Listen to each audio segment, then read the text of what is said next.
Dr. Selena, Professor and Head, Department of Neurology, GGMCH Medical College.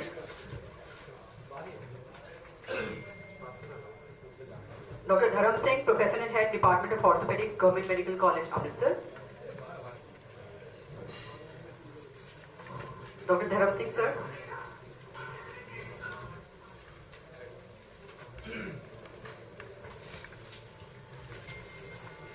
Good morning, sir.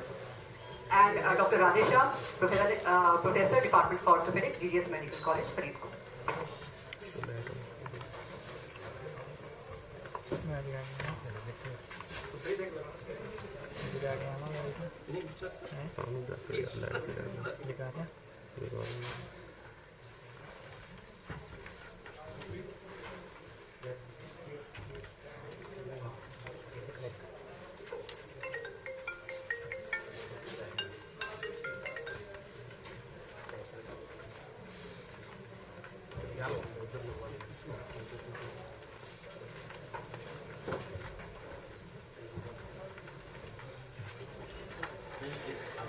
Good morning, everyone. This is Dr. Nitish, Senior Resident, Department of Orthopedics, GGMCH Medical College. With your permission, everyone, I would like to start our first session, and I would like to invite Dr. Nilesh Verma, Associate Professor, Department of Orthopedics, to deliver his lecture on lumbar pedicle anatomy.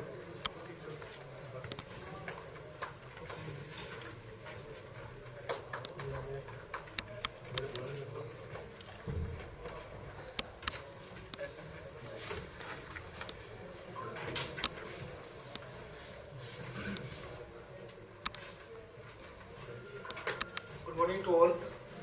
Myself, Dr. Nilesh Verma from Department of Orthopedics. So my talk is regarding thoracolumbar pedicle screw, pedicle anatomy and suppressed landmarks. So as you know, before embarking to any surgery, we need to know the thorough anatomy about the pedicles. So pedicle placement started from 1985 onwards. Rohit Kamil started placing pedicle screw with plate. He designed some images, gliding characters, then transverse linkage system. Those cortical bone and core of cancellous bone. As you can see in this picture, in the top picture, this is end-on view of the lumbar vertebrae. There is the dorsal elements. We can see teeth. Now classification of the pedicle. So most popular classification is Watanabe classification. He classified the pedicles into 4 types. In type A, we are strongly fitted in the pedicle. Type C, to hammer the or some forces has to be applied to nail. This sort of juxta-articular, juxta-pedicular combination has to be there. Now coming to thoracic pedicle. So thoracic pedicles basically are kidney shaped. The concavity is towards lateral side. They are long and stout.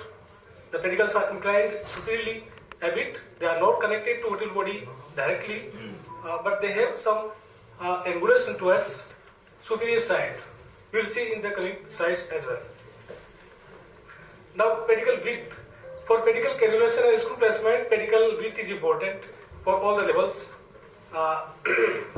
If we talk about from L1 to L5, pedicle width increases continuously. At the L1 level, this is around 10 to 11 millimeter. Then at L5 level, it continuously increases up to 25 to 30 mm.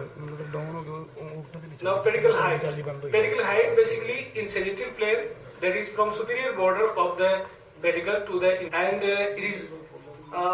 it almost remain constant from L1 to L5. In some studies, they have said that pedicle height increases in last lumbar vertebra. Now transverse angle of pedicle. Pedicles maintains a transverse angle in the thoracic as well as in lumbar spine. If we talk about a T10 to L1, they have very lacing pedicles. If you go from downwards from L1 onwards, this increasing angle of the pedicle in the axial plane. So we need to in thoracic vertebra, the pedicles are within the angle of the pedicle. It means in anterior and posterior plane, pedicles maintain some angle with respect to the perpendicular earlier till around clavicular junction. Again, this is decreasing to alpha level, and in lumbar spine, the ankle is very slight. In the left side, the pedicle height is above the end plate of the vertebra. You see, but in superior end plate of the lumbar vertebra.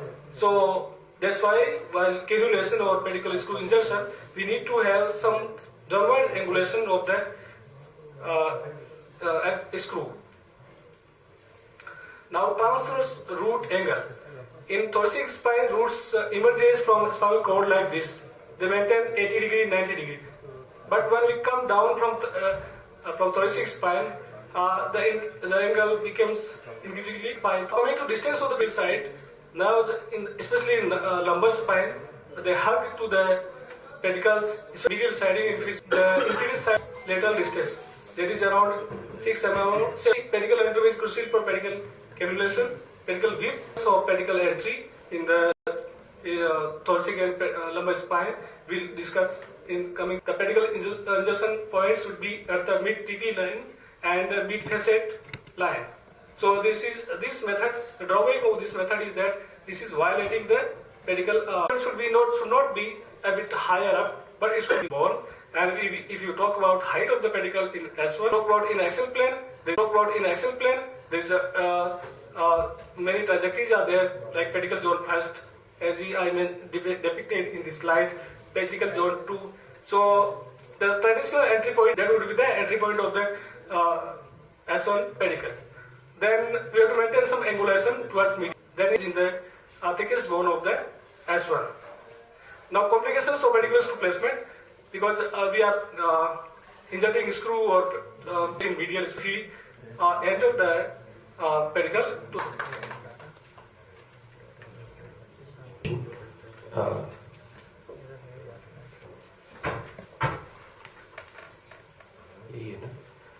Lumbar pedicle screw fixation by open technique, how I do it. Sorry, it's the classification of thoracolumbar spine injuries and decision making in management.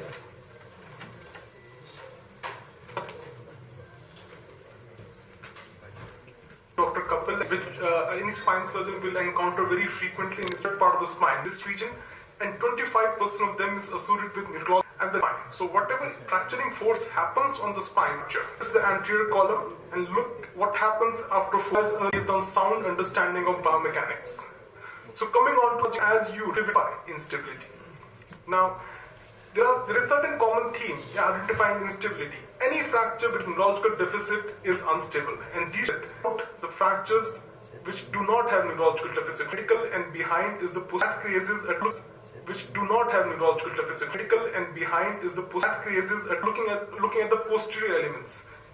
Post understanding what is fracture, with significant involvement of the posterior element.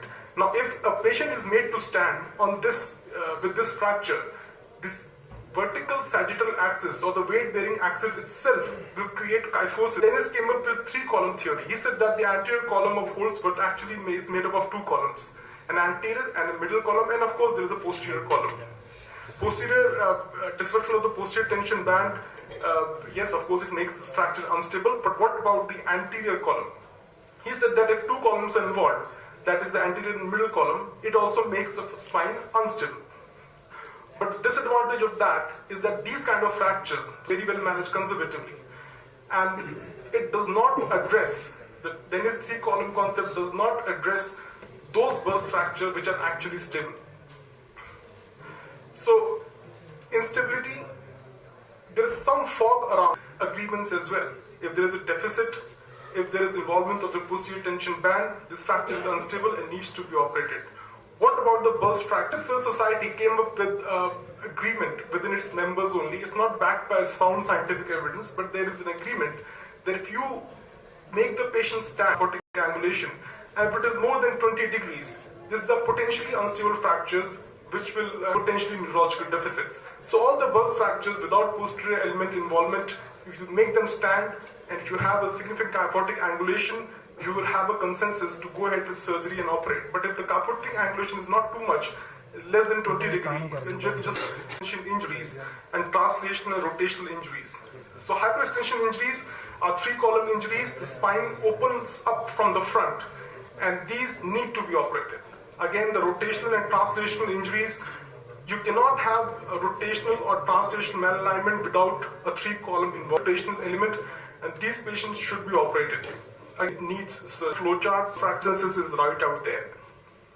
Now, we understood to classify the fracture. Now, AO has devised this classification mechanism where they divided it into A, B, and C. A are the compression injuries, which are the burst fractures. B are the distraction injuries, involvement of the posterior tension band. Classification of fractures. Now we have to understand the biomechanics of the fracture. McCormack anterior load. So he came up with if the points scoring is more than 6, then the anterior column is too weak for a short segment fixation. He'd use these 3 CT-based criteria, which you can also learn to apply.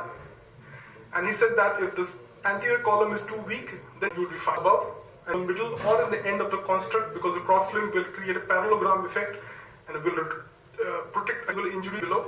And you can see in this case, I've also added, so if now you know how to classify fractures, then you do decide how you're going to achieve reduction. Mostly it's positional by placing the patient prone. You can also use the instrumentation to good effect to achieve reduction. And of course, decompression. Now, decompression is required in neurological training is a must. Operate as early as possible within 24 hours as per recommendations. For complete transactions, I normally decompress them so as to avoid Singh's formation later on, and I only accept remaining compression like what I've shown here. She had a fall and she was AGRB. So incomplete injury, she needs urgent surgery. We did an MRI scan that confirmed a flexion distraction type of mechanism, involvement of the posterior element, compression of the cord. She needs surgery. We go one by one. We classify the fracture. This is an unstable B2 type fracture. Of course, she needs fixation, reduction, and decompression. The McCormack scale is more high. The fracturing force had actually caused removing the bone fragments. I felt that there is some amount of irritation. Identify it on time how patients can suffer and become persistent back pain. I did a standing X-ray. It shows the L1 fracture with kyphotic angulation, which is quite a lot. And if you look closely, there is a break in the posterior elements. And the angulation is plan here is to do a fixation plus reduction. Decompression, we need to do something about that. So I planned a construct osteotomy. I used my rod for cantilever and prone to the intermediate screw. See, the result is good. From 30 degrees, it's come down to 5 degrees. And don't treat all fractures as same. They're all different. They have different personalities. Speak on lumbar pedicle screw fixation. Open. This is a little bit chase and spine surgery at Grants Government Medical College, JJ Group of Hospitals from Mumbai. Dr. Dheeraj, please.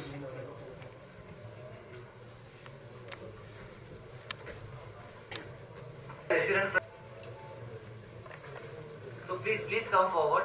I know we all love to sit behind, but I request you all to please come forward and sit.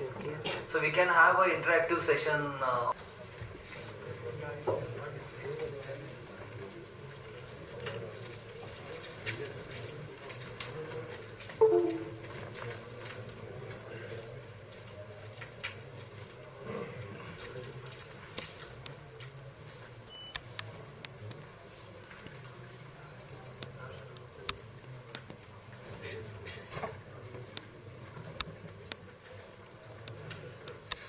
Make a standard meeting.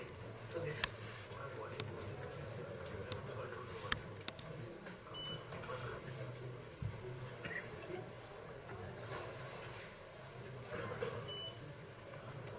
Okay. So can you identify the transverse process here? Only everybody must able to identify the transverse process and facet joint. Yeah, so which is this structure? What is this? So this is a facet joint. Okay, this is different than the routine lumbar spine facet we all see. The center is the transverse process. Center is the spinous process, and here is the transverse process. You can see between the two facet joint. This is the transverse process. Okay. So only these 3 structures we must be aware of. And next time I want you to stand in front of Kapil sir and your Ajay and Jindal sir to Jagdeep sir and just guide them with pedicle screw and help them or perform with them on the opposite side. So you'll be so confident at the end of this talk that you should be able to insert all your pedicle screws with them. And 10 o'clock entry. So 2 o'clock for right side pedicle screws and 10 o'clock for left side pedicle screws. So these are the standard entries for the thoracic pedicle screws. So why this entry is selected? Because it's the farthest entry from the nerves as well as the thoracic cord. So this is the safest entry. So we are far from the nerve as well as far from the spinal cord. So this is how we have to make the entry for the thoracic pedicle screw. Yeah, we have already discussed the anatomy from our previous speakers. So this is how we make an entry. You can see. So we have to decide how we have to go craniocaudally as well as mediolaterally. So yeah. So this is a facet joint I have told you. So how we decide whether we have to make an entry medially here or here, and superior inferiorly how to make we have to make a here or here. So how to decide in a vertical axis, how to decide in a horizontal axis. Anybody aware of this? Yeah. So as a standard thing, we have to identify the medial aspect of the facet joint, the lateral aspect of the facet joint. Make two vertical lines here. Okay. The lateral 1/3. This one is the lateral 1/3 and medial 2/3. So this gives us the mediolateral entry. If we divide the same transverse process in by two horizontal lines into three horizontal slits, so the upper 1/3 line and the lateral 1/3 line of this vertical line, which is this line. Are you getting me? So if we divide this facet joint into lateral 1/3 and medial 2/3, and this transverse process in upper 1/3 and lower 2/3. So this is the entry. So this is a standard entry for the thoracic pedicle screws. So we use a Lenke probe. So Lenke probe is a slightly curved probe with a 10 to 15 degree of curve, so which will help us in sliding through the pedicle tract, and which that tip has to be laterally directed for initial 2 centimeter. So why initial 2 centimeter? Because initial 2 centimeter we have to go inside the pedicle, and we should always be away from the spinal cord. So for being away from the spinal cord, we should have our tip laterally directed. So my tip is laterally directed. You can see here. My tip is laterally directed. I am inside the pedicle. So this is a safe way of entering the pedicle and safe way to avoid going into the spinal canal.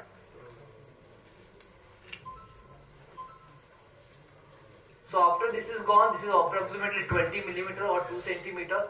Then we take it out. We feel the pedicle wall with a feeler.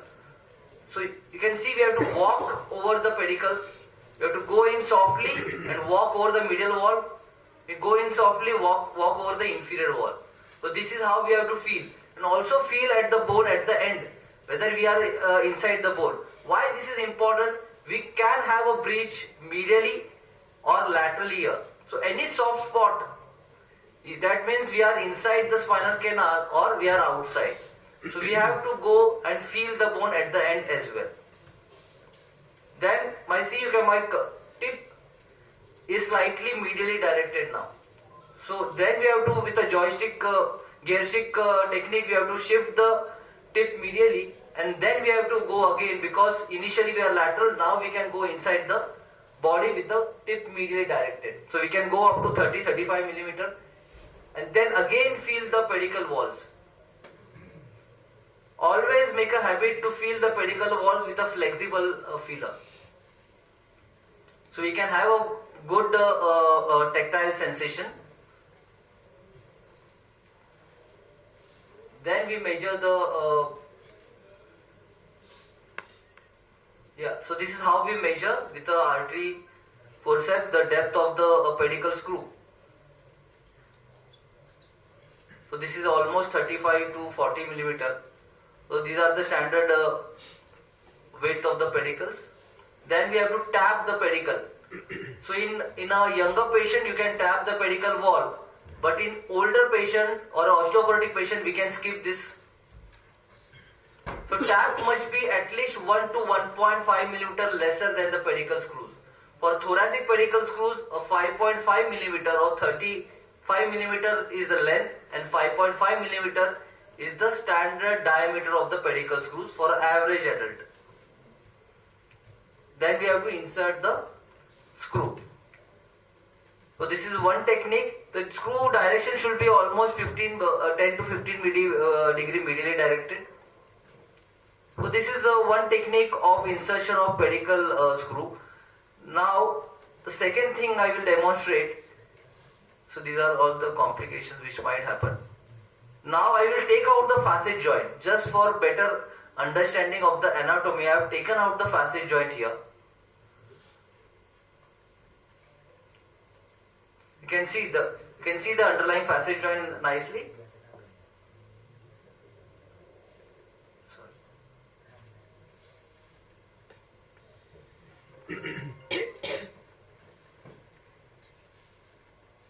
This is how the facet joint is seen. Okay, I have taken out this rectangle, this square thing is a facet joint. So this is a superior facet. Now again, we can decide according to the same thing. So lateral 1/3 of the facet joint and the upper 1/3 of the transverse process. So this is my entry for this. So same thing I have done here. I have inserted a pedicle screw. So this is the entry.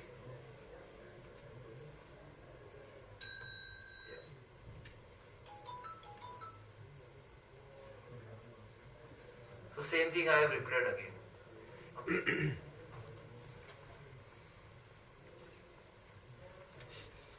And these are the fluoroscopic images. So if at the end of this talk, if you are able to understand the anatomy, the entry of the pedicle screw and the common sizes of the pedicle screws which we insert, I will be very, what I say, I will be very glad to come here. Thank you very much.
Good morning, my senior mentors, colleagues, and my dear friends. I'm myself Dr. Pankaj Sharma, and today I'm discussing about some tips about the lumbar pedicle fixation. So we have brief anatomy which already covered by Dr. Nilesh. Entry points and complications, and the previous lecture was very good, formed by sir, and it was very informative. So anatomy already discussed. So we have to be done preoperative CT scan, MRI along with the radiographs, APM lateral view, so we can assess the anatomy first. So if you are going to fix pedicle screw in lumbar, you have to be address your pedicles in X-ray, CT and MRI, and even in PECs, it is very important. It is a dynamic kind of thing, so you can think about the complete vertebrae, not in single cut. So you assess these things.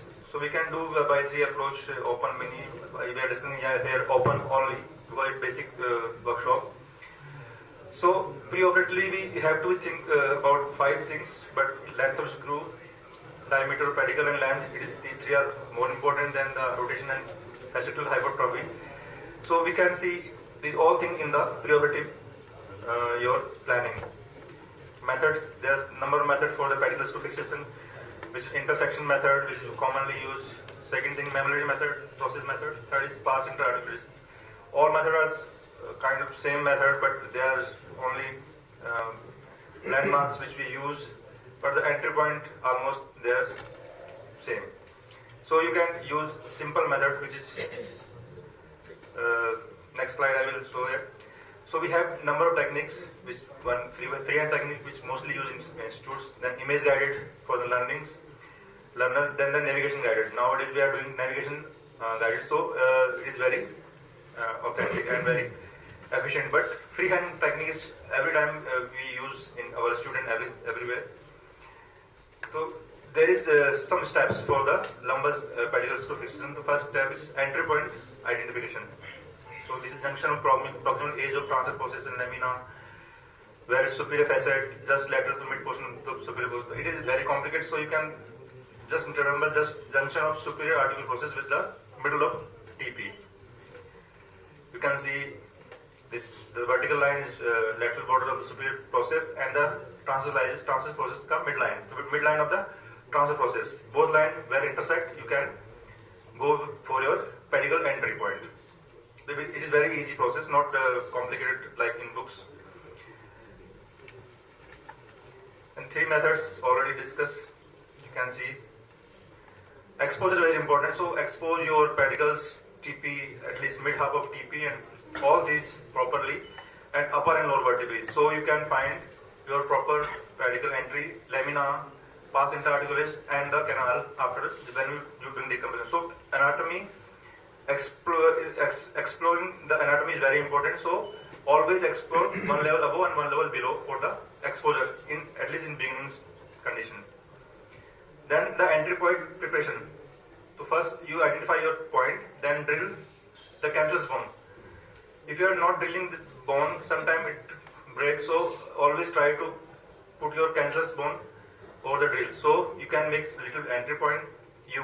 You can remove the cortical bone by a ronger from the facet joint, but do not violate the proximal joint.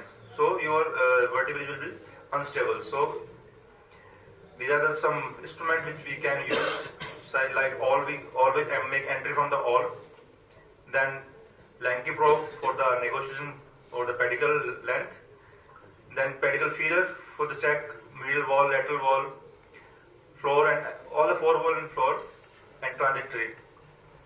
These are instruments which used for the intraoperative thing. Then the make the entry point. So there are 2 parts of the pedicle, and first is pedicle, then the body. So pedicle is cancellous, and the boundaries of pedicle is little cortical. So it is around the canal. So pedicle is very important. So first your entry 15-20 mm initial is very important. So go through the either navigation, either the radiograph underguided or by your freehand. It is very important.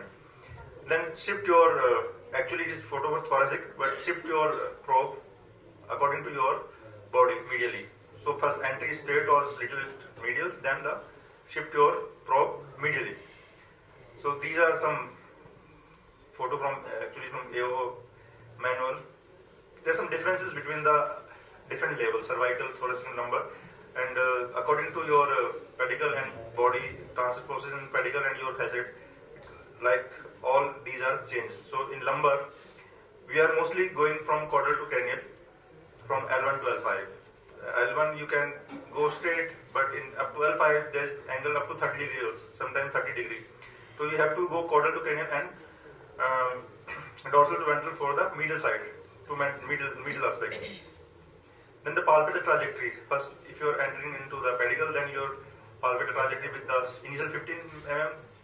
If it is okay, middle body not breach, everything okay, then you can go further. But you can take a single glimpse of your radiograph to confirm your entry. Middle breach, 4-wall, 1-wall rule to check. Then advanced probe into the vertebral body. It is like you can see portion. Then after it give way, then you go up to 20 mm more. In females, in kids or some osteoporotic one, you go very slowly. Sometimes we don't need tapering also, like already discussed. Then tap and screw, you can go, if the young patient is good bone stuff, you can go tap, but ideally I never do tapping for the screw because the patient are mostly degenerative. There is no need of tapping also. Then ideal trajectory you can go in both sagittal plane and so it is either parallel to the end plates or little bit more caudal, because there is good stuff of cortical bone. You can go either parallel or toward the upper end. Axial plane you can go little medial according to your levels. You can see there is some good paper which has demonstrate the angles. You can see angle is increasing while we are going L1 to L5 or S1, both in both way, medial to lateral to medial and the caudal to cranial. It is a common, if you are layman type things, if you can remember, L1 to L5, 0 to 5, 5 times, increase your 5 increments angle, and it is 0 to 25 from the L1 to L5. It is very easy to remember for residents or new beginners, and you can see the complication already discussed, to not too lateral, not too medial, not anterior breach. You have IVG, aorta, dura, upset, and inner root. The structure which can come anterior. And it is very important for the obese patient, which is like in Punjab, which patient are very obese, and female patient, muscle bulk is very good. So you have to be precautious about your exposure. So exposure good amount of soft tissue, so you can go easily. Because from lateral to medial, it is very difficult to go. You can't go in mini incision. Not too lateral, not too medial. Complications already discussed. So some kind of deformity you have to plan before, because it is basic. So we are not discussing about the deformity of, but concave pedicle, thinner, shortened, then you have to go very consciously. So confluent, it is thoracolumbar pedicles too. It's very safe, difficult but feasible in deformed spine also. Learning curve is there, so always read, scrub, assist, read again, then do. Not by the YouTube or any conference, go directly go. Not. First read, assist, again read, assist and do. This is the policy for the long curve. So you have to be learned very good. Image guided navigation and robotic guide now increase accuracy. Complications are rare but severe, so go very precautionary. There is a video, a small video. It's already covered by Dr. Lee, but for lumbar,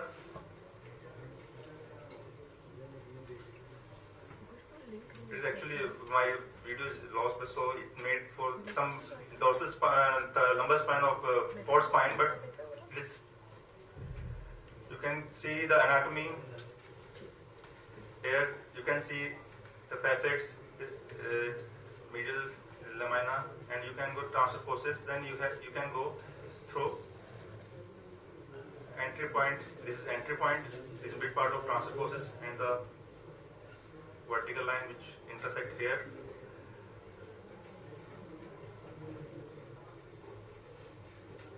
This is all. You can go very. Don't force to all, because it is very cancellous one. Little chip of cortical one over the cancellous one. So don't go very forcefully. It is Pankaj, I think we will move on because we are already running late. We'll cover this in the workshop. Only singles to the only one. Yeah. Go through the lanky probe initially. This is the last part. Then feel all the walls and floor. It is okay. Then go under one image of C-arm. Confirm your trajectory. 4 walls floor. Then fix screw. Thank you very much.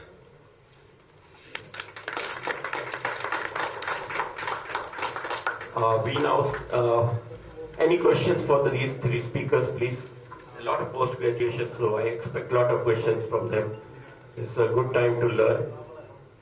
And this is a very basic topic, and this is the bread and butter of a spine surgeon. And once you put a pedicle screw, then you start feeling that you become a spine surgeon. So you must ask them the questions.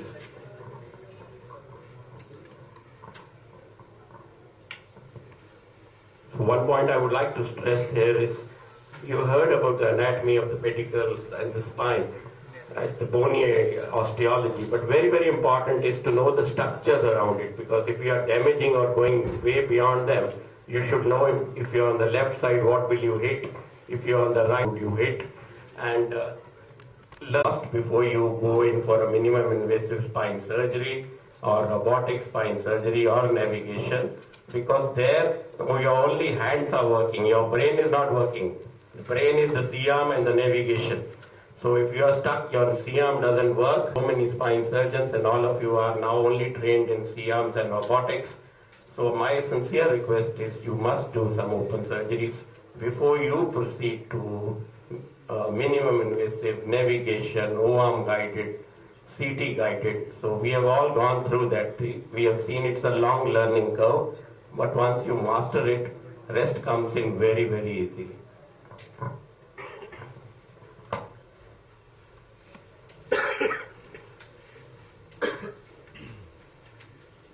Thank you so much, and that was indeed a very nice session on the anatomy and fixation techniques in thoracic and lumbar spine. We have indeed learned and forwarded our knowledge. Kindly come on the stage so we can have the token presentation ceremony. And all the speakers for this session, you're requested to come forward, please.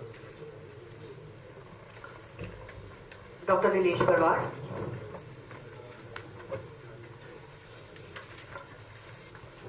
Token of appreciation. Dr. Saurabh.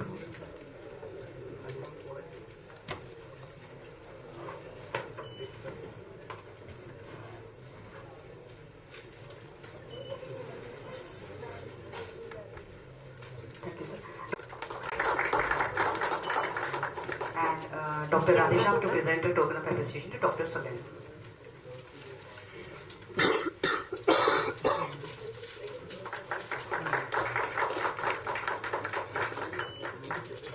Thank you all. And now we move on to our next session, which is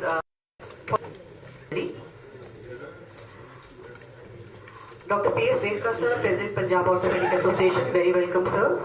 Good morning, and join us on the stage for chairing the session, please.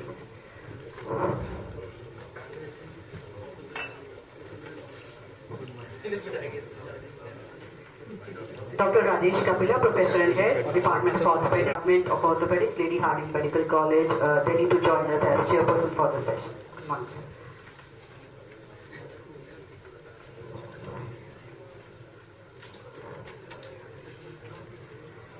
Dr. Jaspal Singh Chatra, Professor, Department of Orthopedics, to join us as chairperson. Good morning, sir. And lastly, Dr. Iqbal Ghai, Secretary of Punjab Orthopedic Association, to join us as chairperson.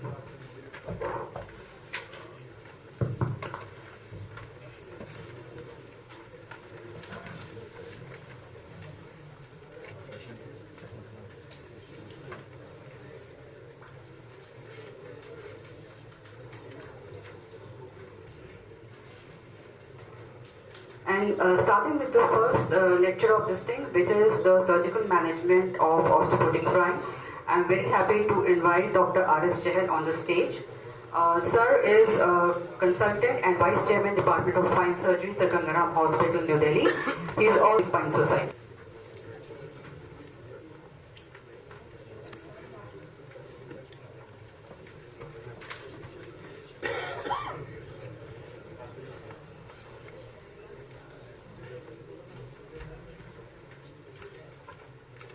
Respected chairpersons, senior members of the Punjab Orthopedic Association, Dr. Bansal, Dr. Jagdeep, and Dr. Professor Radhesham, it found a pleasure being invited to Punjab, and I see a lot of PG students, and so I'll be speaking on an important topic, surgical management of osteoporotic vertebral fractures. I make a statement before that, osteoporosis is a medical disease. should be managed medically. Even if you are doing a surgery, the medical management remains the overstay. Just so after poor bone mineral density or the bone quality will increase the risk of fractures. It will decrease the screw pull-out strength, increasing in the instrumentical system, the horizontal system, and the two oblique systems. So the load-bearing capacity depends on the vertical trabeculosternum. Then clearly, with this teeth in the wire fracture, we have seen over featuring, but this classification is useful for diagnosis of osteoporotic vertebral compression fractures. The clinical severity is not 5 the vertebral compression fractures. The clinical severity is not 5 the conclusion there are 5 types. The concave type conservatively. It's the rest 3 which fails. So that is why we had something. So those 3 which fail have to be tackled very early. So we started doing what is called a percutaneous cement augmentation or vertebroplasty. So what time destroys methylmethacrate or vertebroplasty. So what time destroys methylmethacrate melts. It was an excellent procedure done under local anesthesia. Patient was mobilized the same day. So I tell you our story. How do we treat osteoporotic fracture? CM1W cement and put a barium sulfate ETO in it, low viscosity, high pressure, just putting cement everywhere, but the cement also went everywhere. So we started having complications. Cement went anteriorly into the canal, it went into the veins, he had pulmonary embolism, so all these things came. So vertebroplasty had a bad repute, so should we move ahead? So what was the answer? So they developed something called a kyphoplasty. So now you could put a balloon, create a space, and inject a high viscosity cement under low pressure. So this was developed around 2007. Medtronics came up with it. They had a cadaveric workshop, and they used to give a certificate. If you had a certificate, only then you could buy those kits. So all of us had this certification and bought these kits. So now we were very enthusiastic. We used to put lot of cements everywhere. So this is how it was. The Jamshidi wire over that guide wire, and then you would put a balloon and inflate the balloon with a dye, take out the balloon and inject cement. So we were putting lot of cements, and then we started having this problem with cement. But then there are cases where you can't just put in cement. Patient has a neurological deficit and you have to decompress it. An important point I want to make is in osteoporotic compression fractures, the neurological compression is always dynamic. So when the patient stands up, he says he goes off the legs. When he is lying down and you examine him, he is completely normal. So it is that collapse which causes the problem. So this was a patient which had a host of comorbidities of fracture D12 on steroids. So we planned him for a posterior and an anterior surgery. We did a posterior fixation, laminotomy on one side. Then the anesthetist refused anterior surgery. So we had to abandon the anterior surgery and posterior. Then the patient became all right, started walking. Then the patient didn't want the surgery, and he came to us with 1 year with this. So to analyze a failure, it's a failure to reconstruct the anterior load-bearing column, which we had an intent to do it, but it also required a long construct. The solution was you putting in hooks, putting screws, reconstructing the anterior column from the back. So those options should have been exercised, but the patients, once they become back normal, they tend to avoid a second surgery. So this was another case. A doctor from Punjab had visited us. He also had this problem, and he had a cauda equina. So we went in anteriorly and posterior both. You can criticize me for putting an expandable cage, which we don't do in osteoporosis. It's just basically for tumor, but we put in a lot of bone graft, you see on the left. So then it became a problem. Dorsolumbar junction fractures, thoracoabdominal approach, taking down the diaphragm, quite a morbid procedure. People would complain of pain, although we would show them a good x-rays. But then this patient, he started exploring that could we do everything from the back? So this patient L1 compression fracture.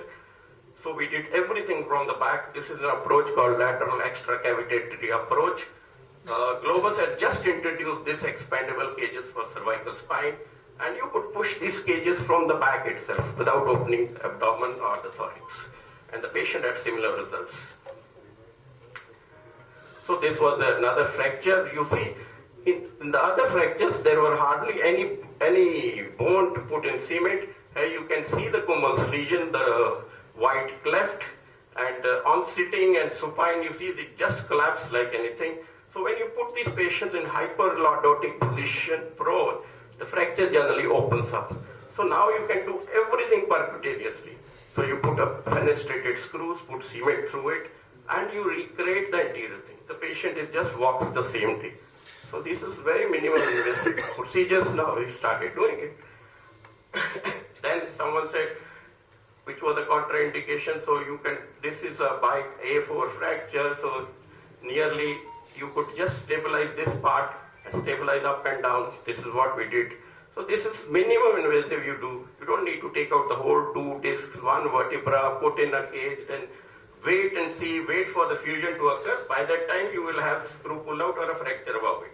So aim in such cases is put the patient back to walking the same or the next day. So that is the treatment and osteoporosis in old age. So what does the instrumentation achieve? It provides stability till fusion, and goals of stabilization is to re-establish a clinical stability, maintain the mechanical straightening of spine, prevent progressive deformity, and it's important is the modes of failure in osteoporotic instrument is the failure of the fixation or the bone implant interface. So adjacent segment failure is there. You can have instability, adjacent disc degeneration. How to overcome these challenges? You have to reconstruct the anterior column.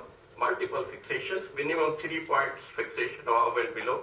Construct should not end in a kyphotic deformity.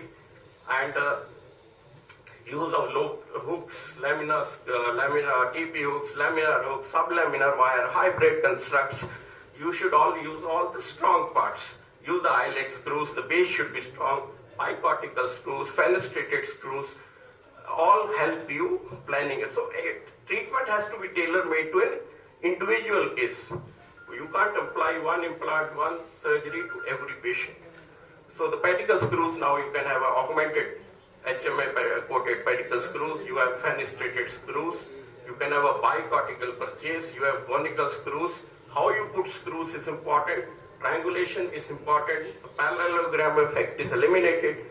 So undertapping is important, so I don't even go beyond the pedicle with my yawl.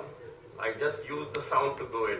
So I never tap any of the pedicles. The most of the screws now are self-tapping, so you don't need to tap it. Hooks versus pedicles plus wires. Obviously hooks have greater pull-out strength, so can be used wherever required.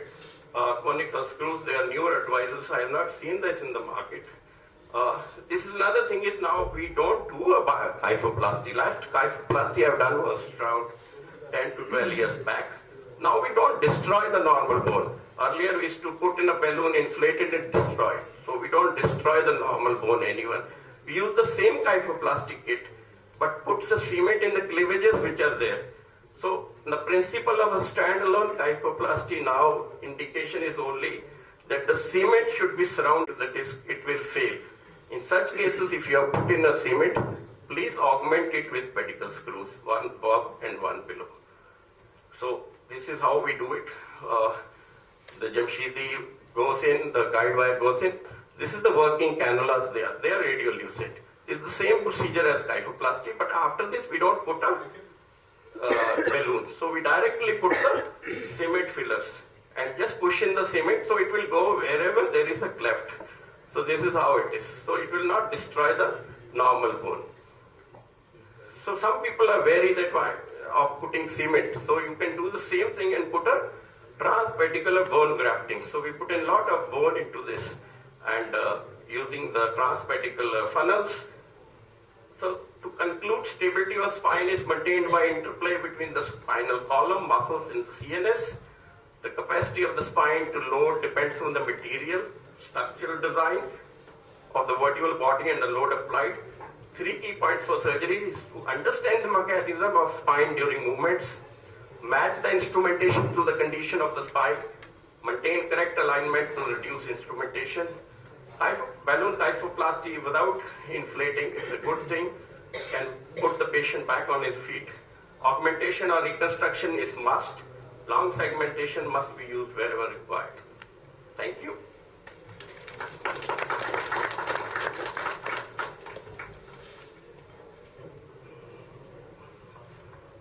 Thank you very much, sir, for a very nice presentation. Any questions from the house? Take a few questions if anybody has anything to ask. Or are there any other session? Okay. Yes. Regarding osteoporotic fractures in elderly population, say for example, L12 or L1H. So, would you go for only cementing? Would you go for short segment fixation? Or would you go for long segment fixation? Or would you go for stenting and cementing? Which option would you opt for? So this actually depends on the fracture pattern. So if there is a fracture, very acutely you don't do surgeries now in osteoporosis. You wait for some time, and most of this time fracture goes into a non-union, so it will be collapsing at that point called a Coleman's lesion.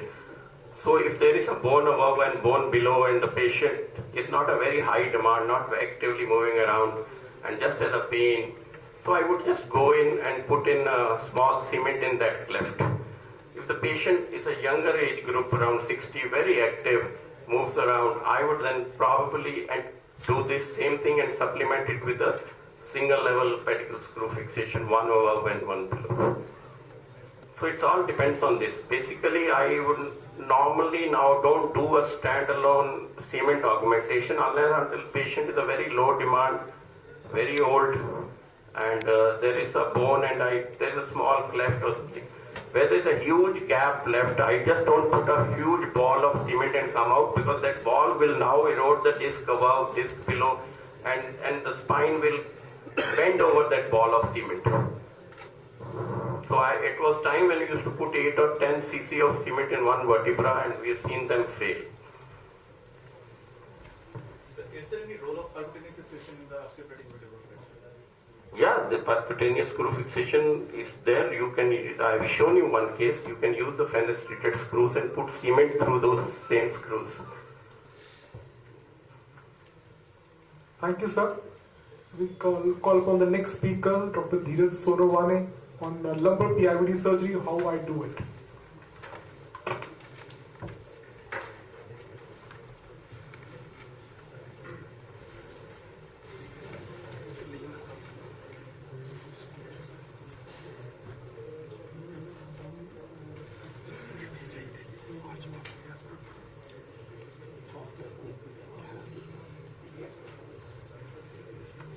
Thank you again. So let's start with the case.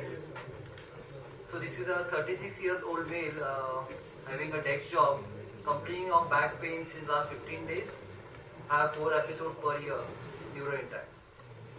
Dynamic is clear. So these are his MRI. Somebody wants to read the MRI for me? Any of our residents? So you can see there is a extruded sequestrated disc, more on the left side. Okay. So what's the routine management for you? So it's almost 6 months of age, 6 months of duration, getting pain, 4 episodes already happened. So obviously these are for surgery. As a standard procedure, we do a micro discectomy. Still, it's a gold standard procedure, must know surgery for all the orthopedic surgeon who wants to do. So there are several advantages of this procedure. It's a uniform, standard procedure, same steps most of the times, with very good result, with minimal muscle reflecting, and a good illumination is required every time, with good magnification whenever required. Some other alternatives also available, though as per the randomized control trials, these microdiscectomy still has been proven equally beneficial as compared to the minimally invasive endoscopic or tubular discectomies. Irrespective of disc types and location. So these are all indications you all must be aware of. Whenever the conservative treatment fails after 6 to 8 weeks, if patient is not responding to analgesic or nerve root blocks, if there is a repeated episode of more than 3 times or more than 2 years, or if there is an emergency scenario like quad equina syndrome. So what's the quad equina syndrome? Anybody can tell me? So it's compromise of three things. One is significant paralysis like a foot drop. Second is saddle anesthesia. And third is sphincter involvement. So sphincter is not just bowel bladder, only also sexual dysfunction is also part of quad equina. Yeah, so we plan this patient for a microdiscectomy.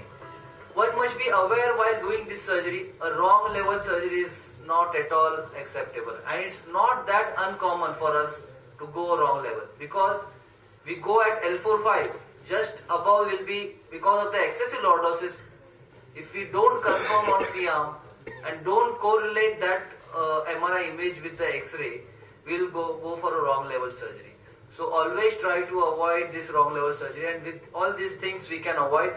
Make a habit to count the disc level, the form disc level from down, as well as count in the MRI from above also. So radiologists count from above, but as a orthopods we also must be counting from above as well as below, and label that disc as a first disc from below or second disc from below on the MRI. So many times there is a lumbar 4 vertebra only, okay, and S1 will be labeled as L5. So the radiologist will label it as L4-5, and you might go at L4-5, but it might be L5-S1 because we are seeing from down. So this thing should not happen, hence we have to make a habit to count from above as well as down. Yeah, so this is a standard procedure. These are the routine issues with this procedure. So I have presented a tubular discectomy.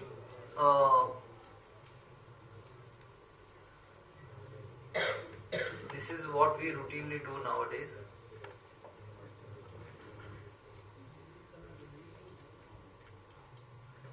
Yeah.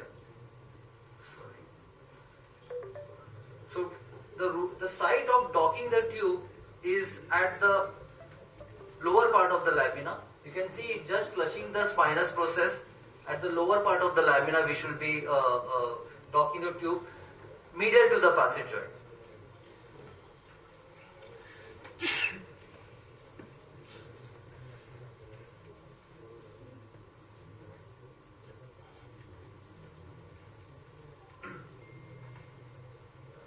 So this is a standard tubular discectomy.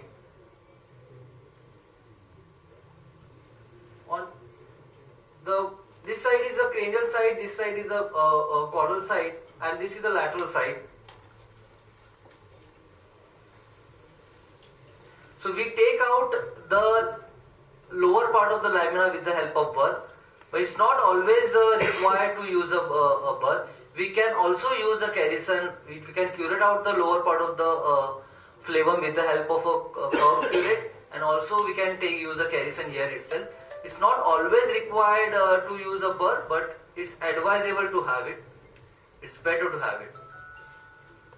The burr can be safely used here, and just like a nail clipping, we take out very thin part of the lamina on the lower part till we expose the ligamentum flavum, and till the ligamentum flavum is freed from above.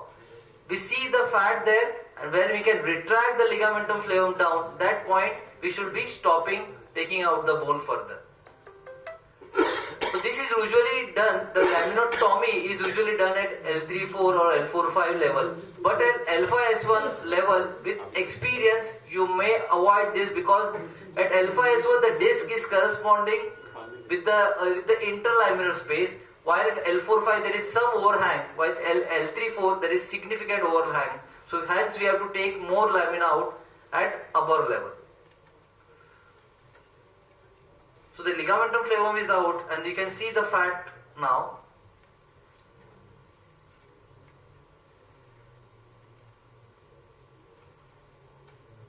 So with the help of Penfield, I am taking off the fat and retracting the nerve root. So nerve root is on the lateral side. I am retracting that medially. You can use a bipolar here to cauterize the epidural vessels, or you just use a patty, pack it and retract the nerve roots here.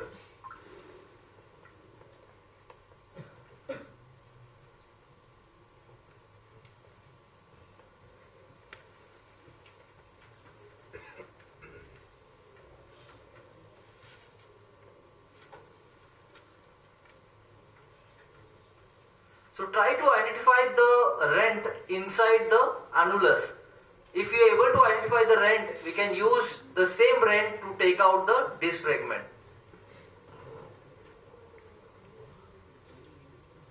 So I am utilizing the same rent, so I am inside the same rent right now, and I am opening up the same rent.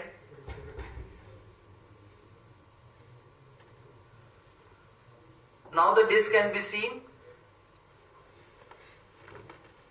Before this, you can just put a nerve probe and free the disc fragment, so that we loosen it up and make it more free, so take it out.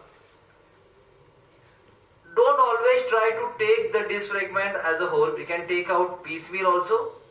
So many times it's significantly degenerated, it comes out piecemeal.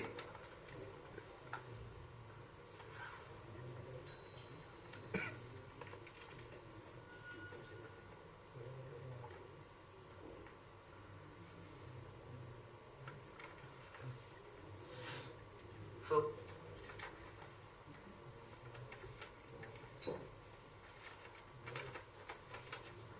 even when we take out the disc fragment, then check for the nerve root whether it is free or no. Retract the nerve, see how much it is retractable and mobile. So that is one thing I will always advise you. And also look for other hidden fragments after this. Don't stop at this point.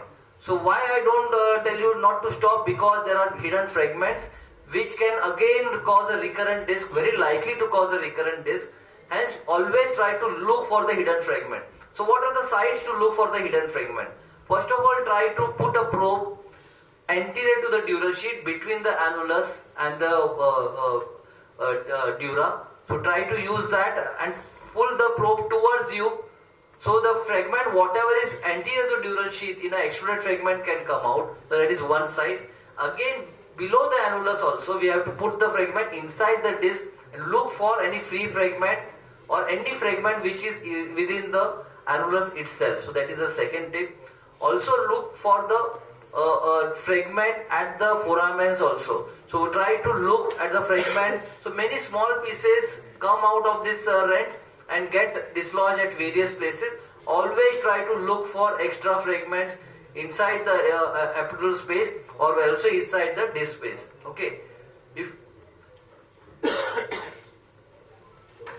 So here we found extra fragment as well.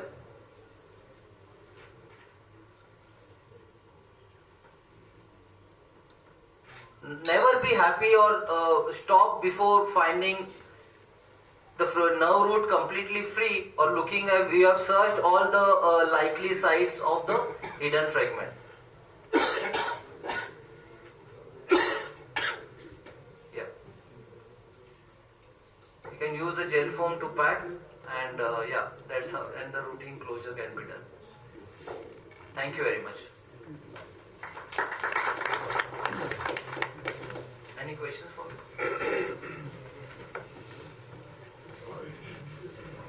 Sir, in case the disc rotation is central, in central disc rotation, how do you negotiate to the interior side of the dura? Right. That's a very, very good question. As it lying in the center of the dura, so too much interaction should not be done. Yes. That's a very good question. So in that case, so what we routinely do, we try to put the tube slightly on the lateral side rather than going more medially. So we get a better angulation. That is one thing I will try. We have to do some fasciotomy if required. Many times in a very young patient, these discs are just slippery. This is like this will retract back and won't come out as a fragment. In that case, what I will suggest you, whatever side is the nerve root compressed, just free the nerve root and don't go for excessive discectomy or don't go for try to take out the disc which is sticky. Whatever is free, try to take it out. And at the end, as a routine thing, what we do, we try to burn the annulus. So there is a good fibrosis and chances of recurrence also reduces. So we are tackling the nerve root, we are making it free, trying to decompress whatever is free inside the disc and making the entry slightly laterally and adapting it more medially so we can get more medial check. And we use a curved pituitary to go more centrally and try to take out the disc within. So all these are the small things what we usually do. Also, in a significantly degenerate disc with a central... It's very important. Second is an MRI. How old should be your MRI? So MRI should not be very old. And if your symptoms have reoccurred, always get a new MRI, because you never know where the fragment has come and where it is. You can't be looking around in the operation theatre. Third is, the problem will be the migrated disc, up migrated, lower disc. They will definitely have an end plate fracture associated with it. So you have to look out for the rent. So the fragment may come from the end plate fracture, but there may be another large disc remnants. So you have to take a decision and make another rent, probably to take them out those. And if it's a very large disc. And another point is, Dr. Dheeraj said, we encounter it every day in the young patients. It is so sticky, you will whole day end up pulling it up, they don't come out. So if there is a large fragment which is still not coming, you can cut it there with your Carrison ronger and leave it. So don't struggle it, otherwise you will one time pull one root. Thank you.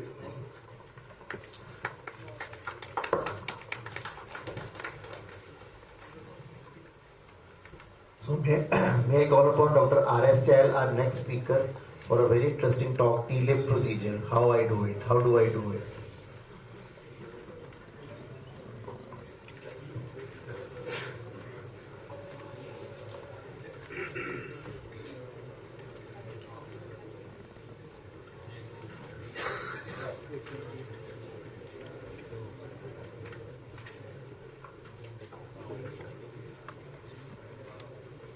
This is a very, very common procedure which is done routinely.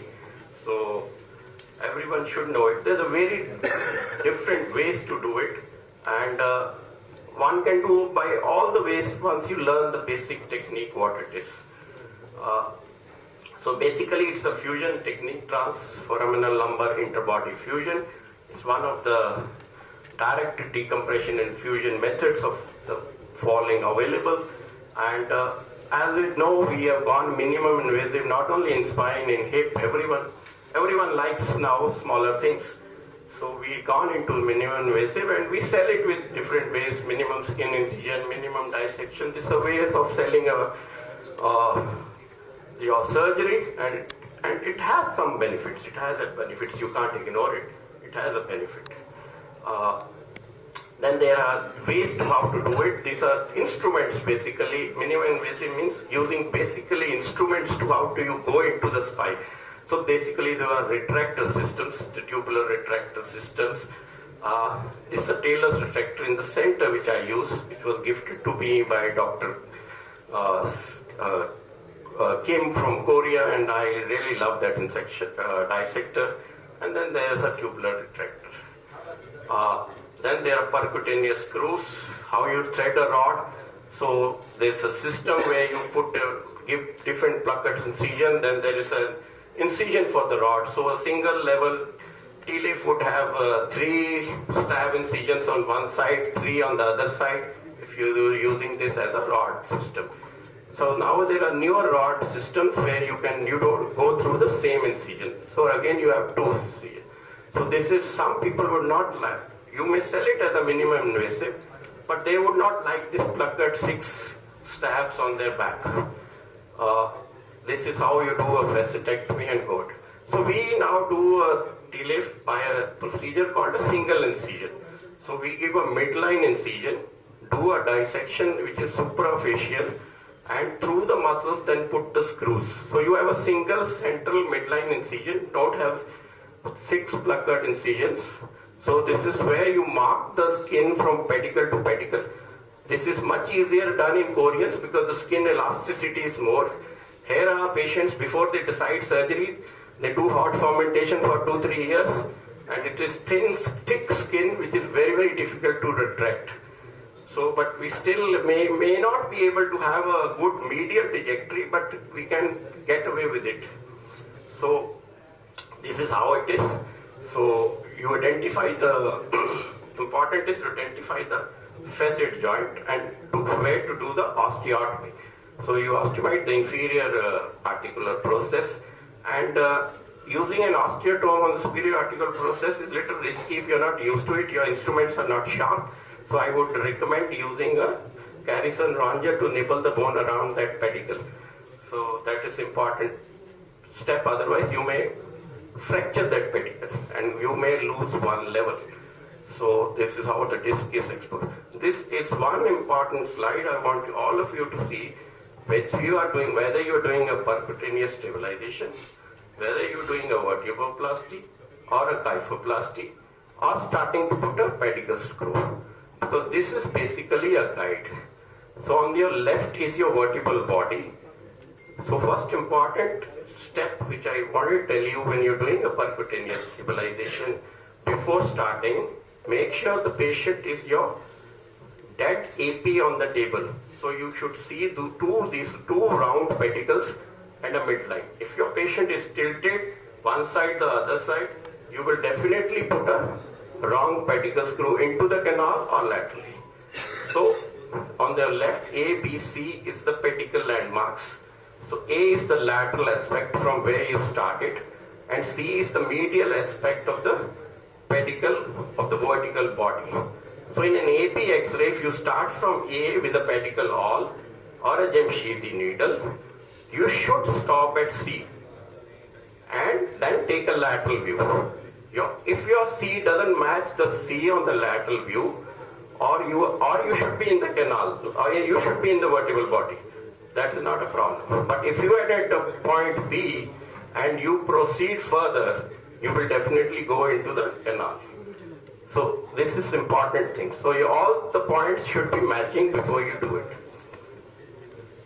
So this is standard discectomy, bone grafting, and closure. So this is basically L4-5 discogenic dysfunction. You have an angular deformity, not a translational, that's not a listhesis, with a back pain and a HIZ in the central disc. So disc is dysfunctional, not a back pain. So patient is prone with all the bony prominences padded, neck extension checked. So you should check in whether your operative part is on the radial lucent part of the table. Otherwise, you will be pulling and pushing the patient between the surgery. So all these points should be checked beforehand.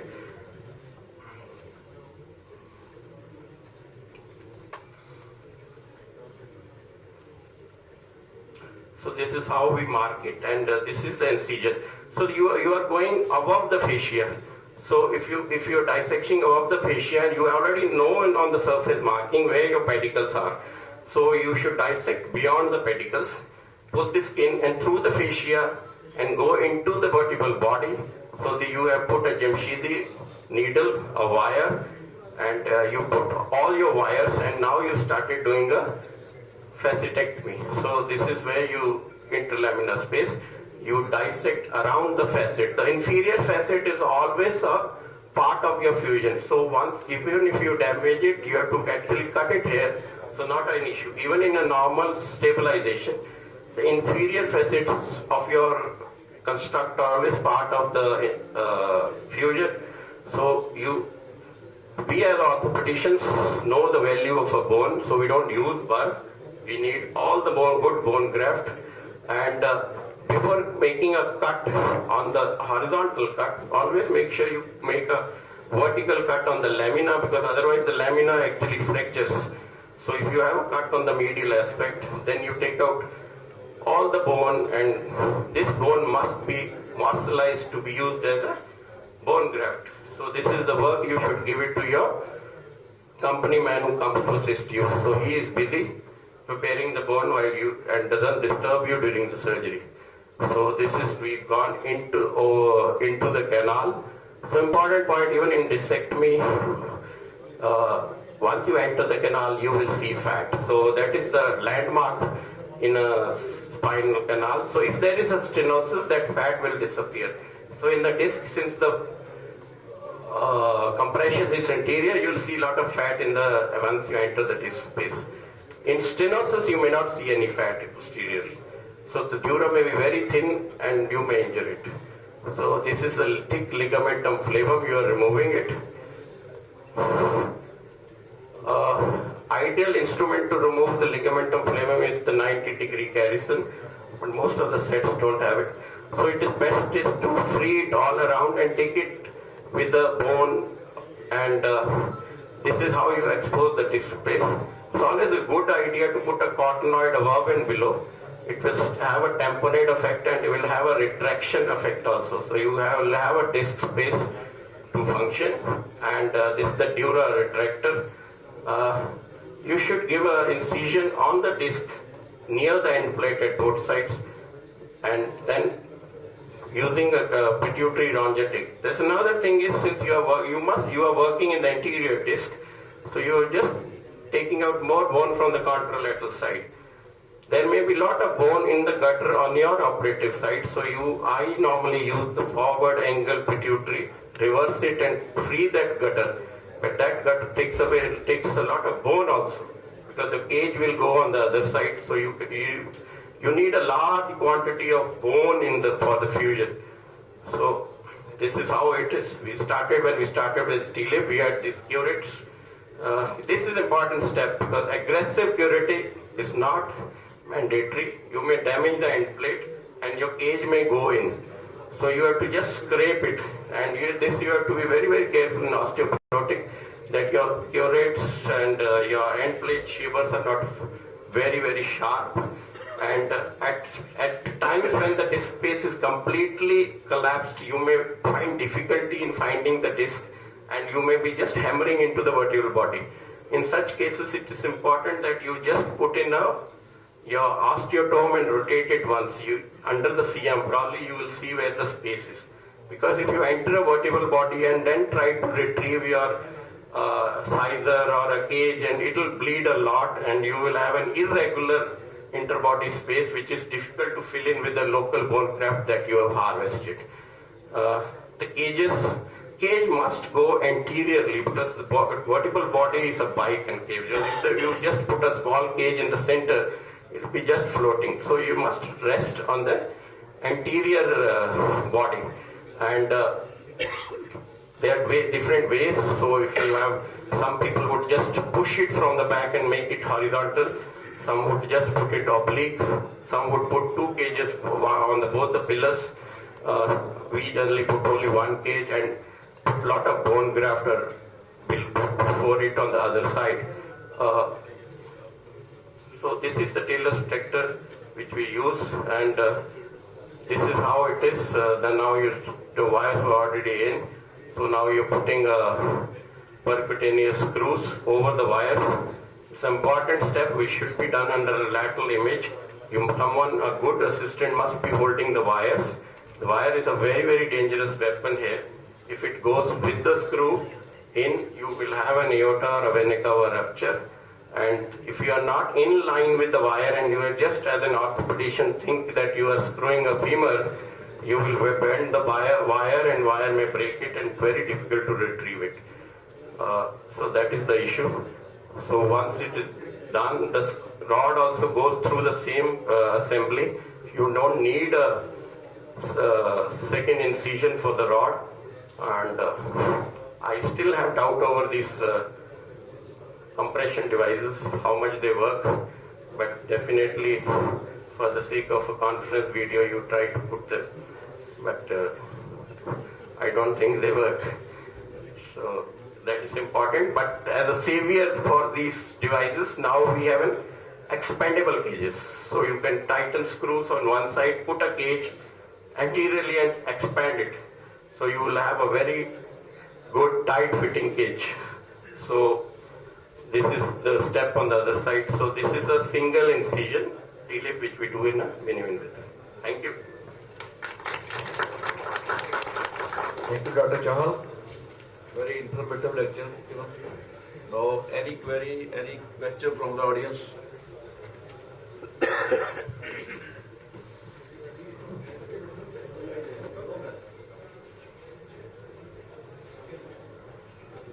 Okay, thank you.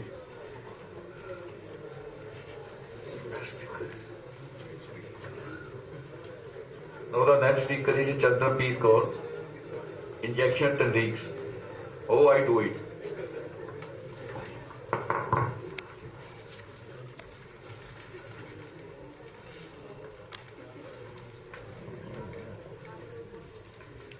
Good morning, everyone. I am Dr. Chandrapreet. I am Professor of Physical Medicine and Rehabilitation at GGS Medical College. And first, I would like to thank my organizers who have given me this opportunity to talk in front of such eminent and renowned spine surgeons who are doing a lot on spine. So I will just be talking on injection techniques in spine. So injection, there are minimally invasive, non-surgical, target-specific procedures which we use to diagnose and treat various painful conditions in and around the spine. It fills a gap between the pharmacological management of the spine and the more invasive procedures which you may overtake. So we are already doing a lot in spine injections: cervical epidurals, facets, medial branch blocks, facets, thoracic facet epidurals, transforaminals, S1 nerve root blocks, lumbar facet, caudal epidurals, piriformis muscles, quadratus lumborum, psoas major, SI joint injections, radiofrequency ablations, ganglionic power, and other sympathetic lumbar blocks. So spine injections can be done a couple of ways. They can be done by blind or landmark method. They can be done by fluoro-guided. They can be done ultrasound guided, and they can be done CT guided. So what we are doing here, and what I am doing more commonly, is a fluoro-guided because it's easily available. I do not have to go to PCA PMDT regulations, and also the ability to visualize the structures under contrast flow material. I always, in many of the procedures, I do use a contrast, so I can visualize the structures in real time. And plus the C-arm allows the needle in the non-axial planes as well. So I would like to talk today about caudal epidural, time permitting, maybe transforaminal lumbar, facet, piriformis, and SI joints. So general technical considerations in most of things are these are day-care procedures, but proper positioning, sterile draping is necessary. Sterile gloves have to be used in all the procedures. Gown, cap, mask you can use only if you are doing near the disc and you are doing discography. Antibiotics you can be given to patients who are predisposed to be having infections. And in the procedure room, you should always secure an IV access line and always connect the patient to a multi-para monitor. Most of these procedures are done with local anesthesia, so we don't need to give a general anesthesia. Are absolute infections, systemic or overlying the injection site where you have to go. Pregnancies or contraindication to fluoro-guided procedures. And if the patient is having allergy to contrast, iohexol and omnipec we use, then we don't do these procedures. Relative are infection at a distant place or just healing infections. Comorbidities. We do get a patient with a lot of comorbidities with spinal conditions in which we are doing injections. So this is, you would have to just analyze the patient, requires clinical judgment that whether I want to go in for injection this patient or not. We do get patients with neurodegenerative like Parkinson, cancer patients and other stuff. Blood sugar can be elevated if you are injecting a steroid, and chronic high blood sugar levels do predispose to infection, especially during the spine. So above 200 we don't inject. I like sugar to be optimized before I like to inject, like 120 I do, 130 I have done sometimes. If the patient is having a high blood pressure, then you should not inject the steroid. You have to be careful. You can do a diagnostic block only. Coagulation disorders is very important. If the patient is having any kind of is on any anticoagulation medication, we do get a PD INR done beforehand, and if it is more than 1.2, we do not do the procedures. So caudal epidural is a simple, easiest and safest approach to the epidural space. The indications are like the normal disc herniations, lumbar radiculopathies, spinal stenosis also you can do with certain caution. And if nothing, patient then facet blocks and generalized degenerative spines also you can give with caution. So what we normally do is the relevant anatomy, in this case we target the sacral hiatus and entering the sacral canal. The sacral hiatus is the lower part of, we all know, the posterior wall of sacrum, which is where the lamina of L5 are not fused, sometimes S4 also. So in the lateral view, we have to remember this thing, that the dural sac ends at the level between S1 and S3. So your needle should never be going beyond S3. You have to keep it below S3. What we like to do is, we put the patient prone and keep the C-arm in lateral position. I like to start in this position. View the sacrum and the coccyx and locate the sacral hiatus. So my needle entry point, I like to locate it before I wash, and I even wear up my gloves. So once I see my sacrum and I visualize the hiatus, you bait drape the patient, and then you use a pointer to see how far inferior to the hiatus. Always enter inferior to the hiatus, and how will be your needle trajectory to enter into the hiatus. So in here, green you can say is my needle entry point on the skin, and the red one is the entry into the canal. So you enter at 45-degree angle, you touch the bone below the hiatus, and then you decrease the angle and go up the canal. So here you can see the first picture, the needle is entering to the hiatus at a 45 degree, and then I decrease the angle to go up the canal. So So this is 45 degree enter, you touch below the hiatus, make it parallel, go up the canal, inject a dye, you can see a dye spreading beautifully in the epidural space in both the AP and lateral view, and then you inject the desired medication. I never go beyond 10 to 15 ml of a combination of steroid, normal saline and a local anesthetic. So post-injection, a sterile dressing is applied and the patient has to be observed for at least 2 hours in the post-procedure room. You check for the vitals every 10 minutes for the first 30 minutes and then 30 minutes for 1.5 hours. You check for any new onset of muscle weakness, any fresh bleeding. If it is there, you need to address it. Even the gallbladder, if it's lost, you need to address it. Complications can arise and they're very real. Intravascular spread can occur, subarachnoid spread can occur. But if you're using a dye, you are clear, you can avoid all these things. Allergic reactions, anaphylactic, vasovagal can occur, you should know how to manage it. Dural puncture can occur if you're not very careful with the needle placement. Spinal headaches can occur. Epidural abscess and hematomas are complications. So discharge advice to the patient will discharge after 2-3 hours. That antibiotics and analgesics I give only for 3 days. And if the injection site is painful, then cold fomentation for 2 days and hot fomentation till it heals up. We ask patient not to drive and do any skilled work for the next 24 hours and not to do exaggerated physical training for the next 2 weeks. Now moving on to what we do more is transforaminal epidural steroid injection of selective nerve root blocks. This is what I prefer if the patient is having the unilateral radicular pain and you are delivering a small amount of medication via transforaminal route directly to the epidural space into the nerve root which is affected. So how do we do it? Indications are usually, I like to do unilateral radiating pain, I like to do and above L45 level, I like to do a transforaminal injection more often. So there is a foraminal anatomy. Anteriorly we have the lower border of the disc and the vertebra. Posteriorly we have the articular facet. Above and below we have the pedicle. So this you can do by 2 approaches, transforaminal. One is a supraneural or the subpedicular approach. You go directly below the pedicle, and then one is the retrodiscal, infraneural or the Campion triangle approach. So the nerve root which is traversing the foramen, it divides into 2 triangles. The safe triangle, so-called, which was called safe initially, it is present in the anterior and superior quadrant above the nerve root, and the Campion is below and in the posterior and inferior quadrant below the nerve root in the foramen. So both approaches we do use to do procedures. I prefer Campion triangle more for discal approaches and the subpedicular for more transforaminal injections. So the so-called safe triangle in which we were putting the needle below the pedicle but anteriorly, superiorly and lateral to the nerve root, that had one problem that most of the radicular arteries are anteriorly to the nerve root. So there have been cases which have been reported paraplegia with a transforaminal injection. It is possibly because you wrongly injected an intravascular spread with the radicular arteries. So what nowadays we do is instead of doing anteriorly, we go posteriorly, superiorly and lateral to the nerve root. You keep your needle just posterior to the nerve root, you don't go anteriorly. So one skill which is required for injection is that is you should be knowing your anatomy and your views on the C-arm should be very precise. Obtain precise AP lateral and oblique views. So precise AP views we all know, the spinal process should be in midline, use right and left lateral adjustments to do it, and the vertical end plates should be square. The vertebra at the level in which you have to do your procedure, it has to be absolutely square. And the squaring will even open up at disc spaces and give you more space to work out. In this case, you can see that L4 is perfectly square with the opening of disc spaces.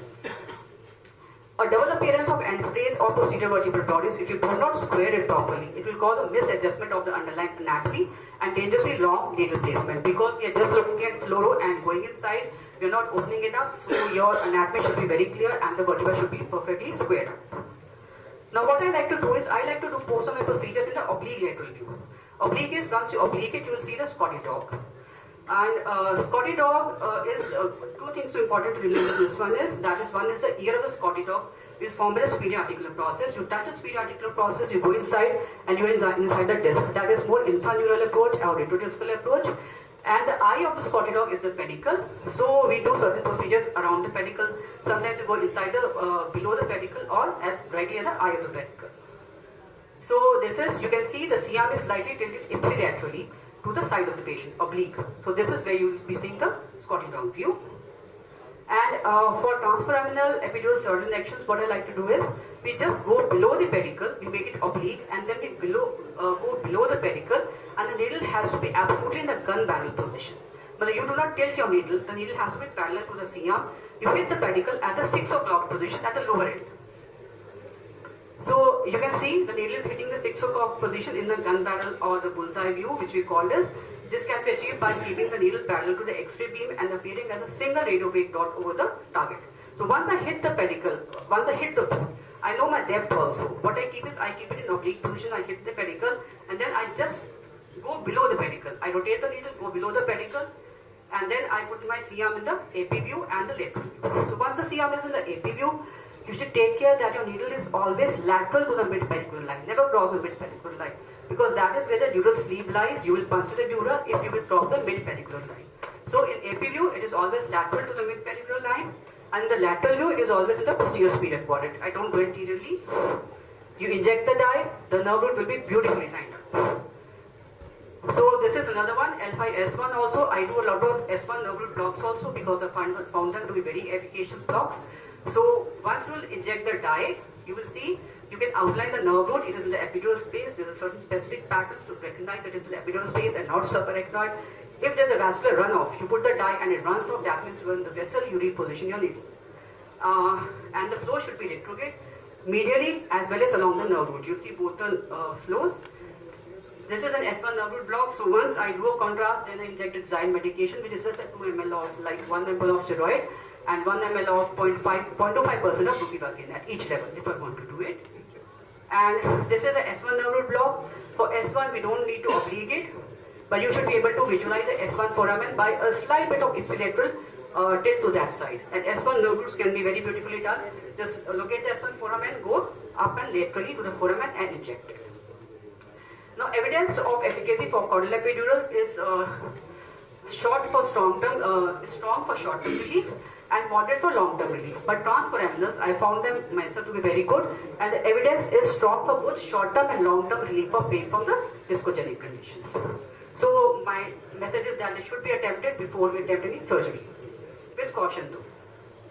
So lumbar facets, this also I do in oblique view. You take a oblique, you will see the facets open up more beautifully in the oblique view. I know many of my colleagues are doing AP view also. It can be done in AP view as well, just because you can go periarticular in the AP.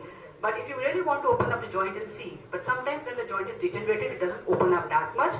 If it does, you just go inside the joint, you open up the facet joint at the level, and the lumbar facet joints are even diagnostic. You can even diagnose that the patient's pain is originating from the facet joint or whether it's a discogenic pain by these methods. So once you're in the facet, you can inject 0.5 ml. That is all that is needed, dye to inject in the facet. And then you inject only 0.5 ml or maximum 1 ml periarticular of bupivacaine and steroid. And it has good results. But if the degenerated facet, the facet tends to reoccur. So this is another, you can see AP view facets and oblique view also facets. So what I like to do more often nowadays is medial branch block. So medial branch is actually a nerve supply of the facet. So if you have to do something permanent like radiofrequency ablation, then we do need to target the medial branches, that whether our RFA will be efficacious or not after the facet blocks. So medial branches, they are the branches of the dorsal rambus of the spinal nerve, and each facet is supplied by 2 medial branches. One is at that level. Supposing it's the L4-5 joint, it will be supplied by medial branch of both the L4 nerve and one coming above from the L3, which is also going to supply it. So you need to block 2 branches to in fact to denervate the facet completely. So you can see here that, importantly, where the medial branches are going to find on the vertebral body, they are going to run posteriorly at the junction of the transverse process with the superior articular process. So that is what we have to target, and they are very easy blocks to be done because you can do multiple levels at same setting.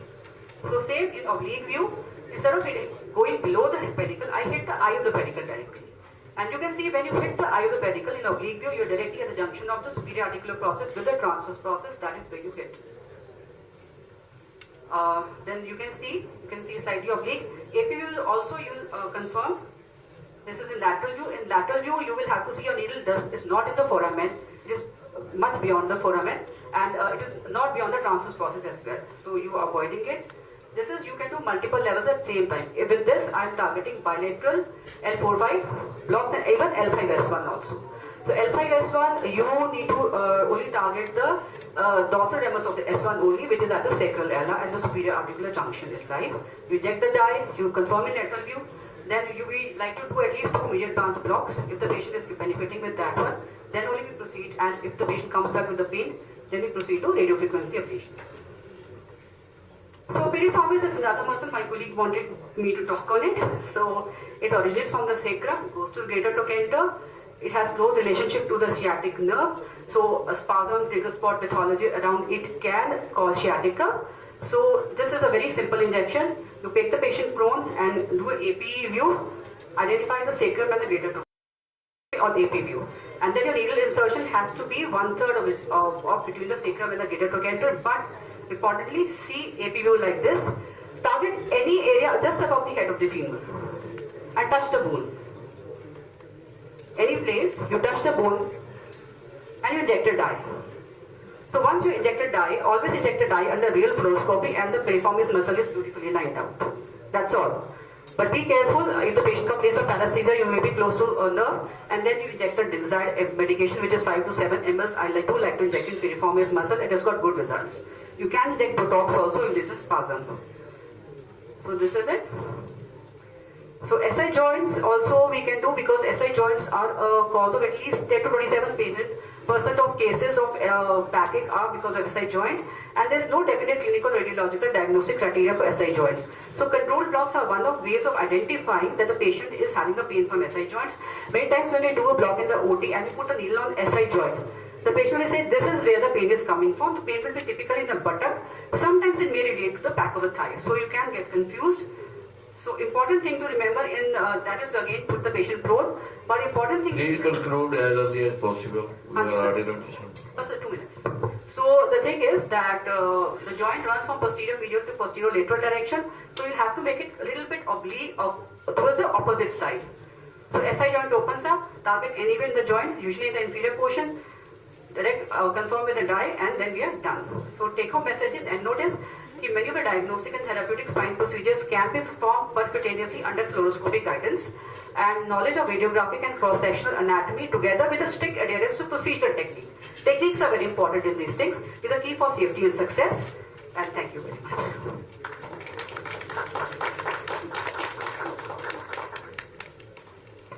Any questions?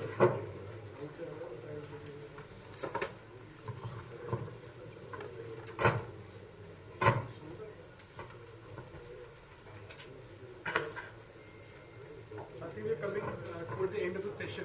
Yes, sir. And it's time for the inauguration, I believe, Dr. Jimmy.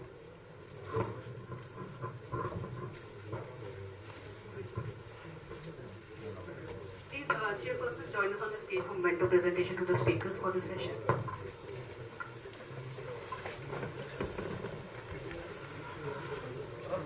Madam, you can take one question from me.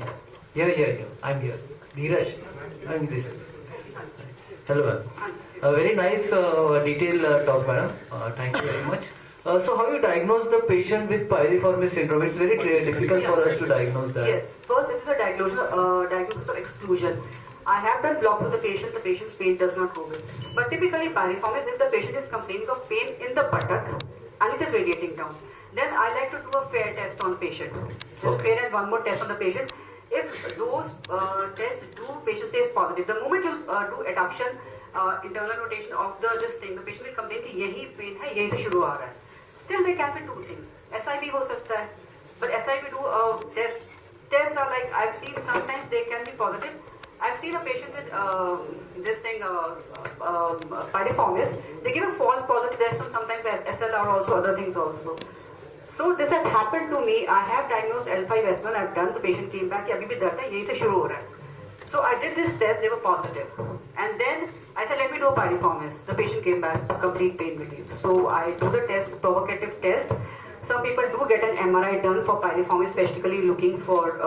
They do get to see if pathology is there or not. But sometimes pathology may not be there. So people do get an MRI done also. But Thank you.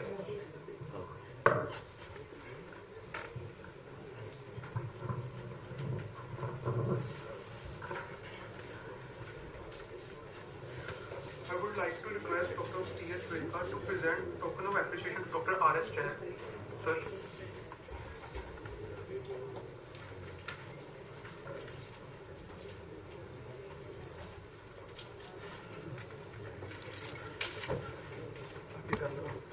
Ji sir.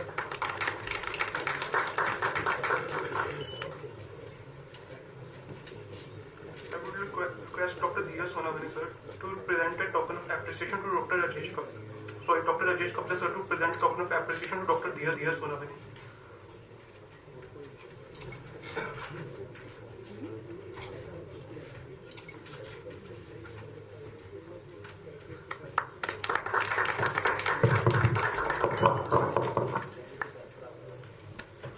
Dr. Kulbhushan Kamboj sir to present token of appreciation to Dr. Chandanpreet Kaur ma'am.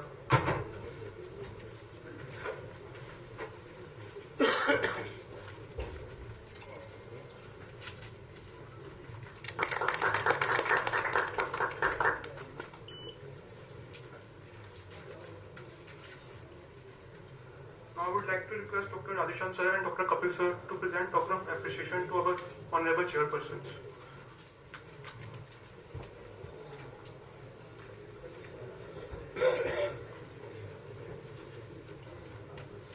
I request Dr. Radhisham sir to present token of appreciation to Dr. P.S. Faridkot sir.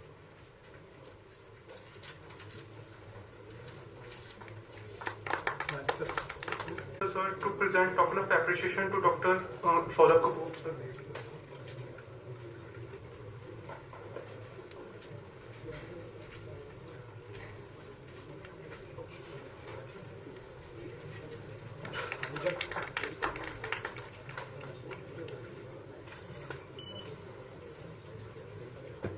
I request Dr. Radhisham sir to present token of appreciation to Dr. Rajesh Kapla sir.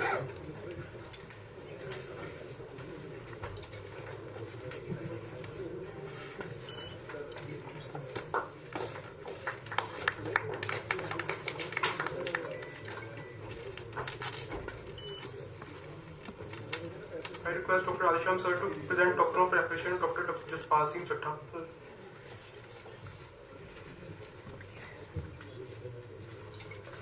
थोड़ा दूर हो जाए।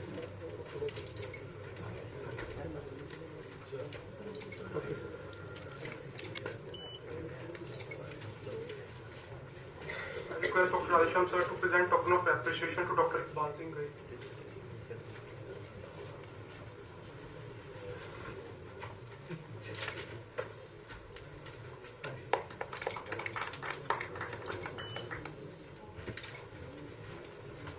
I request Dr. Radhisham sir to present token of appreciation to Dr. Kulbhushan Kamboj.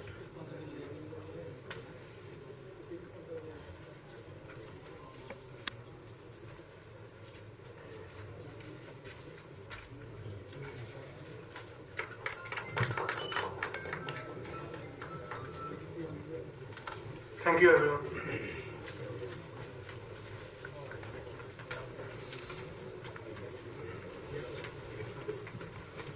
All are requested to stay with us for the inauguration ceremony, and we are very happy to welcome Dr. Sanjay Gupta, Principal GGS Medical College, between us for the inauguration ceremony. Sir आगे आगे आपके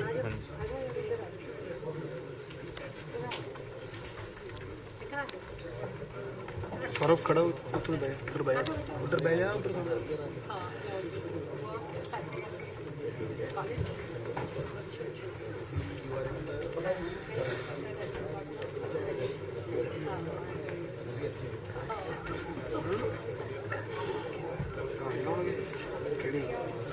उतारी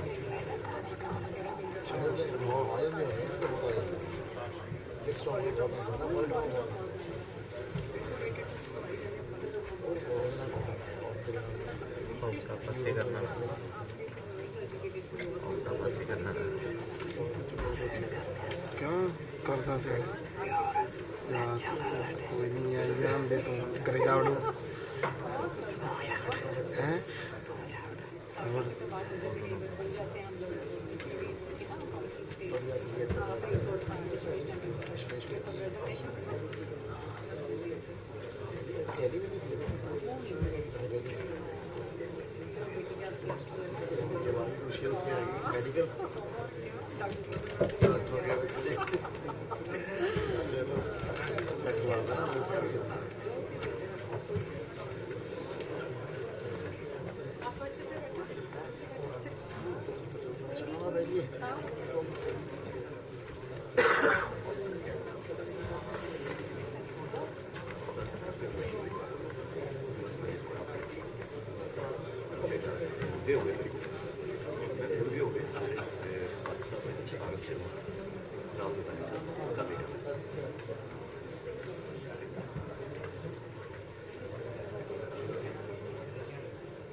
हैं?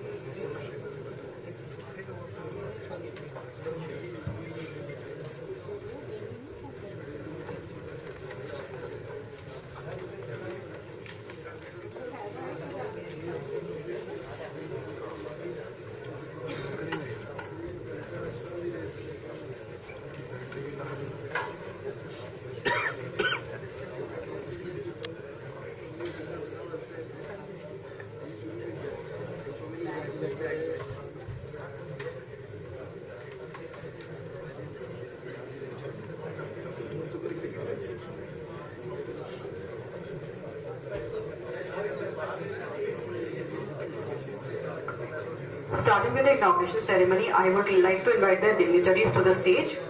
Dr. R.S. Chahal, please, on the stage, sir.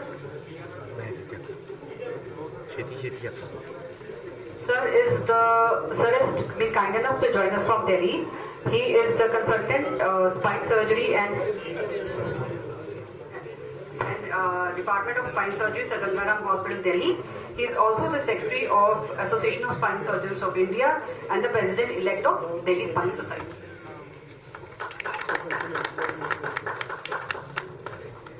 Next, I would like to invite Dr. P.S. Faridkot, President, Punjab Orthopedic Association.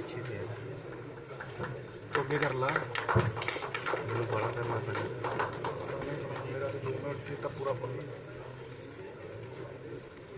हाँ जी ma'am नाल हो जाएगा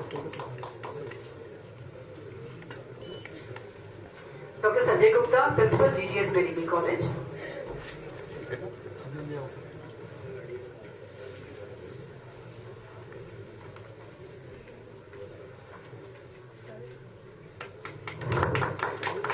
Dr. Iqbal Hai, Secretary, Punjab Orthopedic Association.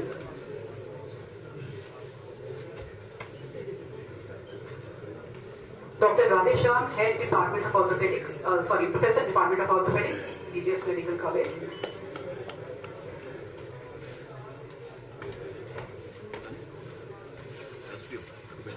Dr. Rajiv Joshi, Principal, GGS Medical College and Head Department of Forensic Medicine at GGS Medical College.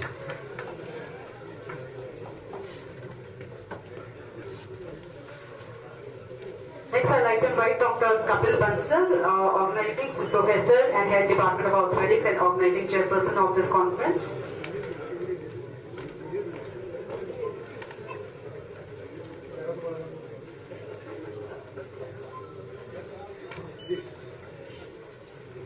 Dr. Rohit Chopra, in charge of BFD. Since our VC sir could not join us today,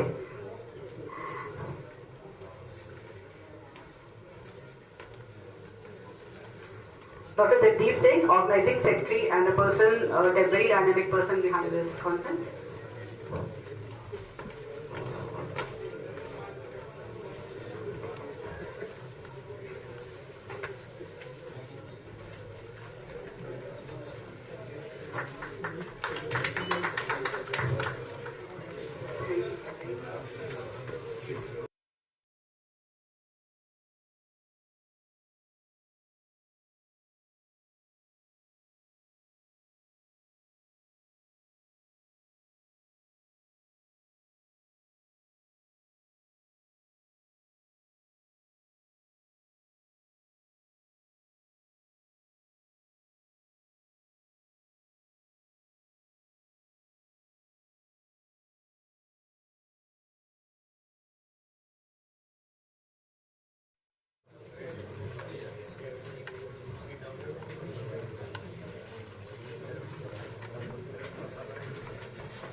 I have a sense of immense pleasure, privilege and pride that Department of Orthopedic, GGS Medical College, Faridkot is organizing a workshop on spine surgery, first of its kind ever in this region, under the patronage of our worthy Vice Chancellor, Baba Farid University of Health Sciences, Professor Rajiv Sood, whose perpetual encouragement and inspiration motivated Dr. Kapil Bansal, the chairman of the organizing committee, to take the challenge head on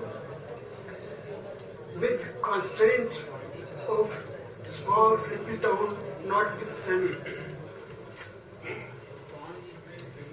It's a big leap and a huge welcome step by the team orthopedics and a feather in the cap of the Department of Orthopedics as well as GGS Medical College Faridkot that first ever spine surgery workshop is being organized in the region by the Orthopedic Department of the Govind Singh Medical College Faridkot.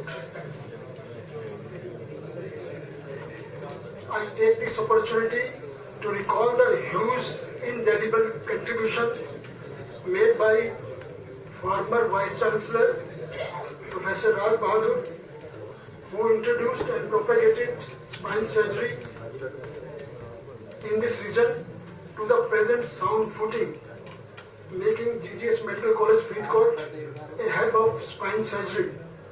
Besides training and monitoring the faculty and residents here in donning the mantle to carry on the torch forward. So I am really grateful to Dr. Raj Bahadur, who has been force behind the spine surgery in the region. Our today's chief guest, Honorable Vice Chancellor, Baba Farid University, Professor Rajiv Sood, could not make it to today's epoch-making event because of his busy schedule and pressing engagements.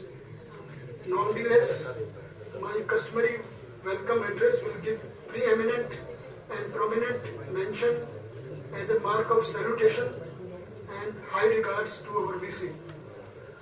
So I will now start with my welcome address.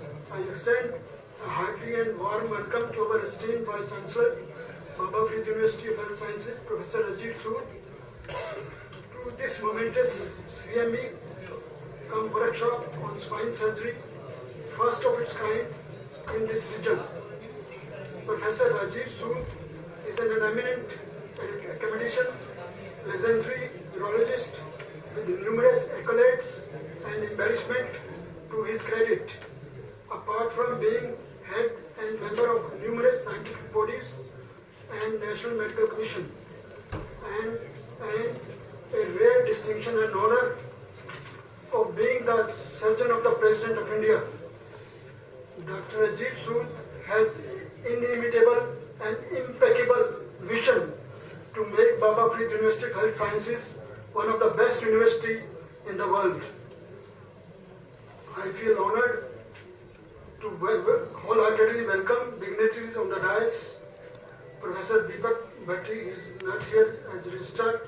I welcome Professor Sanjeev Gupta, Principal, Guru Gobind Singh Medical College, Dr. Rohit Chopra, our in charge UPFD. Dr. Neetu Kukar is not here. I welcome Dr. R.S. Chail, eminent spine surgeon and resource person and chief of the scientific session today from Sir Gangaram Hospital, New Delhi. Dr. P.S. Verka, President, Punjab Orthopedic Association, and my old pal. I welcome Dr. Verka. Dr. I.S. Ghai, Secretary, Punjab Orthopedic Association, again my old pal from Amritsar.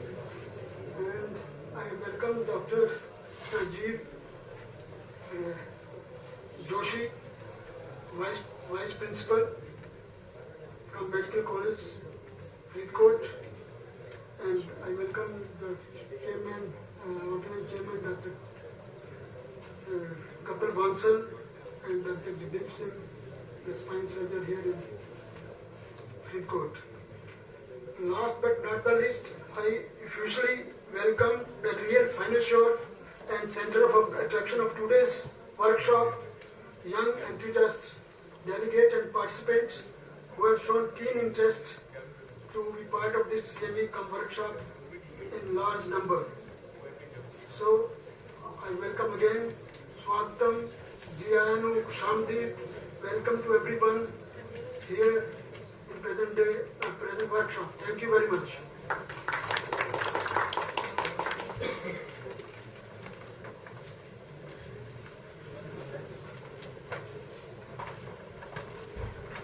All are requested to step forward for the lap lighting ceremony and the Saraswati Vandana.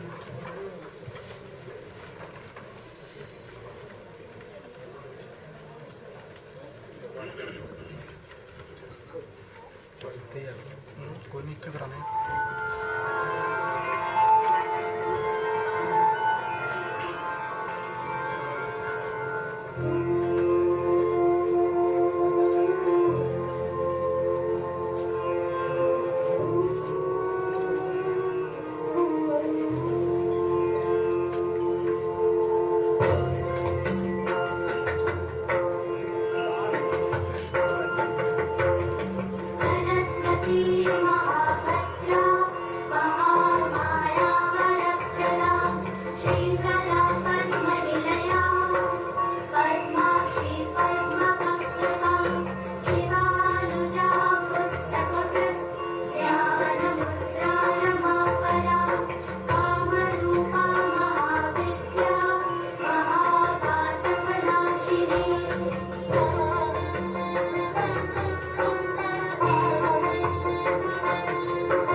थोड़ा ही पिछड़ो जी नाल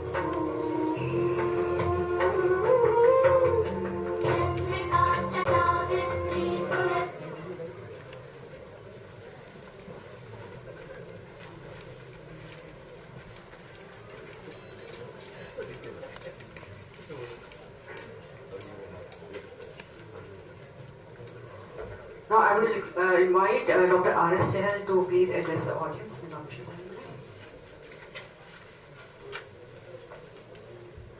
Esteemed faculty and on this dais and friends in the audience, it's a great pleasure to be invited here. I miss Dr. Raj Bahadur. He was my teacher and I learned spine surgery from him. And basically transthoracic decompression of the spine was the first surgery I saw in 1998 in Chandigarh. And I was telling Professor Radhesham also, he was the lecturer there on deputation at that time. Sir, I still remember you, Dr. Ravi Gupta, Dr. P.N. Gupta, and I worked there. So it is a great player, and Dr. Raj Bahadur is the leading force. So in North India, whenever there was a big problem in spine, people rushed to Chandigarh. And last few years, because I come to my village here and see the people generally, the focus shifted to Faridkot when he came here. And we can see Jagdeep doing very well. So when he visited us in Gangaram for some time, a lot of fellows do come, but when they go back, they don't do anything. So I make sure I call them and said, whenever you do your case, just post me some pictures. So they are under tremendous pressure to come back and do it. Because now most of the orthopedics focus is on joint replacement. So not people, many people are, because that is a very, very famous, lucrative field. Not many people go through the spine, that's a tough one. So we have, as an orthopedician, lost hand to the plastic surgeons. In our own hospital, we lost amputations to the vascular surgeons. And only trauma and joint replacement is left with orthopedics. So we tend, as an Association of Spine Surgeons of India, I'm the secretary of it, we tend to organize a lot of outreach programs. And I have been asking them, asking the AIMS Berinda also we will definitely be after them.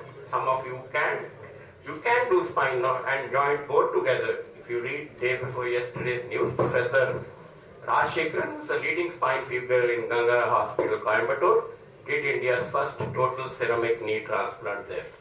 So if he does around 5,000 spines, he does 4,000 joints also. So nothing wrong. So we will definitely be there to promote you in any way we can. So when he came up with an idea to do a conference, I said immediately whatever day, time you tell me, we are always there. So as a token of respect, so these are manuals, ASSI prints these monograms, and we have a first of the world OT manual for spine surgery, and so I would give it to the Department of Spine Orthopedics.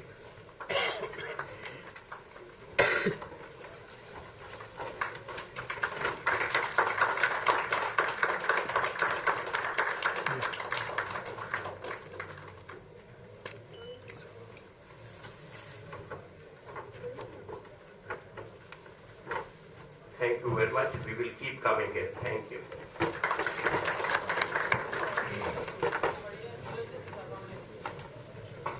Thank you so much, sir. It's indeed an honor to have you here.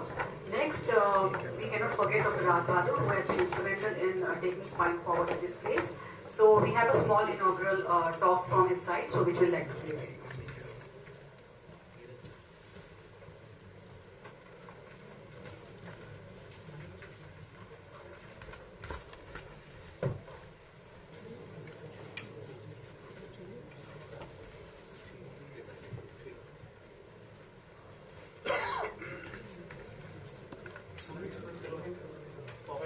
Yes, sir.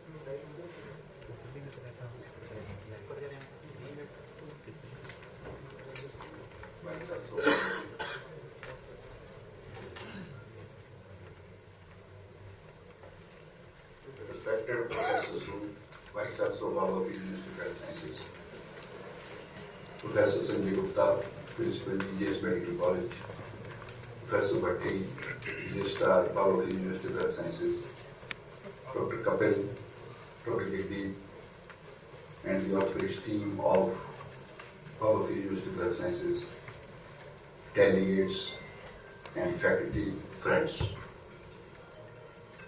I am so happy to learn that the Department of Orthopedics, GGS Medical College, is organizing this conference, and they deserve my congratulations on this aspect. The Department of Orthopedics, in last 7 years when I was working there, has contributed significantly in terms of the patient's care in the region. We used to get patients attracted from the different parts of the state of Punjab, and by virtue of the robust team which is existing even at present, they are able to contribute so significantly. And this venture of academics, which we could not do during my stay at our University of Health Sciences, is another feather in the cap of the Department of Orthopedics. And I'm so happy that they are doing so well. And for this, I once again congratulate them.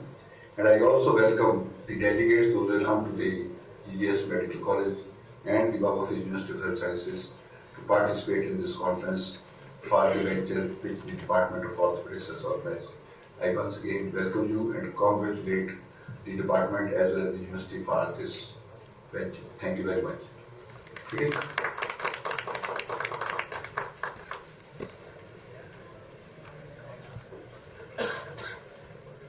Next, I'd like to invite our principal, Dr. Sanjay Gupta, on the dais to address the audience.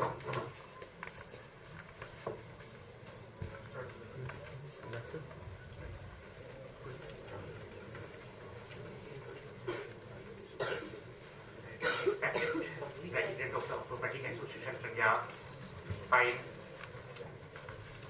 my Vice Principal Dr. Joshi, Dr. Kapil, Dr. Adesham,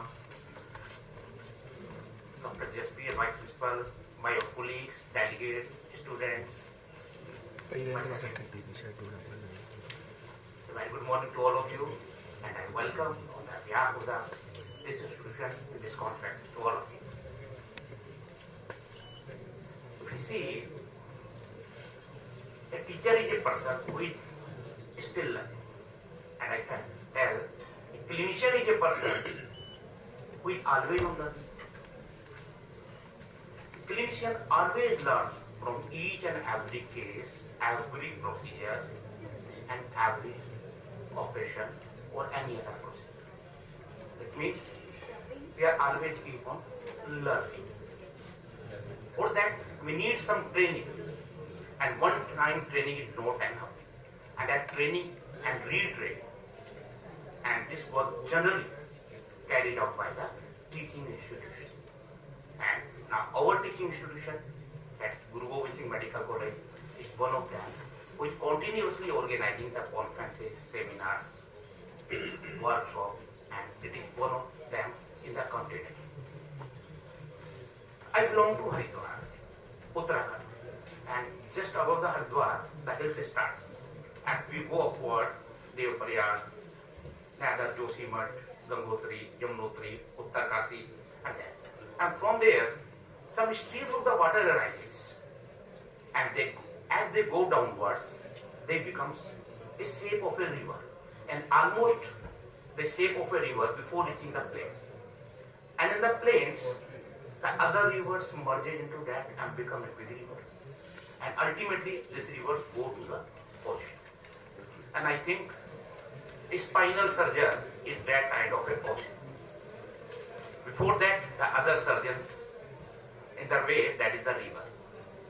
And before that, some streams that arises in the hills, they are our students. And before that, some streams, very, very small streams, that become shape of a stream is our staff. I request to all of you to develop some modules for a 4-5 day training of workshop at the various level of the medical students, nursing students, and the paramedical staff to take immediate care of a spine surgery. If I tell to my pharmacist, what will you do if you meet an accident and he has a spinal injury? No. Even an MBBS student is not able. So we all joint have the responsibility of the spine surgery, the spine care. So my request to you, aside from the training of the faculty and the doctors, we should develop the modules for these all. So I wish for the success of your branch. Thank you very much.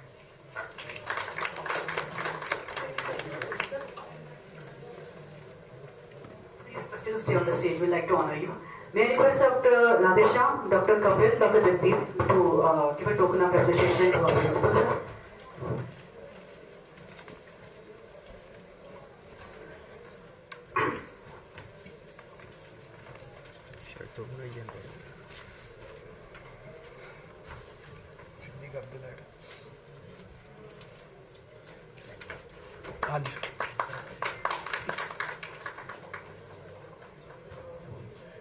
May I please request Dr. Rajiv Joshi, Vice Principal, to come on the dais.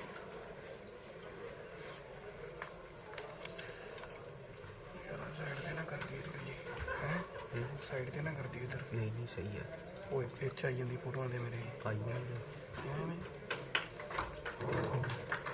I request Dr. Rohit Chopra also dais, please.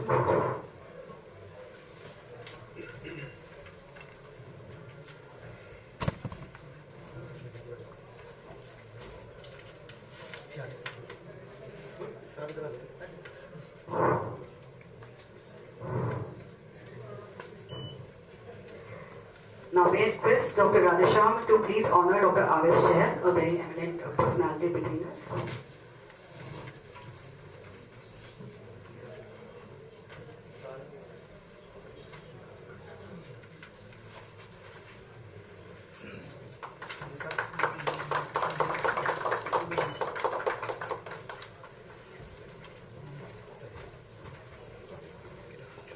Dr. Sanjay requested to stay on the stage, please.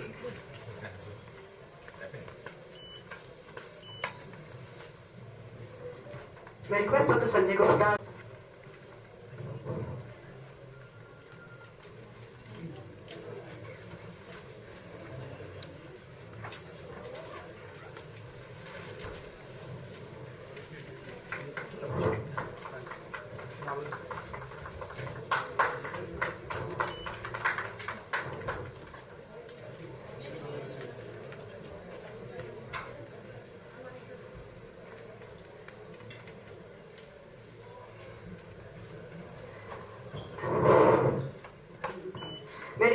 R.S. Chahal to rise on the stage, please, so that we can facilitate Dr. Radhesham all together. The senior orthopedic surgeon between us.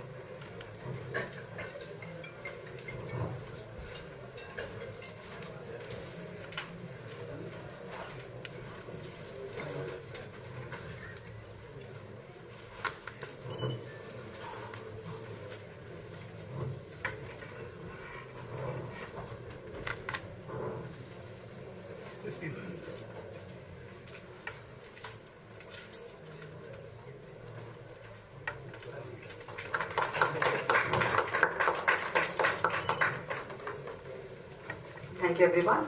And now I please ask Dr. Jagdeep, our very dynamic organizing secretary, to take me on the stage.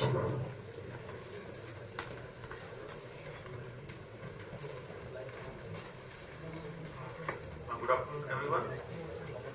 Today we are assembled here for the inaugural function of one day's basic spine course and hands-on training workshop. Being an organizing secretary of this program, it's my privilege to have been asked to propose a vote of thanks. First of all, I am thankful to Almighty for giving us courage and spirit to arrange this glorified function. I, on the behalf of GGMCH Medical College and Hospital, organizing team, entire faculty, and on my own behalf, convey deep regard and hearty thanks to Dr. Rajiv Sood, worthy Vice Chancellor of this university. He is the driving force behind all this process. His vision, interest, hard work has once again culminated into another success story.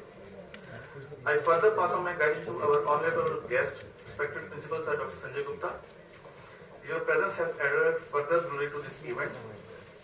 I wish to express our profuse thanks to Dr. Radhesham Sir, Professor of Orthopedics, for giving encouragement and wonderful guidance regarding this program.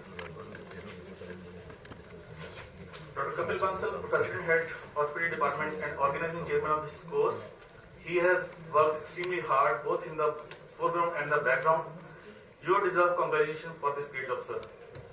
Dr. R.S. Chahal, Vice Chairman, Department of Spine Surgery, Sagundaram Hospital, New Delhi, shared with us his knowledge, experience and guided us in the right direction, and we deeply appreciate it, sir. Thank you for your invaluable contribution. On this event, I would also like to take the opportunity to express my gratitude to Dr. Raj Bahadur, who is the former Vice Chancellor of this university, and Director RSS Mohali. He is my teacher, my mentor in the journey of my spine surgery. It's because of him GGMCH Medical College is now recognized for spine surgery, and it's his blessing that our orthopedic department is organizing the first ever spine course at the government medical level. I also extend my hearty welcome to the Dr. P.S. Veka, President, Punjab Orthopedic Association, and Dr. Iqbal Singh Gaig, Organizing Secretary, Punjab Orthopedic Association, for being a part of this workshop. My sincere thanks to all the invited speakers and guest faculty who graced this occasion with their esteemed presence. They have spared time out of their hectic schedule and sharing their knowledge on this academic event. An event like this will not happen overnight. The wheel starts rolling months ago. It required planning and bird's eye for all details. I have been fortunate to be back with Dr. Anshul, Dr. Ajay V, Dr. Pranav Gupta, Dr. Subeg, our SRs, PG and volunteers for their excellent sports and willingness to undertake the various responsibilities for making the event a success. I am very much thankful for the sponsoring agencies. It would have been impossible to organize this course and workshop without their support. In the end, I thank all the delegates of the workshop for sharing their interest to participate in this program. Thank you all for being with us. Now I would like to request all the participants to proceed for tea and snacks. Before we proceed for the tea, I will like to invite on the dais Dr. Sanjay Gupta and Dr. R.S. Chahal to felicitate the very dynamic organizing team from the Department of Orthopedics. Then we can proceed for the high tea. I know it's late. Thank you very much.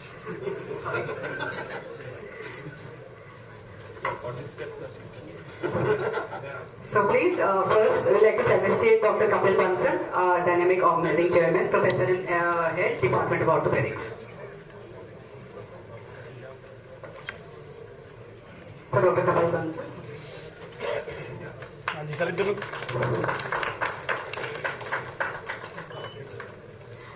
Dr. Jagdeep Singh, Professor, Department of Orthopedics, GGMCH Medical College.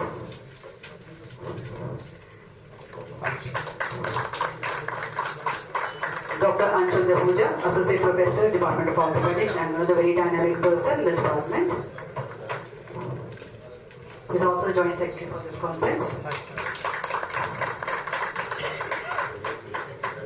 Dr. Ajay Peet, Assistant Professor, Department of Orthopedics, and with a very keen interest in the area of spine.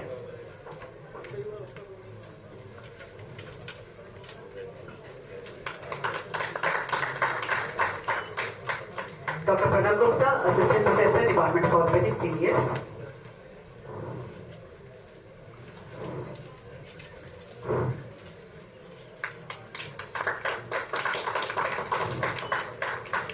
Thank you all, and now we can proceed for the hygiene.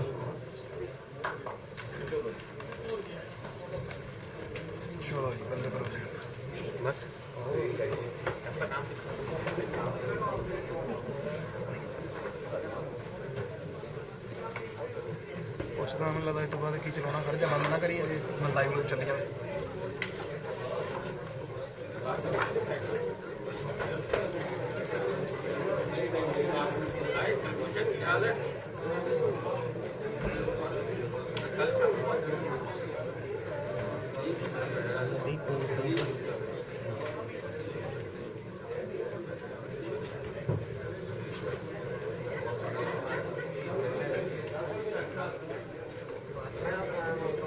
इधर को मिल जाएगा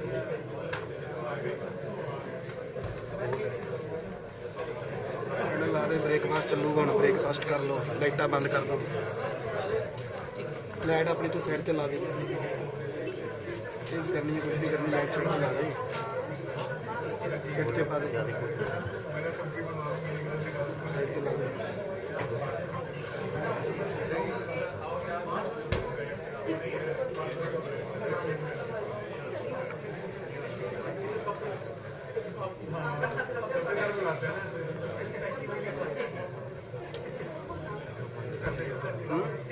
ਪੁੱਛ ਲੈਣਾ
Delegates are requested to please proceed to the hall so we can start our next session.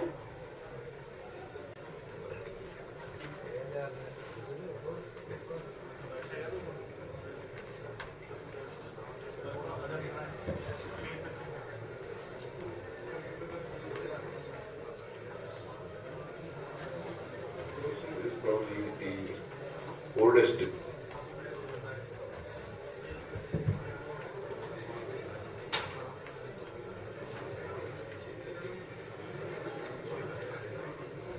grateful to the organizing team for permitting me to present. Grateful to the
Delegates and everyone is please requested to proceed to the main hall so we can start with the next session, which is final tuberculosis from dilemmas to clarity in surgical execution.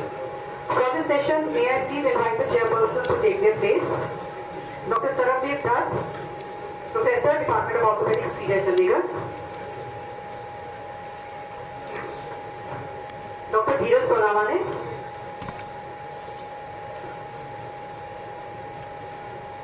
Head of Orthopedics and Spine Unit, Grant Medical College, JJ Group of Hospitals, Mumbai. Requested to take your place as a chairperson, sir. Dr. Amardeep Bakshi, Professor, Department of Orthopedics, Government Medical College, Patiala.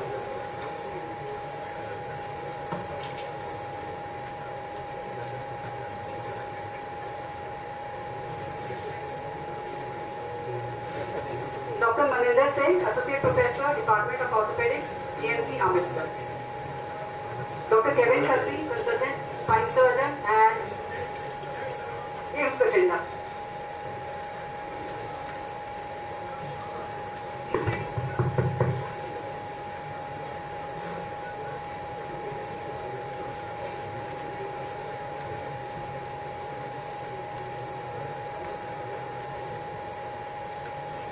We'll be starting this session with a talk from Dr. Raj Bahadur, who is a former Vice Chancellor, Babakit University of Health Sciences. He's been a Professor at Department of Orthopedics, PGI Chandigarh, former Director Principal, Sector 32 Chandigarh, and currently he's the Director of Weakness Spine Injury Center at Mohali. So sir will be delivering his talk on spinal tuberculosis, operative versus non-operative method.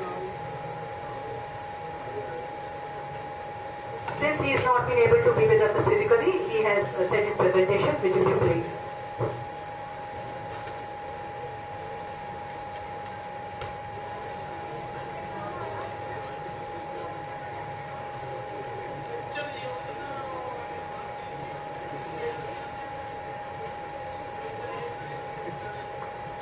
Thankful to the organizing team for permitting me to participate in this conference. And they have asked me to talk on spinal tuberculosis, operative versus non-operative treatment. Tuberculosis is probably the oldest disease in mankind. It is as old as a human being itself. This positive organism, Mycobacterium tuberculosis, has possibly caused more mortality as well as morbidity than any other microbial pathogen till date. We must understand that with the advent of HIV and multi-drug resistant disease, the King's evil has re-emerged as a major global public health problem and is currently one of the top 10 causes of death. In order to manage the tuberculosis of the spine effectively, it is important that we should do the early diagnosis, expeditious medical treatment, aggressive surgical approach, and we must prevent the deformity to get the best outcome of this disease process. For this, we need to do the diagnosis, which requires a blood examination or seeing the increased ESR. There is a possibility that there will be lymphocyte count also. ELISA test is done to find out the sensitivity of this test. In case of the antibodies to the mycobacterial antigen, which is around 60 to 80%, PCR sensitivity is low, sensitivity is approximately 40%. We must get the X-ray test as well as the X-ray of the diseased area. Microbial studies are usually done from the material which you get, like the sputum or the pus, which we get in case of the tuberculosis. Nielsen staining should be done. Culture is positive only in 50% of the cases, but recently it is observed that the gene expert PCR for mycobacterial tuberculosis is one of the best investigation. Gene expert is a molecular test which detects the DNA in TB bacteria. It uses a sputum or a pus which can be give us the result in 2 hours. It can also detect the mutation as well as the resistance to the drug rifampicin. Harald et al. Established in 2014 that the gene expert polymerase chain reaction for spinal tuberculosis is an accurate and rapid diagnostic test. I wish to emphasize here that we did a study at GGMCH Medical College, Faridkot, The total sample of 71 samples were taken from 69 patients and they were included in the study. The gene expert study showed that we have a sensitivity of approximately 95.6% and specificity of 96.2% for the spinal tuberculosis. Gene results of the gene experts were available within 48 hours as compared to the medium studies of usual tests for around culture in 35 days for the cultures. All cases of multiple drug disease of TB were diagnosed accurately with the gene experts. So again, re-emphasizing that it is our experience also and the experience of the world as such that this test should be performed if the facility is available. We could do it when the corona was also there and because the equipment was available in the hospital. The general principle which guide the drug therapies include drugs to be given to the patients. It depends upon the type of Mycobacterium tuberculosis. And I would appreciate that if the students, they understand that there are 4 types of Mycobacterium tuberculosis. One are extracellular and they rapidly dividing bacilli. The second type is which are extracellular, they are slowly or intermittently dividing bacilli. And the third is intracellular, intermittently dividing bacilli, and few are dormant bacilli. So since there are 4 types of bacteria, we need to have the drugs effective for these types of bacteria, and it has been observed that the rifampicin, which is a bactericidal, acts essentially on the extracellular bacilli, which are slowly multiplying. Isoniazid, streptomycin, and ethambutol acts on the extracellular rapidly dividing bacilli. Parazenamide penetrates inside the cell, that is the intracellular bacilli, and there is no drug which can affect upon the dormant bacilli, so there is a possibility of the relapse also. So the importance of the multiple drug is that it affects on the various types of the Mycobacterium tuberculosis. You all are aware that there is a resistance to the drugs, and it has been observed that in samples which are around say 106 in number, which are for sensitivity of the isoniazid, one sample is resistant to this because of the resistant mutants. Similarly, for 108 samples of rifampicin which have been tested, it has been observed that this one sample is resistant to rifampicin. The probability of having bacteria resistant to both is 1 in 1014 samples, which means that around, if we study around 1000 samples, we would find that at least one patient should be resistant to these drugs. So it is a desire that we should have a combination of the drugs which are used for tuberculosis. Another important thing which we should understand that when we give a drug, as soon as the drug is given, its effects remains for several days, which is known as a lag effect. So they should not be much worried that if the patient misses one dose, which is usually an impression that if the drug is left, then probably the effect would not be okay. Similarly, intermittent therapy significantly improves the patient compliance, which is a major problem for all prolonged antibiotics therapy. We are aware that since the drugs are to be given for approximately 1.5 years, there is a possibility that a patient may not be able to comply very well with this. But it has been observed that the intermittent therapy is useful, and it has been proved in various trials that the efficacy of intermittent therapy has been effective in tuberculosis also. The various methods or the various principles for treatment is conservative treatment with the chemotherapy only, radical therapy, and the middle path regime, which is so popular for the management of this. Management of the TB spine, it has been observed that if there is no neurological deficit, the tuberculosis of the spine do well with the conservative treatment. So it has been observed that the TB spine is a medical disease and it is effectively treated by the antiviral drugs, and the role of surgery is discussed whenever there is a specific indication for that.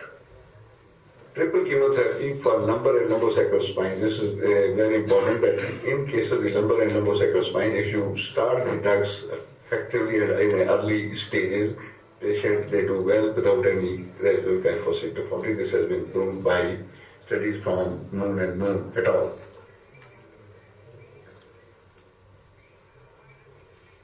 Our study from this country, which has been done by Nene and Bojla, has also established that the tuberculosis spondylitis, which means that when there is no neurological deficit associated with this, they can well be managed conservatively within the vast majority of the cases, and the surgery is indicated only in few anti-specific patients.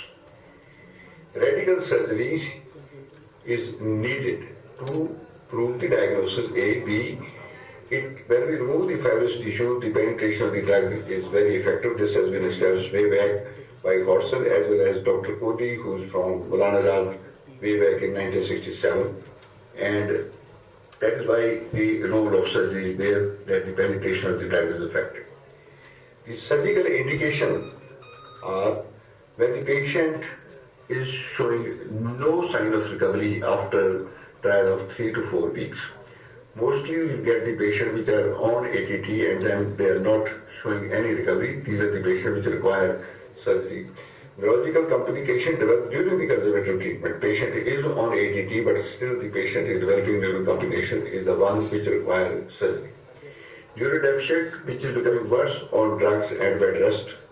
Recurrence of the neurological complication. Prevertebral cervical abscess which produce a difficulty in decolonization or respiration are the one which require surgery. Advanced cases where the blood involvement is there, they also require surgery as early as possible. Relative indications are patients have a recurrent paraplegia, painful paraplegia, posterior spinal disease, spinal tumor syndrome, rapid onset of paraplegia due to the thrombosis or the vascular catastrophe, doubtful diagnosis, and recorder guina. These are some of the relative indications. The type of surgeries which are usually done is decompression and the decompression plus minus fusion. This is done in advanced cases where failure to respond to the conservative treatment is the commonest way to treat the patient's osteoporosis spine with a neural deficit. If there is a recurrent disease, again one can do the decompression as well as debridement and fusion can be combined.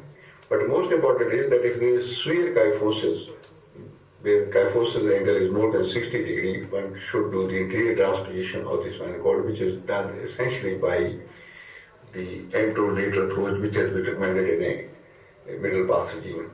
Laminectomy is apparently done in very few indications, like the extradural granuloma, tuberculoma, and posterior spinal disease.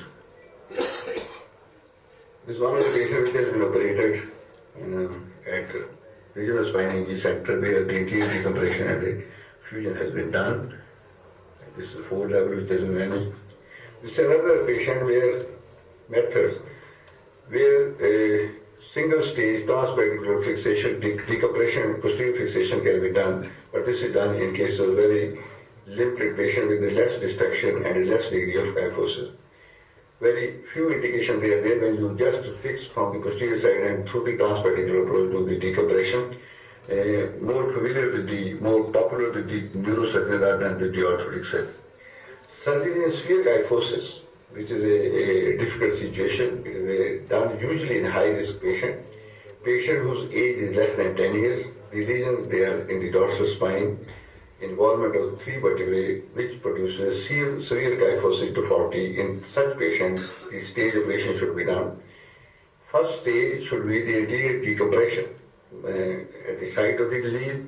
In the second stage, you do the osteotomy from the posterior side, and then either you do the fixation if the child is a little bigger, but otherwise the retraction should be given halopelvic or a halofemoral retraction postoperatively so that we should be able to correct the deformity slowly. Surgical correction of the severe kyphotic deformity in the adult patient could be done by doing the osteotomy on the concave side and then closing the wedge from the convex side and then doing the fixation. Treatment of paraplegia and severe kyphosis has been recommended initially by Griffith by doing the anterior transposition of the cord, which is usually done in cases of anterolateral decompression, but he recommended it to the laminectomy, which will produce eventually the catastrophe. Our corporal surgeon Vijay Shekharan recommended that we should do the posterior stabilization first and then do the anterior decompression bone grafting with the help of a cage, which can also be reversed in a reverse way, that first we do the anterior decompression, then do the posterior stabilization in the single stage. Anterolateral decompression is the most preferred, which has been recommended in the middle path regime by Professor Dooley. Irazi et al. Mentioned that in selected patient early operative treatment with instrumentation when indicated minimize the neurological deterioration and the spinal deformity, allows early ambulation and result in a neurological outcome. I think this is very important in the sense that if we are able to operate in the early stages and do the fixation, there is a possibility that we do not develop any neurological deterioration and the deformity is also not there, which is recommended now at this stage when we don't expect any deformity to happen. When we were students, usually the patient, they were treated with the middle path regime and the fixation they were not done, and it used to result into a deformity in the spine even if the drugs used to treat the disease. There were two thoughts that all patients of KD spine, irrespective of neural deficit, should be operated. This was the thought of Hodgson. And the other thought was that patients should be treated by medicine only. Professor Tully devised a middle path regime where he said that an absolute non-operative approach to Port's paraplegia is considered unjustified. So if there is a paraplegia, we must not waste time and do the surgery as early as possible so that we should not develop a complete loss of motor function. Universal surgery is also not recommended in all patients. Middle path regime, which is usually followed by all of us, is rest in hard bed rest, chemotherapy, X-ray and ESR once in 3 months, MRI or CT scan at 6 month interval for 2 years. Gradual mobilization is encouraged in absence of neural deficit with the spinal braces, back extension exercises 3 to 9 weeks. If there is an abscess, aspirate them and then put in streptomycin or INH in the area. Sinuses, they heal in 6 to 12 weeks. Neural complication, if showing progressive recovery on ATT in 3 to 4 weeks, surgery is unnecessary. But excisional surgery for posterior spinal disease associated with the abscess, sinus formation or neural involvement. Operative debridement, if no rest in 3 to 6 months of the ATT with the recurrence of the disease is done. Post-operative spinal braces, they should be given for around 2 years. Principle of management of the MDR-TB, we must appreciate that because of the resistance, we have now the multi-drug resistance, tuberculosis. In every patient, all efforts must be made to culture the bacteria because you are not sure that which bacteria is affected by which medicine, so we must have the culture sensitivity in cases of the MDR tuberculosis. Never add a single drugs to a failing regime. Regime should consist of more than 4 drugs. Second line of drugs, they are toxics, and one should have the consultation with the experts in the MDR tuberculosis from the medical side. An injectable aminoglycoside preferably should be added for a minimum period of 2 months. This slide is important, can be taken in your pocket, that multi-resistance cases, the drug regime, if you have a susceptible testing of essential drug is not available, then one should start with the initial phase with the drugs which consist of kanamycin, ethionamide or ciprofloxacin, pyrazinamide plus minus ethambutol for 6 months, and the continuation phase should have ethionamide and then ciprofloxacin, pyrazinamide plus minus ethambutol for 12 to 18 months. If you have a resistance for INH as well as femcin, then one must add streptomycin, ethionamide, ciprofloxacin, pyrazinamide plus minus ethambutol for 6 months, and ethionamide plus ciprofloxacin, pyrazinamide plus minus ethambutol for 12 to 18 months. So this regime should be used in case of the multi-drug regime, in case of resistance, and then we must have the consultation with the experts on the medical side also for using the multi-drug resistant cases to be treated with the drugs. In conclusion, multiple drugs should be used for a prolonged period, and uninterrupted chemotherapy is important for success, and unless there is a contraindication. Spinal MDR-TB and spinal TB in HIV present a unique problem in the management and have a poor prognosis.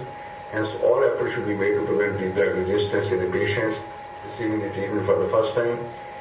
It is concluded that the spinal tuberculosis without unsightly kyphosis and neurological symptom is a medical disease, but if this is associated with a neural deficit, should be operated by surgery.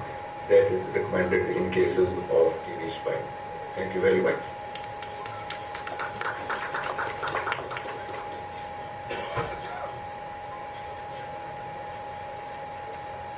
Now I would like to invite Dr. Rohit Sir, who is Professor, Department of Orthopedics, Government Medical College, Sector 32, Chandigarh, to deliver his lecture on quad spine, posterior approach for thoracic decompression and fusion.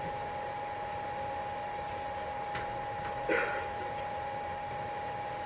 morning, everybody. I am quite proud that Dr. Dept has organized this basic spine course. I hope it is useful to everybody.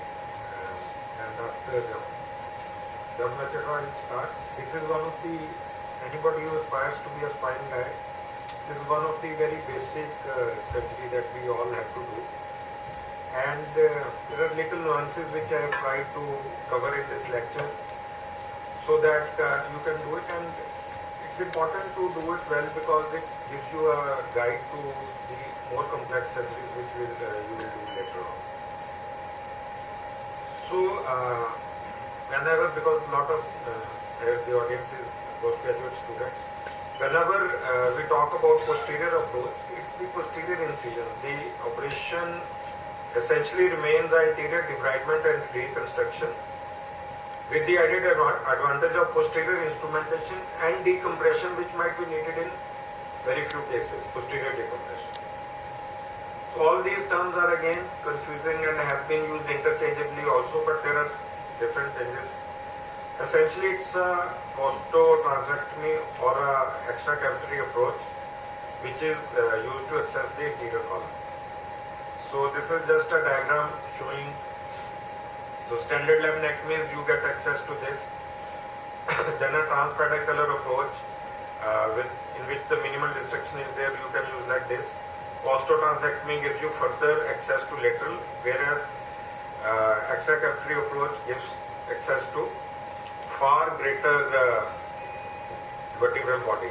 And what we were traditionally always taught transthoracic is going through the cavity, which gives even more access, but at the risk of violating a cavity and needing a posterior instrumentation if you want to mobilize that leg. And transpedicular would just give access to that, so it is generally a bilateral approach. And what are the advantages of a lateral approach or a posterolateral approach? Besides giving the access, it helps to minimal retraction of the cord, because the blood supply of cord is very tenuous and you don't want to retract cord too much, so the costotransectomy approach helps in that. And now this is a very important slide because we are all used to, as Dr. Rupinder in his morning lecture said, that you need to see the X-rays. Dr. Dheeraj also emphasized on it. You must see the CTs very importantly, because if you see the X-ray and MRI, you might miss the amount of destruction. It's a multi-segmental disease. As you can see, this body here looks quite normal. But if you see a CT, obviously this body cannot take a screw. And you need to have sound fixation for posterior instrumentation to be effective. So CT is very effective. Second is, since we envisage putting a structural graft or a cage, so you have to clearly look at the end plates. The end plates may be sclerotic, may be lytic in TB, so you also have to see whether the end plate is strong enough to take whatever reconstruction you are planning. And third is, like, see this coronal view. You can see that these two appear to be alright, but there is a big gap there. So you need to take this out for any reconstruction to be done, and you have to plan accordingly. So preoperative CT scan is very, very important if you are planning this procedure. In interior, you might still get away because you are seeing there, everything is in front of you. But in posterolateral approach, you have to do that. And I also will emphasize on this. Anybody who wants to start a practice, this is not expensive. And for a TB decompression, you really don't need a microscope. But this helps in many ways that it's adequate. So always there is a balance between field of view and magnification, workflow, and speed of the procedure. So a 2.5 loop with the headlight, I think, is a sweet spot when you are doing a TB case. And even in TLIF, you can use this. So I found it very useful, particularly when you are trying to catch hold of a root or a bleeder. It is better than not using it. So the surgical technique will be described in the following steps. Regarding positioning, it has to be prone position. The cylindrical bolsters are there because it provides a natural correction of kyphosis and in a wet case. That's the early case of TB. And arms should never be abducted more. Sometimes the anesthetist will just pull the arm there. It should be 90 degrees. If you are planning cervicothoracic, then it might be needed to tie it with the side of the bed, but generally this is the position for a thoracolumbar. It's very important. Many times it happens is the patient is being intubated and then being put prone, so you don't see X-ray then. So you will have a lot of electrodes in the midline, or the ECG leads will be crossing the chest, and then if you want to see the X-rays, it creates a problem. So once you have position prone, just see one image so that your field of view is clear. And the most important part of dissection wise, besides the routine posterior dissection, is taking out the rib. To decrease the pleural breach, you can just reduce the vital capacity to about 350 ml. And then there is a special rib respiratory, and I use this roll gauze type of thing, and then you can just take the rib out. About 5 centimeter needs to be taken for good access. And one thing you can do is you can just burr out the dorsal cortex and leave the anterior cortex, which you can take out with a ronger rather than just osteomizing it. It is also important to take the full rib, because many times, particularly in middle and upper thoracic, you can use it as a strut graft, and you don't need to put a cage or take another graft. And as we had seen, one-sided is enough. Bilateral might be needed if you are doing a healed TB and you have to crack kyphosis, then obviously bilateral rib excision is needed. But otherwise, for a wet case, unilateral is enough. And this is just to show the rib is very important. It just leads to you the center. Once you have removed the rib and the transverse process, there will generally be a gush of pus, and you are in the center. Debridement is easy. This is a 3D CT just showing that this much needs to be moved. And one thing that you should know that a 9th rib will articulate in the upper part of the body, between 8th and 9th body. So rib has three attachments to the body. One is the transverse process. So you have to take this out. Then is the superior part of the inferior body and inferior part of the inferior part of the superior body and superior part of the inferior body. It's a marker to the disc. Even if you are doing transthoracic, you have to take that rib head out to reach the disc. So this is very important. If you take it out well, your dissection is made quite easy. And we all know that pedicle screw provides three column fixation, and a temporary rod can be used to maintain stability, and then you can appropriately contour it to the sagittal contour that you need. And decompression, as I told you, there are 3 or 4 approaches. So extent is determined by nature and severity. Generally the approach side is where the bony destruction is more, because the reconstruction, you need to do a bigger reconstruction on that side, and it is easier. You can just start from the side, you can just go there. But for hemilectomy is generally easier to start from the middle. So what I sometimes do is do a spinous process osteotomy, just take spinous processes to the side without moving it, and then you can start the hemilectomy. It lands you in a familiar anatomy if you are starting off. After you have gained experience, you can just go from the lateral side also. And one side of facets need to be excised. Contralateral facets can be preserved. It aims to preserve besides stability, it preserves length also. So once the contralateral facets are preserved, you are not at the risk of over-compressing the cord and destroying its blood supply or not. So in a wet case, it can be most oftenly done and you should need to do that. And vertebral body, sometimes the undestroyed vertebral body also needs to be removed, as I showed you here, so that you can do the reconstruction as you progress. Another, besides the rib dissection, what is extra from the normal laminectomy is the root ligation. Generally, the proximal root is need to be ligated more because inferior can be extracted along with the pedicle, and the direction is such that you can manipulate your cage by protecting the anterior root. It is important to preserve as many roots as possible.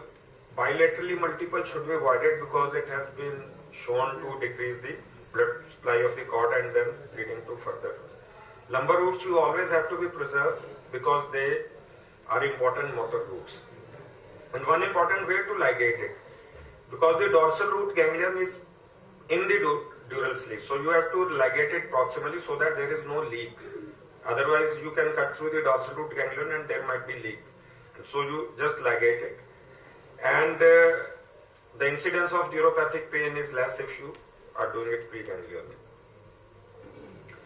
And once you have identified the root, you can just with the ligature lift the root a little bit, and that is the area where the pus comes, and then you can go, you can have access to the cord, and you can actually identify where the cord is, where the anterior part of the cord is, and then you can anteriorly debride the material anterior to the cord.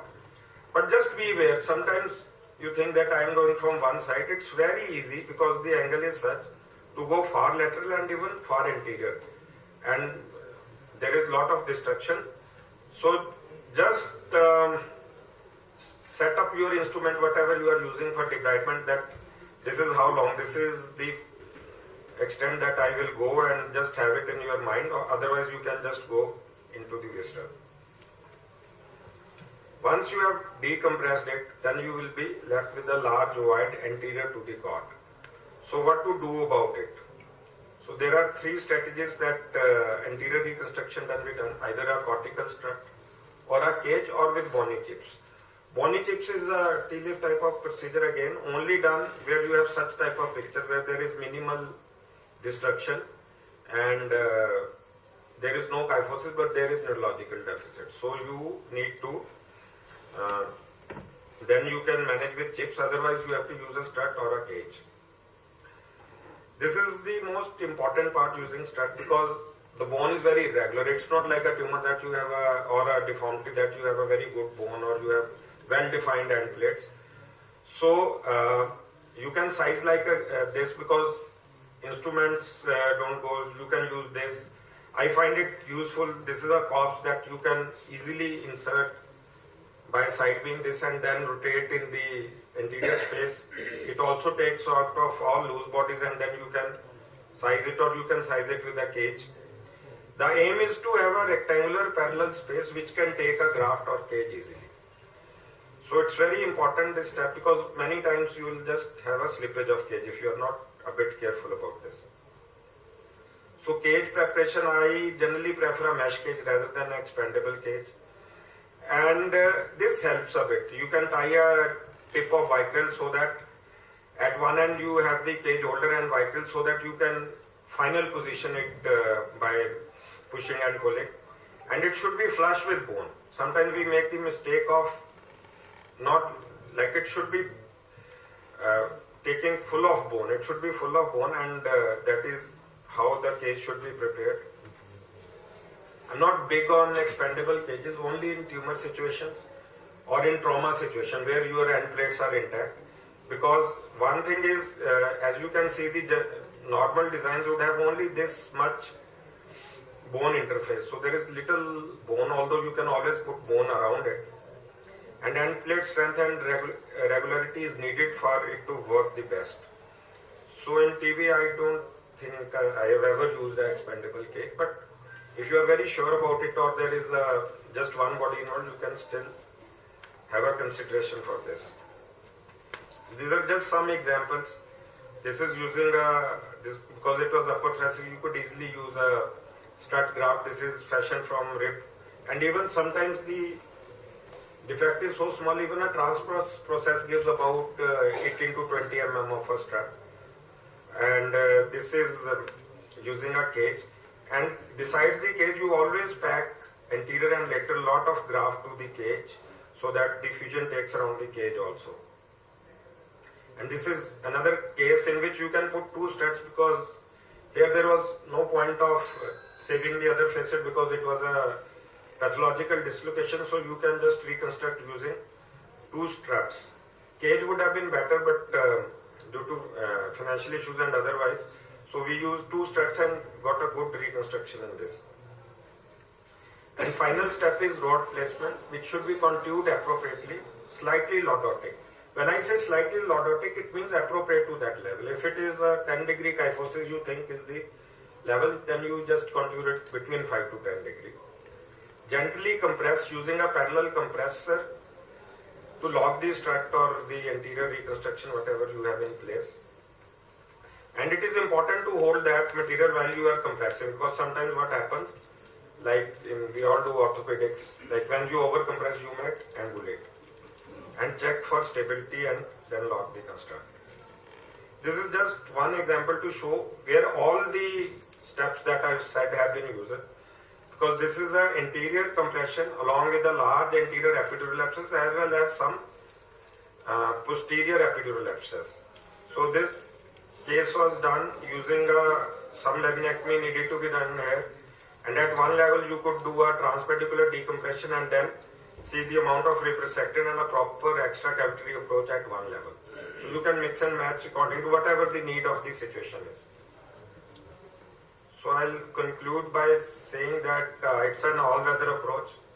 Addresses the deformity component as well as the compression component.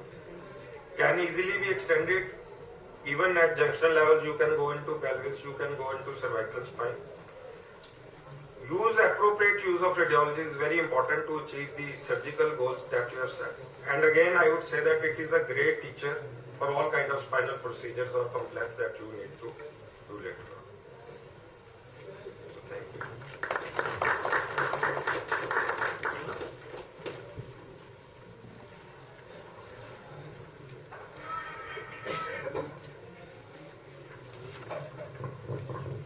So any questions from our delegates?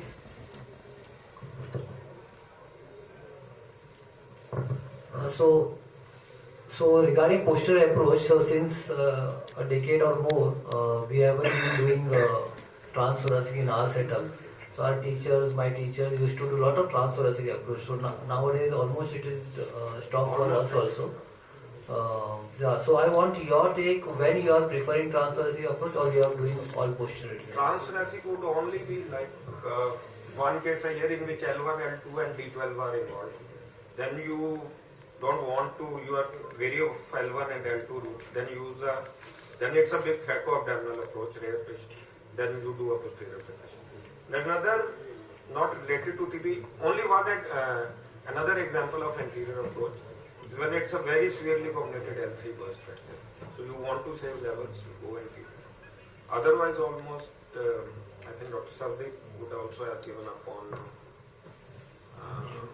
The only time we do is when the residents ask for it. Yeah. I mean, that is also one indication. Yes, it's a theater, you know. It's a theater. So once a year you would do it. Yes.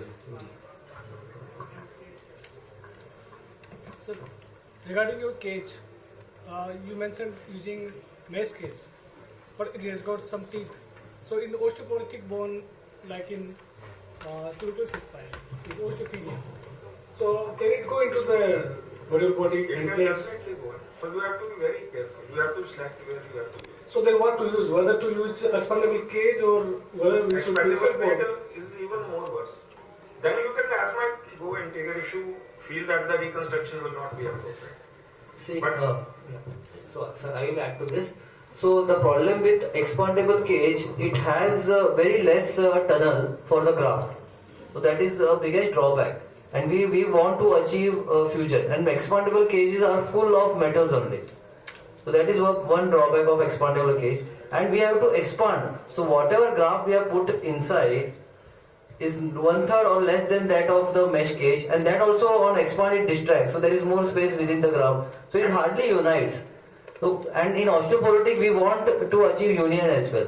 So mesh cage, Harms mesh cage is a one good alternative, but avoid too much of compression there. Yes. And it will stop, let it go inside, let there be substance, but it will stop usually at the end plate. So subsidence is also acceptable in such fractures. And expandable cage, I don't even know whether it really, the bone, once you expand the bone touches the, from where you have expanded, it just remains in the lower part. Maybe almost never. So being a basic course, I think so the message here, I mean, no one's in advanced. Basic course, all you have to understand is when are we actually doing surgery in tubercular spine. What are the indications for surgery? Don't worry about cage or screw or XYZ, what is going to happen. All you should take a message from here is which are the conditions in which we require surgery to be done. You've all been taught in orthopedics, don't put implants in pus or anywhere. But this is one area where you will see we put a lot of implants even though there's a lot of pus. So these are the questions you need to go back to the table faculty and ask these questions. So the question here is just to get an idea when you want to do surgery, when not to do surgery. What type of surgery, maybe you have to enroll for another advanced course. Maybe you people do that. If there are no more questions, he's the only guy, so let's not kill him too much. Any more questions, then you can wrap it up, go to the next session. Thank you.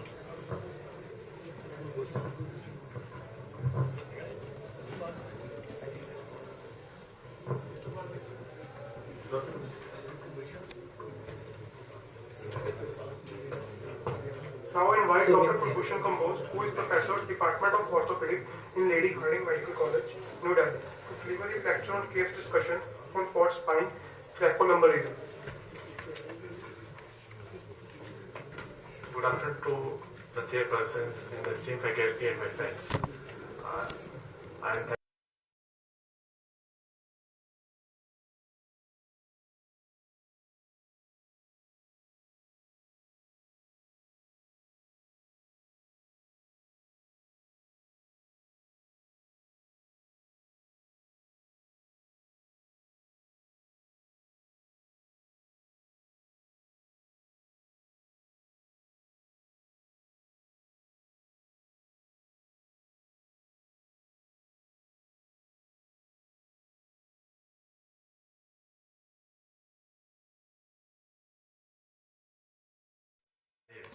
So this is a 10-year female child, thin build, admitted to pediatrics for the fever from last 1 month, more at night. She was unable to walk, but power was 4+. Admitted for evaluation. She was started on IV antibiotics and investigated, but when she was admitted, during her investigations and treatment, the deficit progressed and she is now 1/5. So these are her X-rays. She was investigated, X-rays, and this is the MRI. So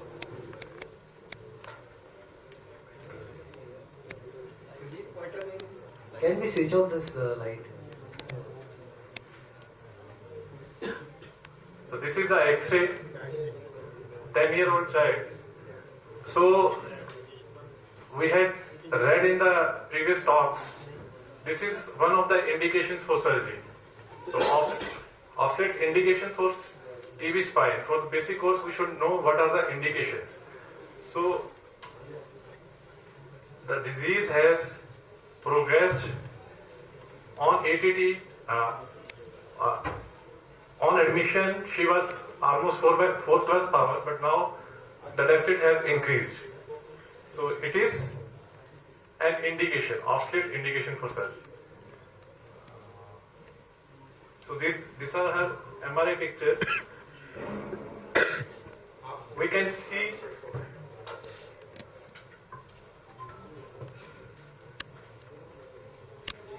my cursor, there is almost complete collapse of D2 and D3.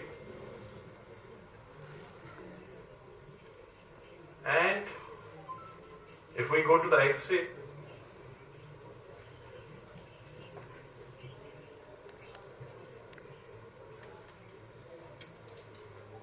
there is kyphotic deformity along with some translation, sideways translation.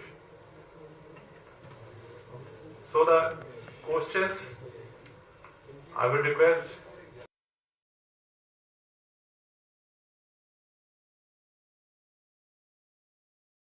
now. So have we taken the biopsy? Biopsy, yeah, definitely. We can go with the biopsy.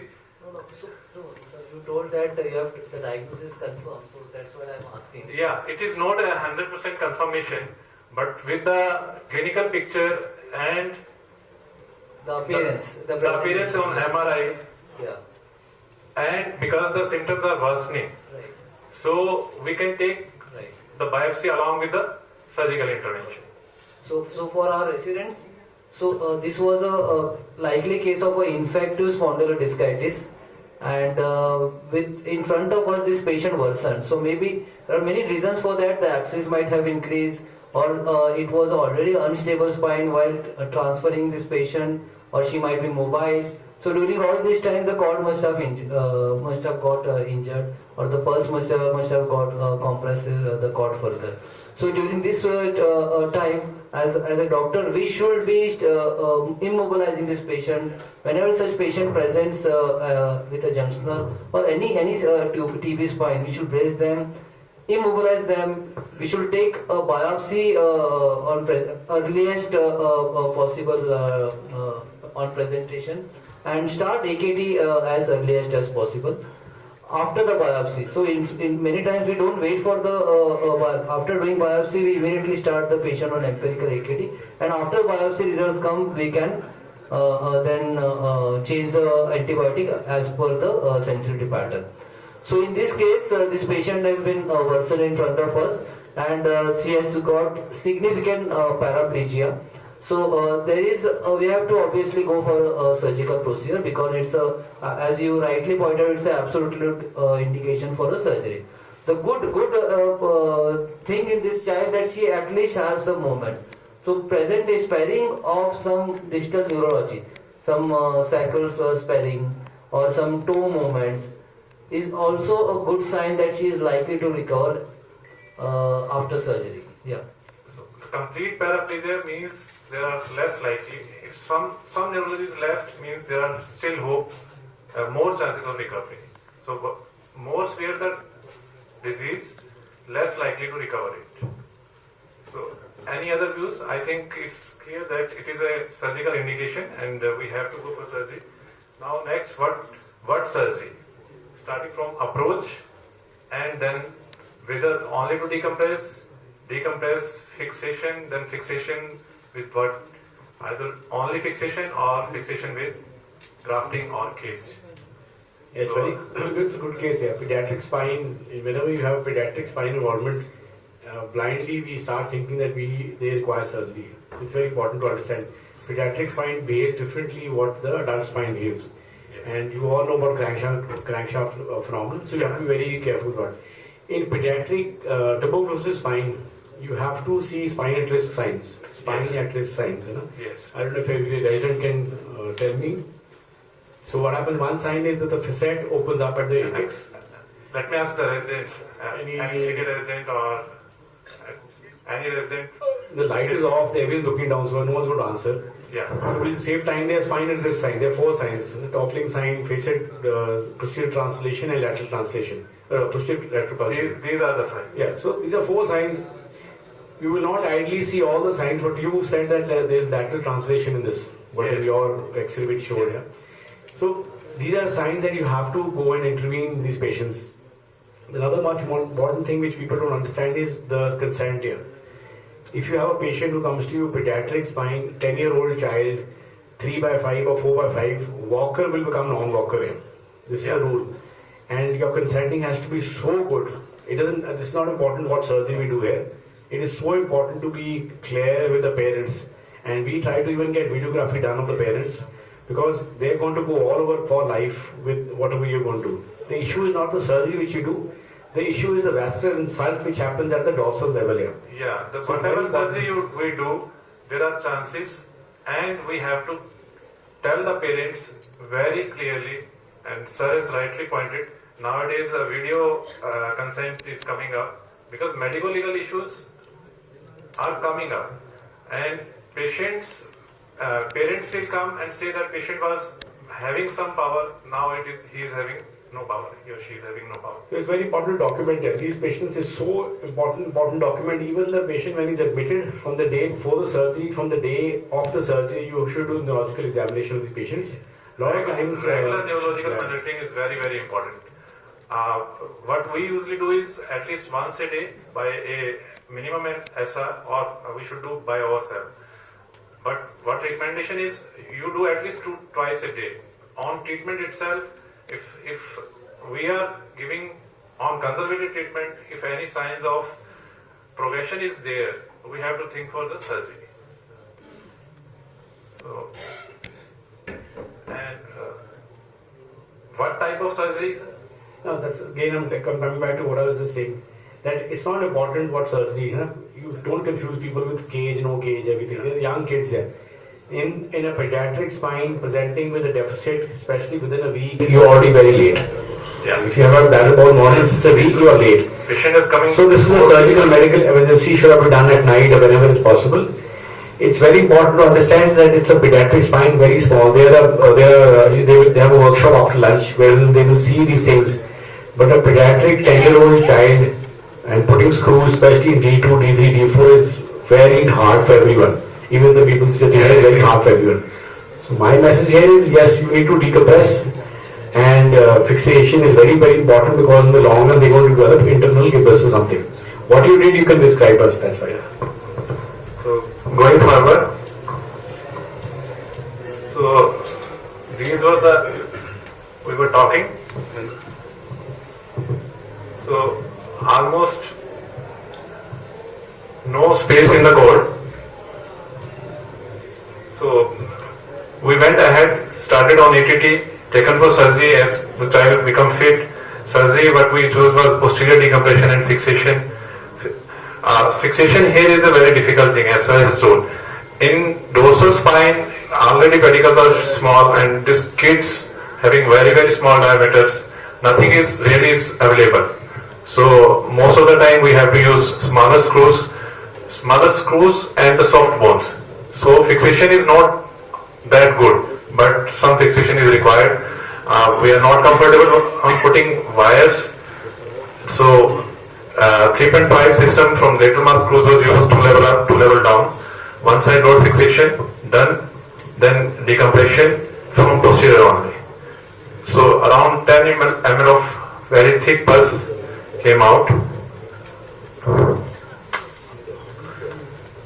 These are the immediate post-operative X-rays. So anything different you had done, you would have done? The surgery, again I'm telling you, screw, everyone will put here. You can get anyone to put screws.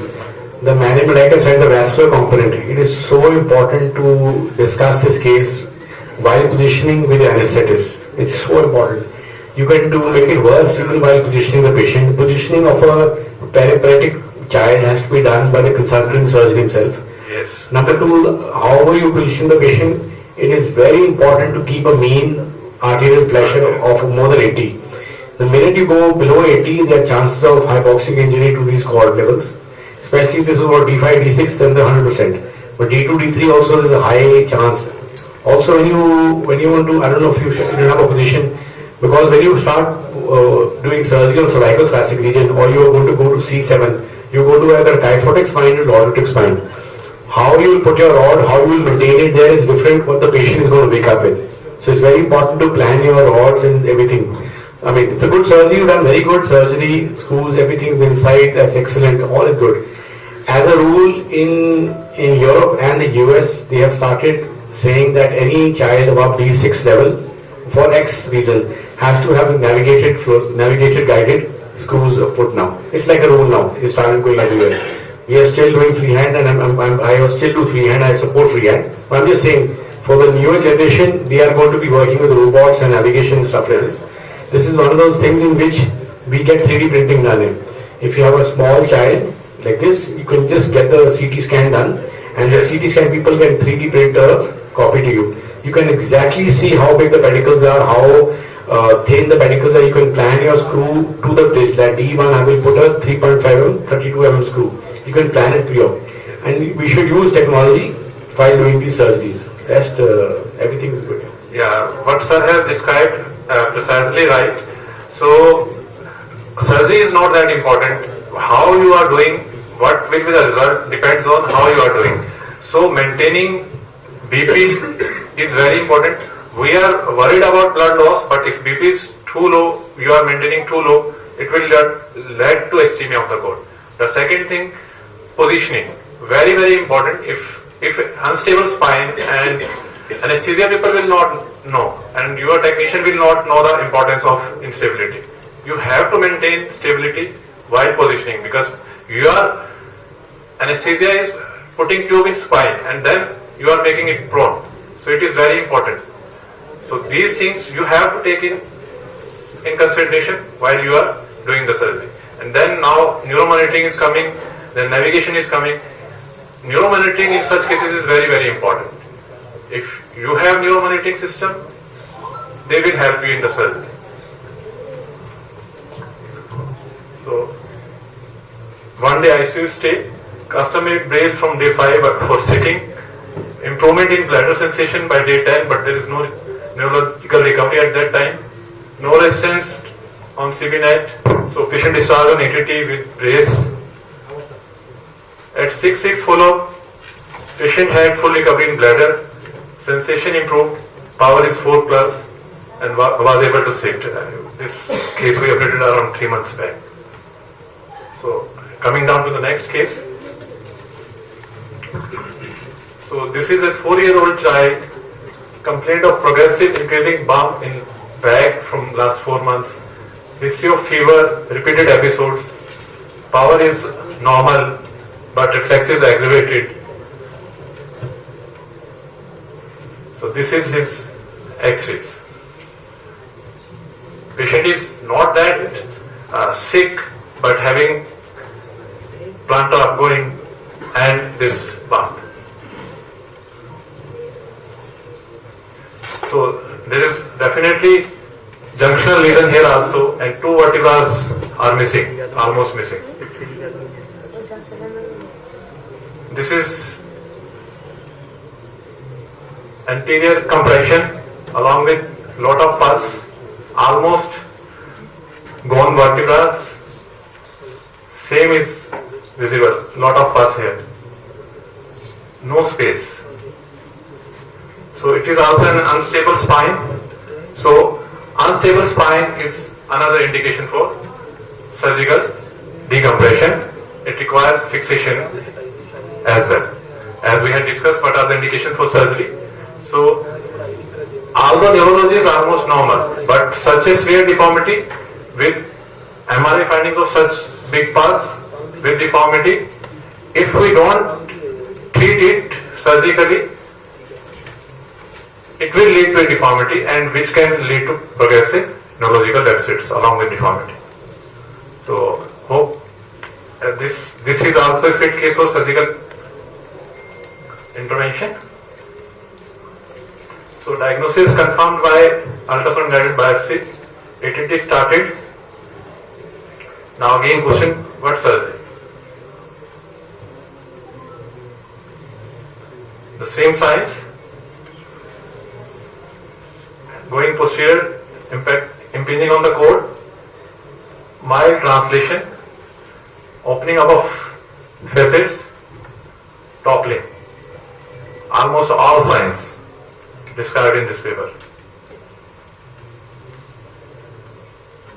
So, not taking much time, we went from posterior itself, 2 level up and 2 level down, fixation with same screws because kid was just 4 years, not possible to put anything else.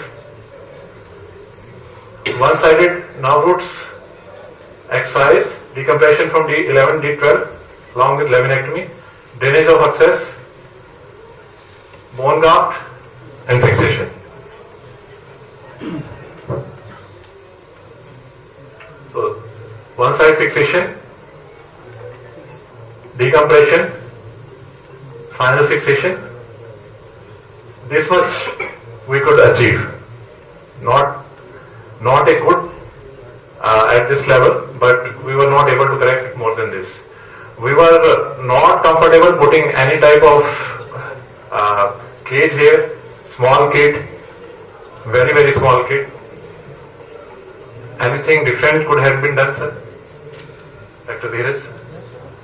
No, we can discuss a lot about the management here, but considering the audience, we have to be sticking to the basic thing. So for this audience, again, we can prevent the mistakes what we could have done this time.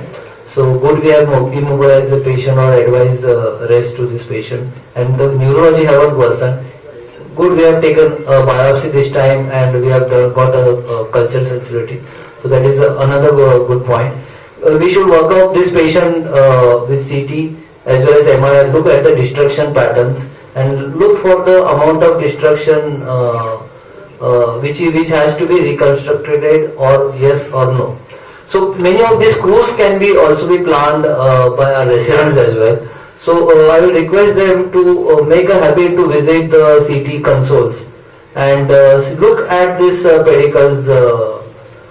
So we have to take cuts, axial cuts parallel to the end plates and go at the pedicle level and measure the diameter of the pedicles, look at the angles of the pedicle, look at the size of the screws. Make it a habit that you can mention before a day of surgery, you can visit there and mention all the levels which has to be fixed after discussing with the concerned, make their work also easier. And during this time you also learn how to put screws in a right way. You can use this, you can take a CD, a DICOM images on a CD and use these DICOM images on your HORA software, which is freely available software, and you can also plan at your place the direction of the screws and take axial cuts there itself. So regarding the management, yes, this is nicely done. We could have reconstructed with a iliac rest or a mesh cage, whatever has to be done through a transpedical approach. This could have been managed. I think we have done the same thing here. Yeah. We had put the graph taken from posterior elements, put that. Yeah, and the good thing is that they have preserved the level. They have not gone extremely with a high fixation above and below. Such child also needs to be protected because it's a 4-year-old child. The mineralization or the density of the bone is not very high. So this child needs to be protected even after this fixation. And the good thing they have gone short because they are avoiding crankshaft phenomena. So the growth of that thoracic cavity will not that significantly shorten. So that helps in long way. If we are not going, the crankshaft is one thing. Also the amount of chest, the length of T1 to T12, if that is less than 18 centimeters, it has been found that there will be severe restriction of the pulmonary function. So hence we have to go shorter in such child with a shorter fixation, so that the length of T1 to T12 maintains when that child is skeletally mature. So these are the relevant further points. We have to see if child is small and the lungs are not matured. So for lung functions to develop, we require minimum fixation. Although we want more fixation, but if we are doing more and more fixation, we will not be able to have a full chest. Another thing is, if you, there are 4 mm screws available. Yeah. You have to use lateral mounting point in the rod, particularly at tension level. If it comes to it that you have to use it, I will always use 2 rods on one side, either a accessory rod or something. Yes. So that can be further added on as sir has advised. So going further, so these are follow-up X-rays, immediate post-op X-rays. So deformity is corrected, but it is junctional level.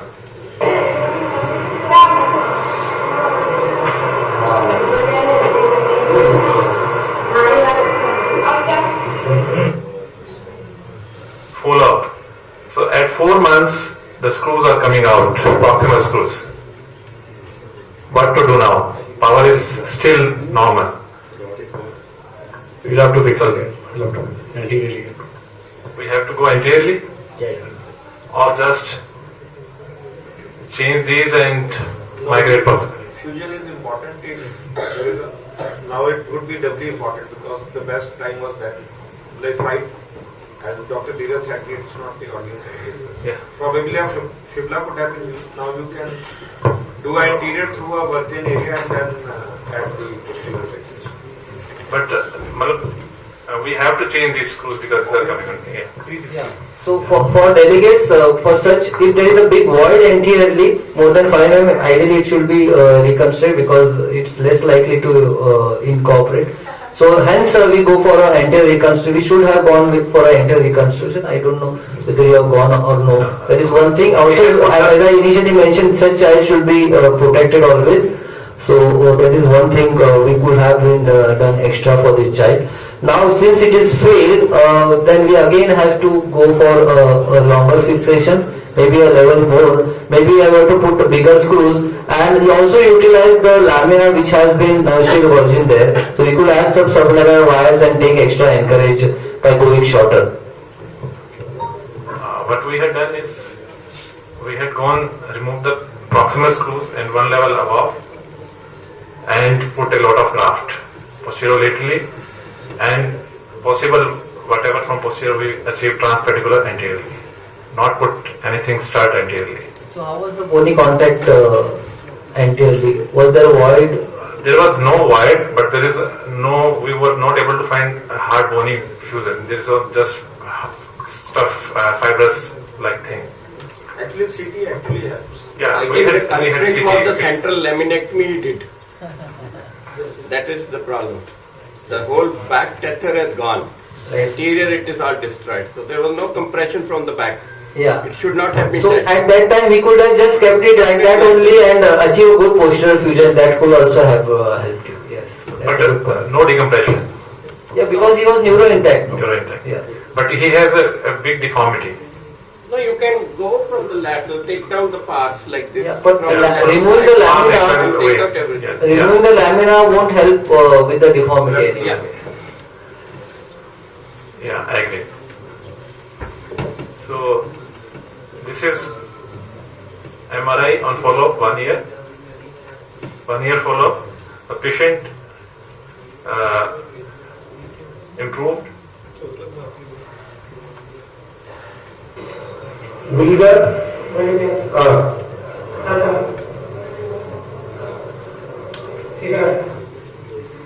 This is 2 year follow-up. It healed well ultimately, whatever we had done. So there's no edema, no abscess. So we can stop here, or I have one or two more cases. So few of the points we have discussed. So strict fusion levels. Otherwise, short trunk will be there, crankshaft deformity, pulmonary hypoplasia from restricted growth of the rib cage. So the objective of treatment for spinal TB are eradication of the disease, prevention of and correction of spinal deformity, and restoration of neurological functions. Spinal TB surgery goals include decompression and debridement. So that is the main function, but if instability is there, we have to maintain stability. Preventing progression of deformity, and if there is any deformity, we have to correct. Surgical approaches depends on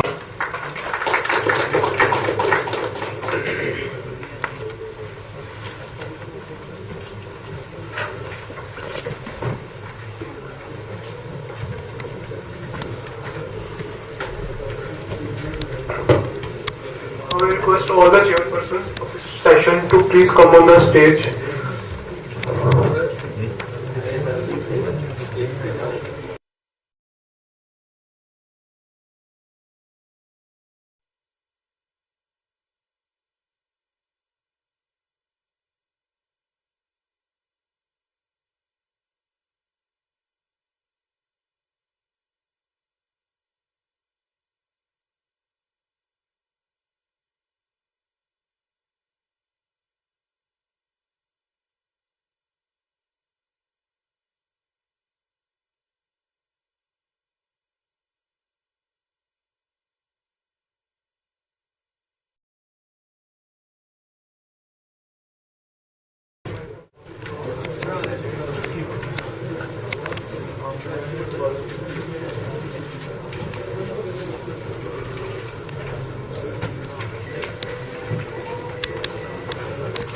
हाँ जी sir थोड़ा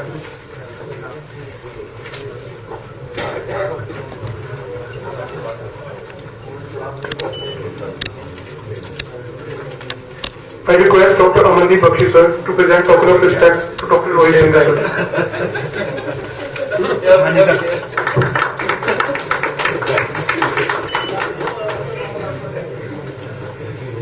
Now I request Radhishan sir, Dr. Radhishan sir and Dr. Kapil Bansal sir to come on the stage.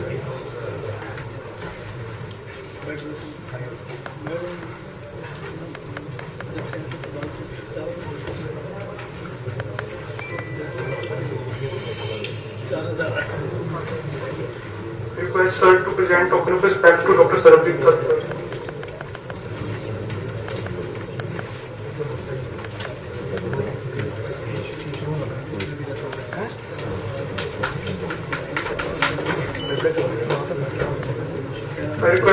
I now request sir to present token of respect to Dr. Dheeraj Sonawala sir.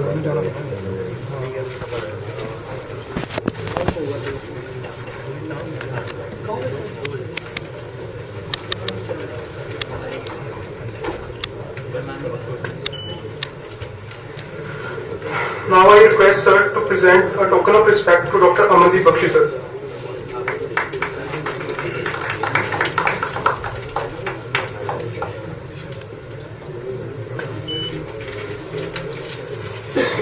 Now I request sir to present token of respect to Dr. Maninder Singh sir.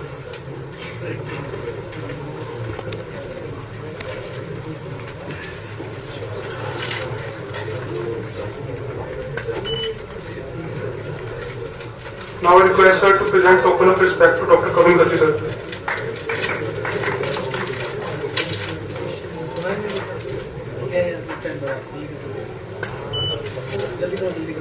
Thank you sir.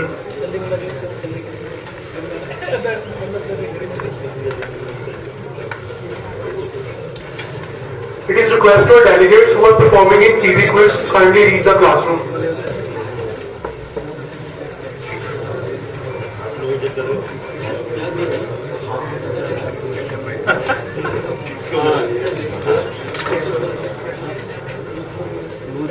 I just take the opportunity to can the delegates wait for just 1 minute?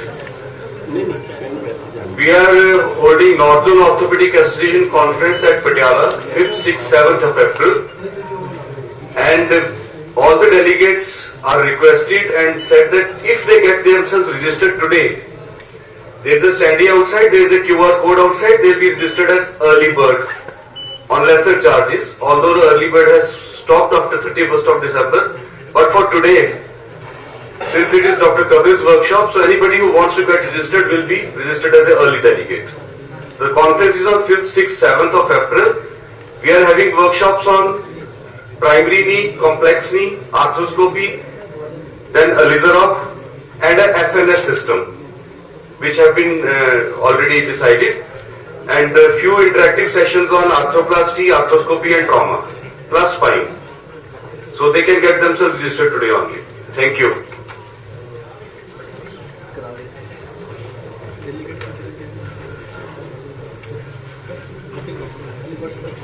Moving on to the last session of the day, that is on cervical symposium from the challenging to success.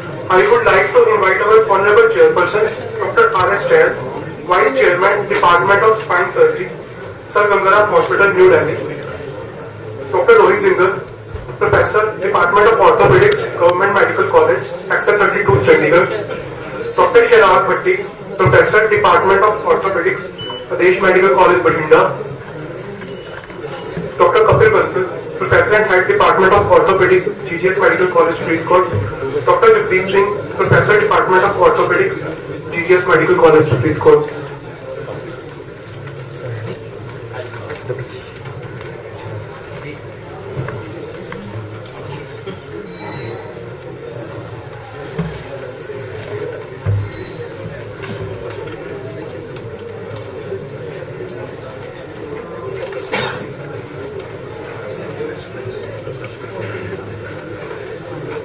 Start with the session. I would like to invite Dr. Sarabdeep Thar, Professor, Department of Orthopedics, PGI Chandigarh, to deliver his lecture on case discussion on cervical PID and case discussion on cervical myopathy.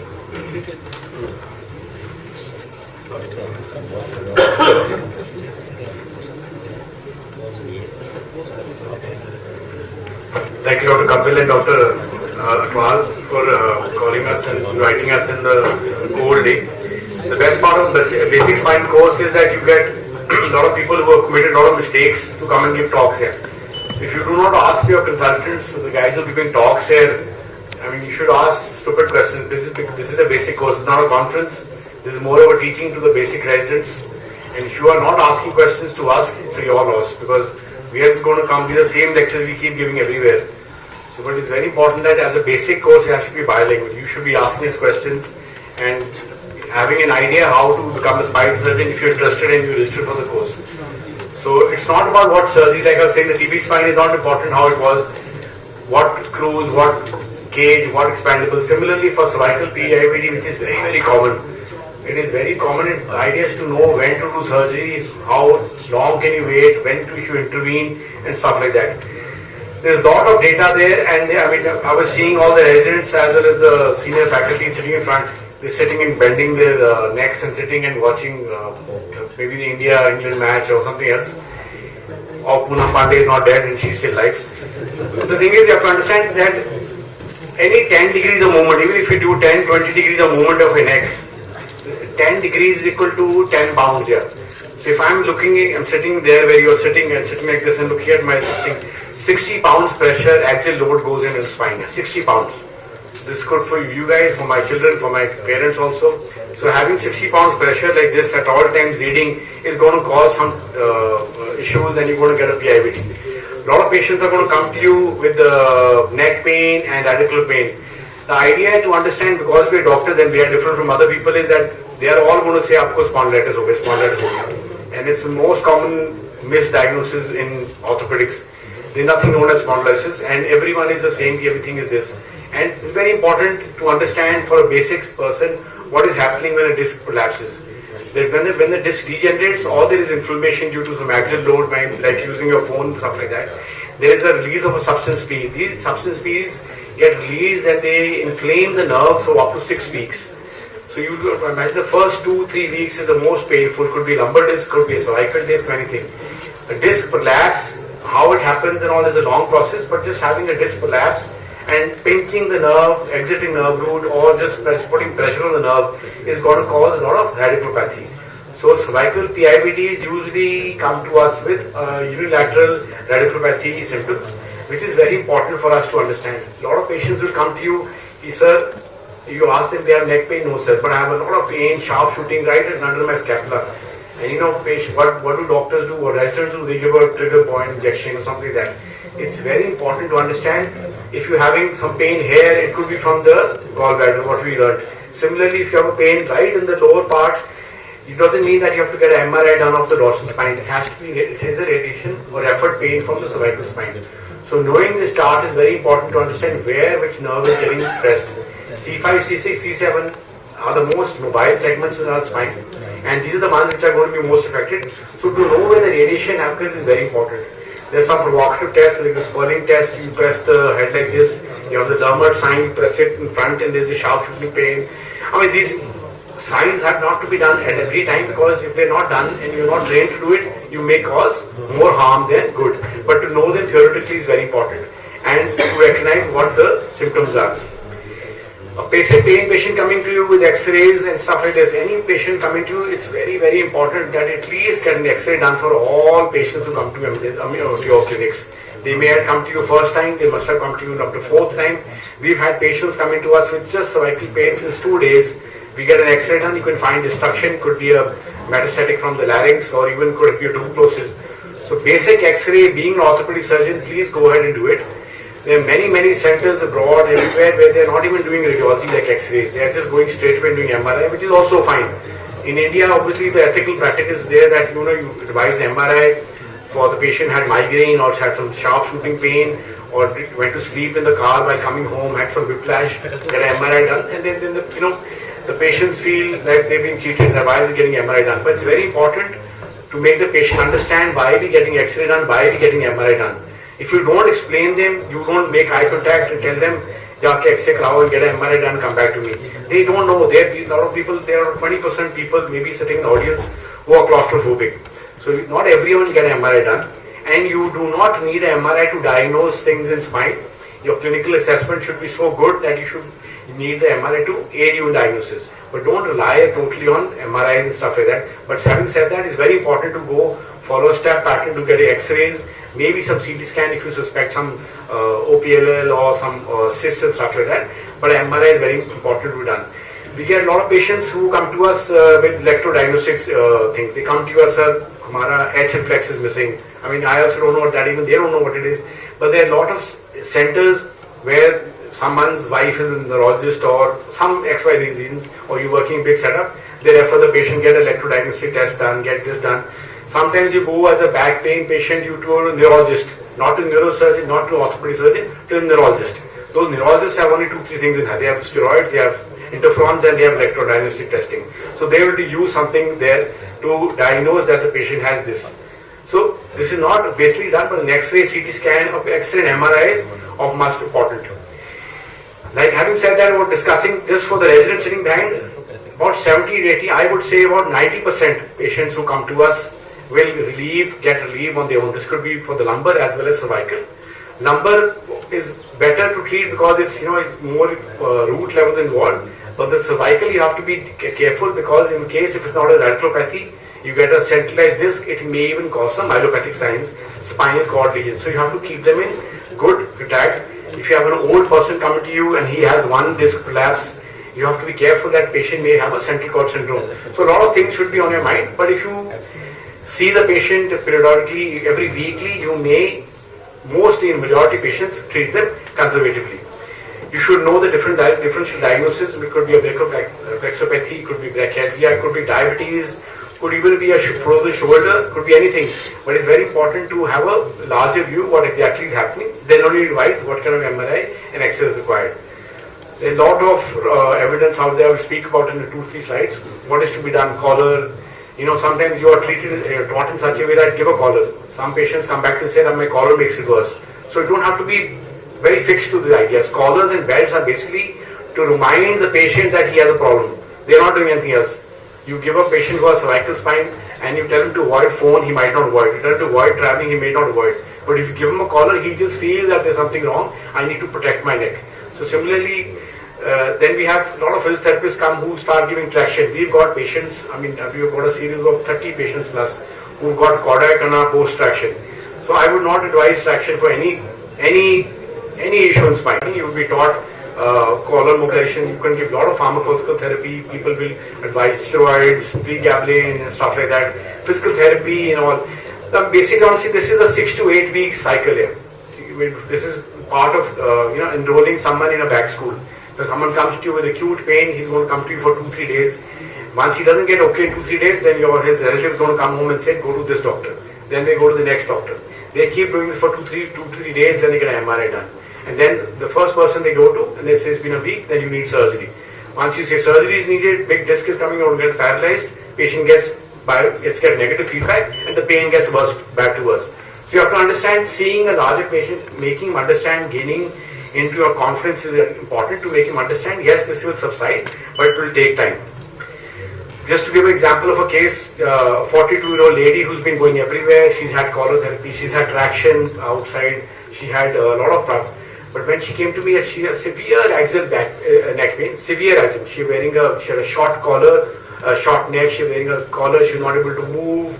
She walked very slowly due to the pain. She used to sleep while sitting, while pain. These patients, when they have radiculopathy, you ask them to put the arm on that side, on the top of the head. The nerve gets relaxed and they get relief. So these small signs which you have to pick up. You have to look at the patient when it's coming to your OPD, how they walk. Are they having some gait disturbances, or able to do anything like simple X signature and stuff like this. This patient had a Hoffman sign positive. This patient was going toward a myelopathic sign. So you get a basic X-ray done. You get an X-ray done, you see the X-ray and you closely see the X-ray. The mind knows what I see. So basically you see the X-rays, you start seeing she's 42-year-old, she's having degenerative spine. You can see that the anterior osteophytes are there at 2 levels. So it's a little stiff spine. Rest, the kyphosis is not there. It's a kind of a straight spine, could be due to spasm, but it's been 4 months patient is having this. You get an MRI done. This is a supine unloaded MRI. We've not made the patient stand up. This is a supine unloaded MRI. Patient is lying down the machine. Still she has some sort of kyphosis, a 2-level disc which you can see here. One here. I can't point. Sorry.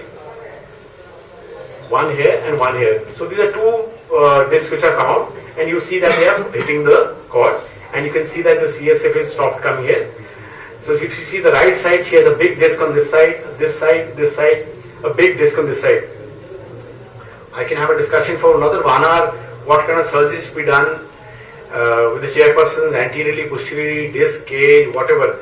But the idea for you to understand here is that the patient suffering for about 3 to 4 months, having a Hoffman sign positive, having a 2-level disc, and is actively daily living a very, very badly hurt, that these patients are one which actually require surgery. They've gone above the 6 to 8 week margin and they are debilitated. So a good way to do these surgeries or plan these cases if you start using some kind of scoring in your system. You can use SF36, you can use ODI, some kind of scoring which you can use in your practice. You start young because you're young, and then it can help you make decisions in the long run. We did a stand-on cage at 2 levels. I'm not going to discuss what we did, why we did that, but I'm just saying we did the disc, she did fine, she's good, we decompressed it properly, we removed the disc fending fragment, and she's doing well, and she's totally fine back to her normal routine. NAS has come up, North American Spine Society has come up with a lot of evidences, has come up with a big book. This is about 700 pages book, and it's a good book too for you to read. Just to briefly tell you what is happening. There's cervical radiculopathy. What is the best working definition for cervical radiculopathy for degenerative disorders? It's a pain in a radicular pattern, happens unilaterally, and this is what a cervical radiculopathy is.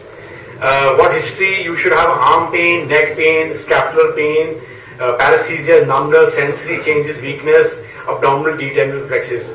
So being a spine surgeon vis-a-vis orthopedic surgeon is a lot of difference. Orthopedic surgeon, you don't need any brains at all, nothing, no dimag, nothing area. But a spine surgeon, you need a little bit of neurologically advanced mind. You should be knowing your reflexes, you should be knowing your sensories, you should be knowing your paresthesias, which dermatose on blood. So thoda dimag you need to become a spine surgeon. Otherwise, like I said, it's been advised MRI is the best modality. You can do X-rays and stuff like that, and I would still advise you to do X-rays. It gives you a lot of information. You don't have to get CT scan and everything, but what evidence they've said is it's a grade B evidence with fair evidence. Means that MRI is the best modality to do it. Surgical intervention is required for rapid relief of segments. There are a lot of patients, I'm not saying they not all need surgery, but there are some patients who are like workers who are working in a corporate hospital or bankers and stuff like that. They need to go back to work and they cannot, some patients have very bad pain tolerance or they are depressed or stuff like that. You can advise them the pros and cons. You can go for an early surgery. This is another thing, you can do ACDF or you can do without fusion. There are a lot of neurosurgeons who don't even do anything, just remove the disc, don't even fuse anything, don't put anything and just come out. And they also do exactly well, and the evidence has also supported that. So it's not all about motion preposition or using your P cages and your cages and stuff like that. Will happen in an advanced system when you've done about 5 years of into your practice. Even with the total disc replacement, they've shown similar results. It's gone out of vogue, but still, evidence shows that it's not too bad. You can do anteriorly, you can do posteriorly. There are a lot of cervical endoscopic surgeons who are just doing similarly like they're doing the lumbar part. They just go right over the nerve root and they do a foraminectomy and release it. So it's very important, and you should read the latest evidence where there is to decide when surgery is required. So like I said, not all patients require surgery. Up to 80-90% will get okay on their own. Just a little patience and make them understand what their issue is. And conservative trial is must. It could be a mix of physical therapy, just basic walk, avoid the phone, avoid your laptop, avoid lying down and watching television. Basic stuff which you can teach them. They do wonder and they do great in conservative trial. You have to differentiate which patients are myelopathic, whether the cord is getting involved, unless they have gait disturbances and stuff like that, or the reflexes are increased, or the ones which have pure radiculopathy and unilateral symptoms. So you choose your patients, document well, and you can do a good relief. I think ACDF, is the most ACDF or say basic disc or a canal stenosis surgery. There are 3 surgeries they are most gratifying in spine. You just go, remove the disc, put whatever you want to put there, the patients do very, very well. So it's a very good surgery, but not to be done all. But the patients who are taken up, they will do very, very well. ACDF also, like I said, is one of the gold standards for this. Thank you. I have one more talk. Should I just carry on? You want to take questions now? You can ask questions. If you don't ask questions, the residents should ask questions. They're like stupid questions. Otherwise, you can go to the next one. Any questions or should I go to the next one? Next. The second case, the second one is the cervical myelopathy. The one was radicopathy. Now this is about a myelopathy. Again, this is myelopathy means that a cord is involved. Cervical myelopathy, cord is involved. This is different from what was happening with radicopathy. That only the arm was involved, one-sided weakness, patient had severe brachialgia, like a sciatic pain, like they have pain like this. But in this, it's a slow process. In the cord is getting involved, there are changes occurring chronically which are causing issues in the cord, and this could cause gait disturbances, reflexes to change, even symptoms like using your phone or even buttoning your pens, your buttons can be a difficulty. So fine pincer stuff also gets involved. Just to have a little bit example to teach you, this is a 47-year-old female. She had clumsiness of both her hands. She also had a spastic gait and urinary and rectal dysfunction. So it's for a normal person who is not doing spine, maybe even an orthopedic surgeon, you see an X-ray like this, nothing much to write about. You feel that yes, something happening, the kyphosis is not there, she has a straight thing, maybe she's a spasm. You can see that, appreciate that there are maybe one or two discs which are not too good, but the disc space here is maintained. But a normal surgeon who is not a spine surgeon will not notice the small things, but I will just show you what happens there. But you get a CT scan done.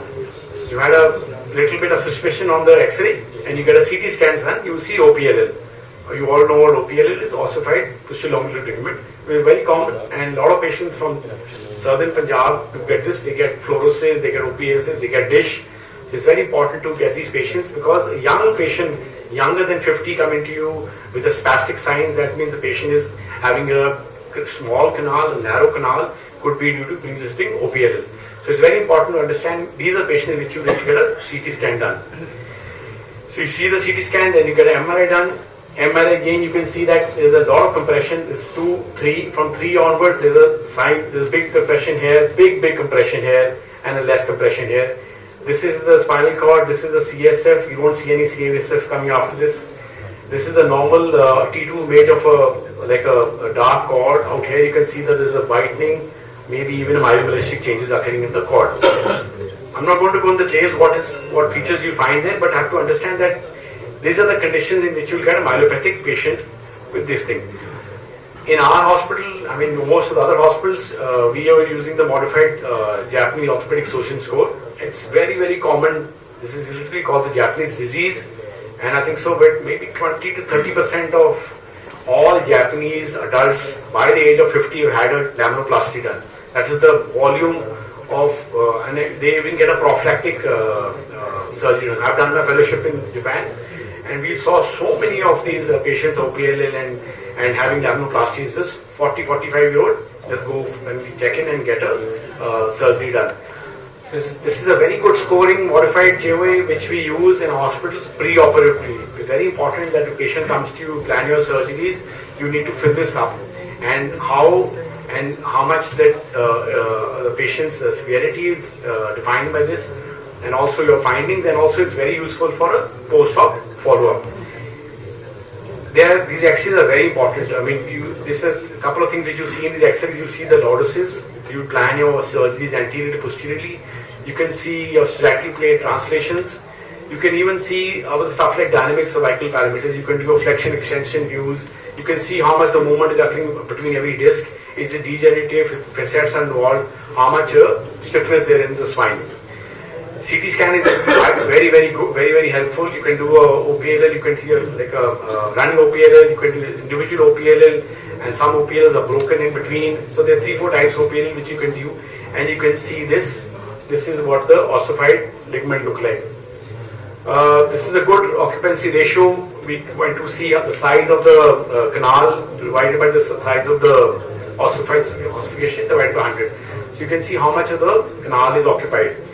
There is a lot of debate what is happening, you have to go anteriorly or posteriorly. That is another talk. I won't go into that detail, but just to give an idea that if you have an X-ray done, you get a good CT scan done, and if you get a good MRI done, you can appreciate that the multiple level involvement is occurs, and then you can see how much of your occupancy ratio is there to plan your surgeries.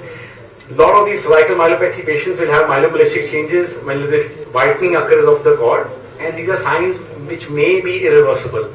And for cervical myelopathy case versus a case of radiculopathy, like I said, radiculopathy is very gratifying surgery. You do an ACDF, they get immediate relief in the arm, and any deficit or stuff gets okay in about 2 to 3 weeks or maybe in a month. But in myelopathic patients, please understand all the surgeries we are doing is to stop the disease from progressing. We never tell the patients that you're going to get okay, your spasticity is going to get fine, you'll be fine, totally be walking fine. If a patient who comes to you, which usually are chronic, they have like a drunkard gait, they're not able to sign papers, they're not able to open their buttons, they're not able to do their signs and stuff like that. Their dexterity decreases. The surgery has to be explained to these patients. They're usually old babas, but you have to explain to them that we are doing surgery just to stop the disease, make it even worse due to your surgery. But usually the recovery will occur not before 1 or 2 years. So this is a very important consenting surgery. And please never say that you are going to get surgery and you're going to be totally fine with these kind of things. There are various imaging parameters you can use, K line, kappa line, you have the Cobb's angle. This is due to paucity of time, I'm not going to talk about all this. It's very important to have a differential diagnosis. Even in your patients who come to you in OPD of lumbar canal stenosis, you will find about 20-30% of them have cervical myelopathy. So this is called tandem stenosis. Then tandem stenosis is something which is commonly missed by the residents who come to present their MS. We go to take MS exams everywhere or FNP exams everywhere. And it's very tricky. Patient is complaining of pain in the back, walking pain, but they forget to check the upper limb. Or similarly, when something's having upper limb, they forget to check the lower limb. So the 20-30% patients will have tandem stenosis, which to do earlier is also a big debate, but there is a proper classification to understand that. So it's very important to understand that besides your compression here, you could have compression in the thorax or in the lumbar, or you could have multiple things which may be causing similar symptomology. This is basic approach to DCM. The CSM is to be used earlier. From last 2 years, you call it DCM, you don't call it CSM. And for DCM, basic, like I said, a patient who comes to you, you suspect him of myelopathy, cervical myelopathy, and then you go ahead and get MRI done. If MRI is normal, then you keep in close follow-up. If MRI is wrong, then you do your scoring. Depending on the severity, if it's 0 to 11, then the patient is severe, he will require surgery, and you go ahead and do the surgery. Evidence-wise, I'm just taking a different what happened. This is 2013, the Fellings paper, which is a very famous paper. This is the latest paper done last year. They both have said, doesn't make a difference you go from anteriorly or posteriorly, and there are big debates occur in all our spine conferences, how I do my case. It's how you train, but whichever approach you do, you should do good. In our particular patients, we did anteriorly, we found an anterior disease, we removed everything, all the osteophytes, we freed the cord and do it. You can even go and do it posteriorly, but that's a different debate, right, on this patient. So it's very important to obtain a good patient history, to catch them early and understand that patient is having some myelopathic symptoms. You should have in your mindset what are the myelopathic signs and you should not miss them. If a patient is obviously coming in a wheelchair and stuff like that, then it's very easy. But if patient is coming just causing patient having clumsiness and no neck pain, those patients you have to pick them up early. Like I said, you have to do a neurological assessment. You can wait and see that if it's correlation occurring with MRI, if there is any myelomolastic changes or stuff like that. Neurophysiology in these cases is very good, and if you have intra-op monitoring for these patients, it's excellent. It's like a gold standard everywhere, but it's very important if you can get a good baseline before surgery, and it can really help you do your surgery. Like I said, surgery is required in majority of the patients. This is not patients in which you want to wait and see. In all patients, they will not get okay. They're going to get progressively get worse. It's important to go ahead and step in and do your surgery as soon as possible. Thank you.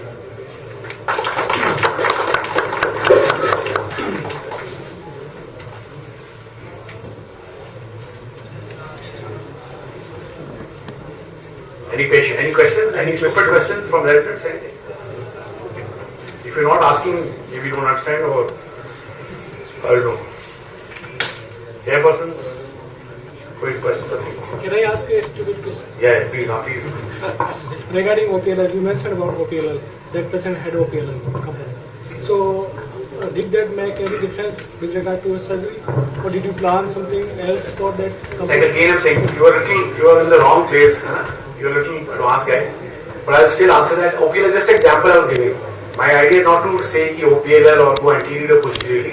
That's another debate. Idea is to when to do surgery in these patients, and cervical PIVD as myelopathy. Yes, OPLL, it's a very tricky surgery if you go anteriorly. Very, very tricky surgery. If you can do it, nothing like it. But you can get similar or little okay results posteriorly also. You don't have to remove that hard guy. You don't necessarily have to remove that hard thing every time.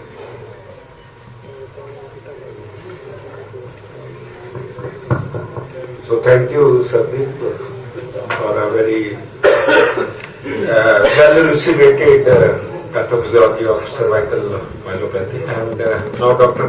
Prem sir.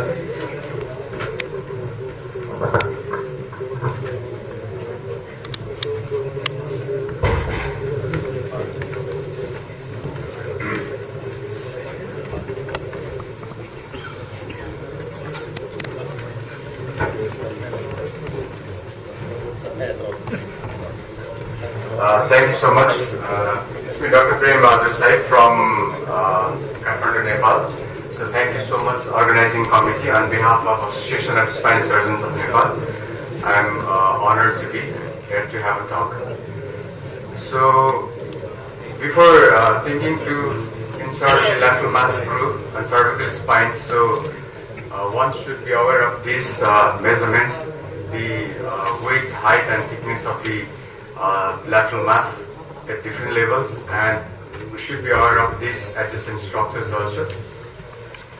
And inserting the lateral mass screws in upper cervical is a different ball game than in the subaxial cervical spine. So let's go through this subaxial lateral mass screw fixation technique.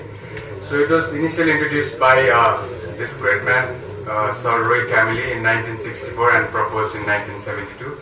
And the technique was further developed by the Louis, Magrel, and Anderson and Ibrahim et al. Each one described the procedure with a unique screw entrance point and trajectory. The screw trajectories in most techniques are directed superiorly and laterally, except for the Roy Camilli and the Louis technique. These two techniques were the earlier ones.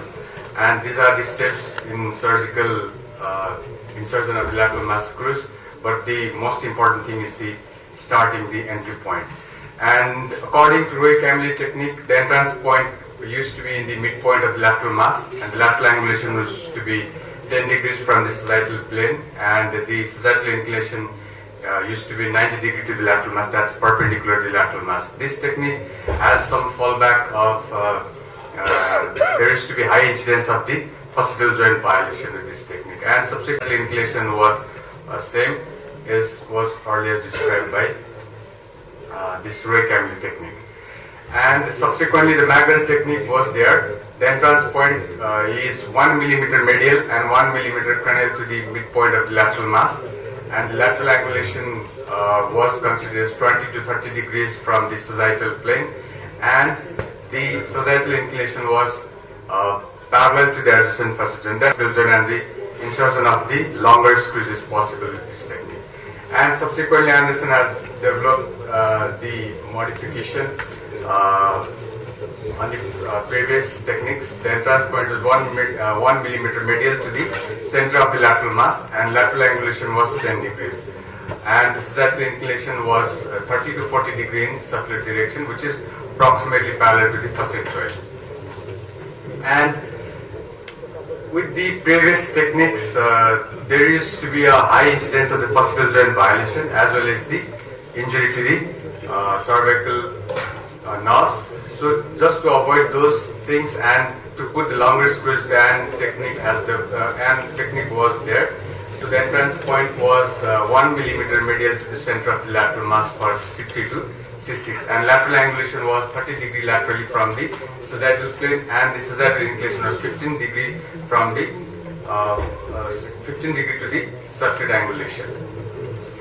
But these are the things which is very difficult to consider intraoperatively, and there is another technique developed by Abdullah et al. For the C7 lateral mass fixation. The starting point is slightly medial and parallel midpoint of lateral mass. Lateral angulation is around 15 degree, and sagittal inclination is perpendicular to the lateral mass. So with all these techniques, we have to be very careful to avoid the injury to the vertebral arteries, the facet joint and the knob roots, and sometimes lateral mass fracture. The key risk factor of the most is all the techniques describe the screw trajectory by angles, degrees and directions, which are practically impossible to be perfect and exact intraoperatively. So totally it's dependent on the operative technique of the screw insertion. So that's why there is one modification of all these techniques that I follow, which is also mentioned by Professor Abomi, a Japanese cervical spine surgeon, who is a world-renowned surgeon. So this is the technique how I do in my cases. General anesthesia and prone position, chest is elevated around 15 degrees just to reduce the venous bleeding, and the neck is kept in neutral position just with the Mayfield pin skull fixations or with simple headrest. I started midline posterior approaches that I do follow, and subperiosteal muscle dissection I do, and then I confirm with the lateral X-ray whether the level is correct or not. And this is the intra pictures. So the exposure is required one level below the inferior of the target diffusion level for the easy screw placement, and the spinous process, the lamina and the lateral edges of the lateral masses should be very clearly seen before trying to find out the entry points, and facet joint at each fissure level should be fully exposed. In degenerative cases, the osteophytes removal makes the exposure better. However, patient's unique anatomy is very important, and we have to individualize the patient, every patient. And with this technique, so the entry point is just 1 millimeter medial and inferior to the center of the lateral mass. So this is the starting of the entry point, and the medial lateral orientation is based on the spinous process. We can lean the starter with just against the spinous process of the same vertebra. So that gives the medial lateral orientation. So that avoids the injury to the vertebral arteries and also avoids the injury to the spinal nerves. And the craniocaudal orientation is, we can take a reference to the facetal joint. We can put this pen field just parallel to this facet joint, so that craniocaudal angulation can be directed. So after making the entry points, the tapping is done with 3.5 millimeter tap, and probing is done just to confirm the lateral mass if there is any lateral wall violation, and the length measurement can be done. And screws normally that I use is around 4 millimeter polyaxial screws, and the length is approximately around 12 to 18 millimeter. And whenever decompression is required, so it can be done, but what I prefer is I do the instrumentation part first and then the decompression, because it provides a better visualization of the anatomical landmarks, and the presence of lamina also protects the dural canal during the preparation of the NGOs. So these are benefits of inserting screws prior to the decompression.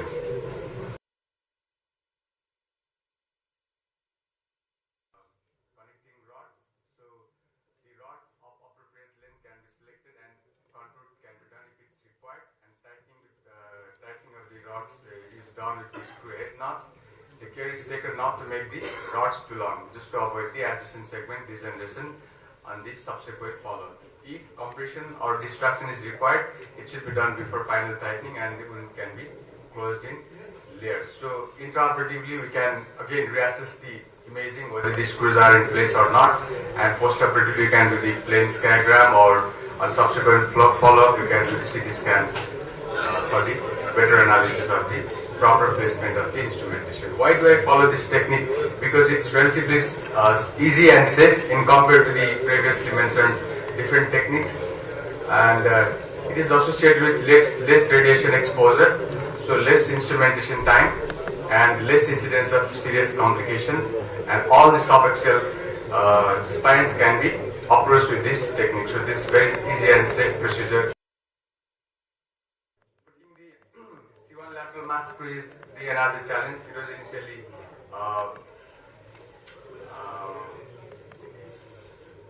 invented by Goel et al. And there are different authors who have invented this one. And this is the ideal entry point and the exit point.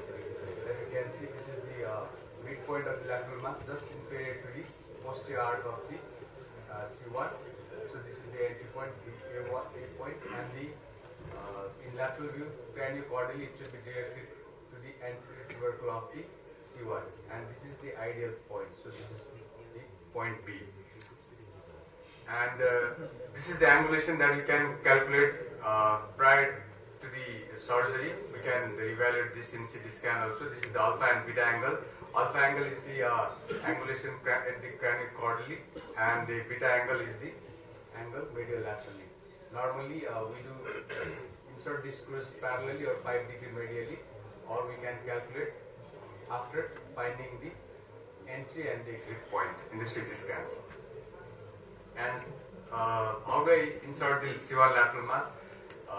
After good exposure, after clearing the medial and lateral borders of the C1, the entry point is marked by small m. If whenever there is if it's possible to find out the emissary vein in the posterior midpoint of the C1 lateral mass, so it's the easy way to find out the midpoint, or we can just clear the medial and lateral border of the C1, and then we can find the midpoint, and then we can start. Or sometimes what we can do is we can make a bore hole just inferior portion of the posterior arc, and then it will be easier to insert the lateral mass. Retracted cord can be expanded to 2.9 millimeter drill, and drill is done manually, and the coronal trajectory and sagittal trajectory I have already discussed. Normally, the screw diameter used is 3.5 to 4 millimeter, and the length is 35 to 45 millimeter. But the screws that is inside the bone is only around 10 to 15 millimeter. Rest of the screw is just to allow the rod fixation. So exposure of C1 is associated with these adjacent structures injuries like vertebral artery, the first cervical nerve, the C2 nerve, and voluminous suboccipital venous plexus. Inserting lateral mass screw is not only the great job, but we have to be aware of these possible complications, as sir already has mentioned. So one should be aware of these normal courses of the vertebral arteries and its relationship at the different cervical level from the midline. So we have to be very careful. And the other things are vertebral arteries. Sometimes it's aberrant and it courses, the unusual courses. So we have to analyze preoperatively. It's of utmost importance. So these are the few pictures with aberrant vertebral arteries and with abnormal courses. And this is the clinical picture during the exposure. So the relationship of the C1, C2 nerve and the suboccipital venous plexus posteriorly.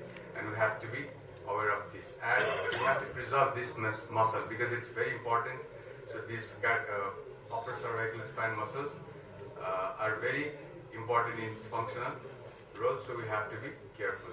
And so it's not possible to insert the C2 lateral mass. So these are the options for the C2. Part screw, pedicle screw, and the translaminar screw. Thank you so much. So we have a conference on 15th and 16th November 2024. So we are going to organize this. All of you are most welcome and to attend this conference. Thank you very much. So this is the venue Hotel Basic Ground at Birtamod, which is very near to Siliguri, West Bengal. And so these are the few scenic views near the Birtamod. And this is the sunrise. This is the first place where the sun rises. And these are the few homestays there, and it's very near to Siliguri and Darjeeling. Thank you so much.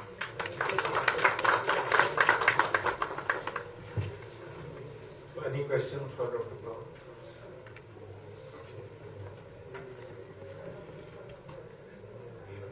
So now we come to the last talk by Dr. Varun Agrawal. He is a neurosurgeon, and I've been hearing great praise for him from the Faridkot guys. So welcome Dr. Varun for spinal cord tumors troubleshooting.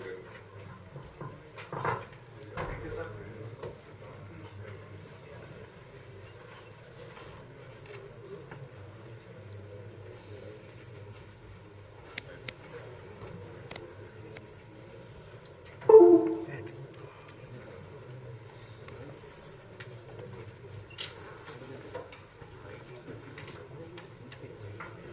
Good afternoon, everybody.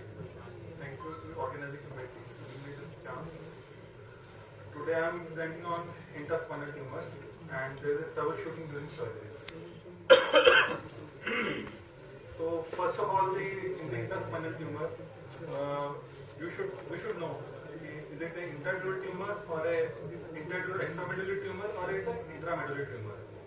And in the interdural extramedullary tumor, most common tumors are schwannomas, neurofibromas, angiomas, and intramedullary tumors. The ependymoma and diffuse astrocytoma are the most common, but there are a long list which I have not mentioned here because I thought it's a basic course, so I stick to only basics. Then in chorda cornea region, there are some tumors like myxopapillary ependymoma, spinous schwannomas, and neurofibromas. In this list, I have not mentioned the extradural tumors. I have mentioned only the interdural tumors.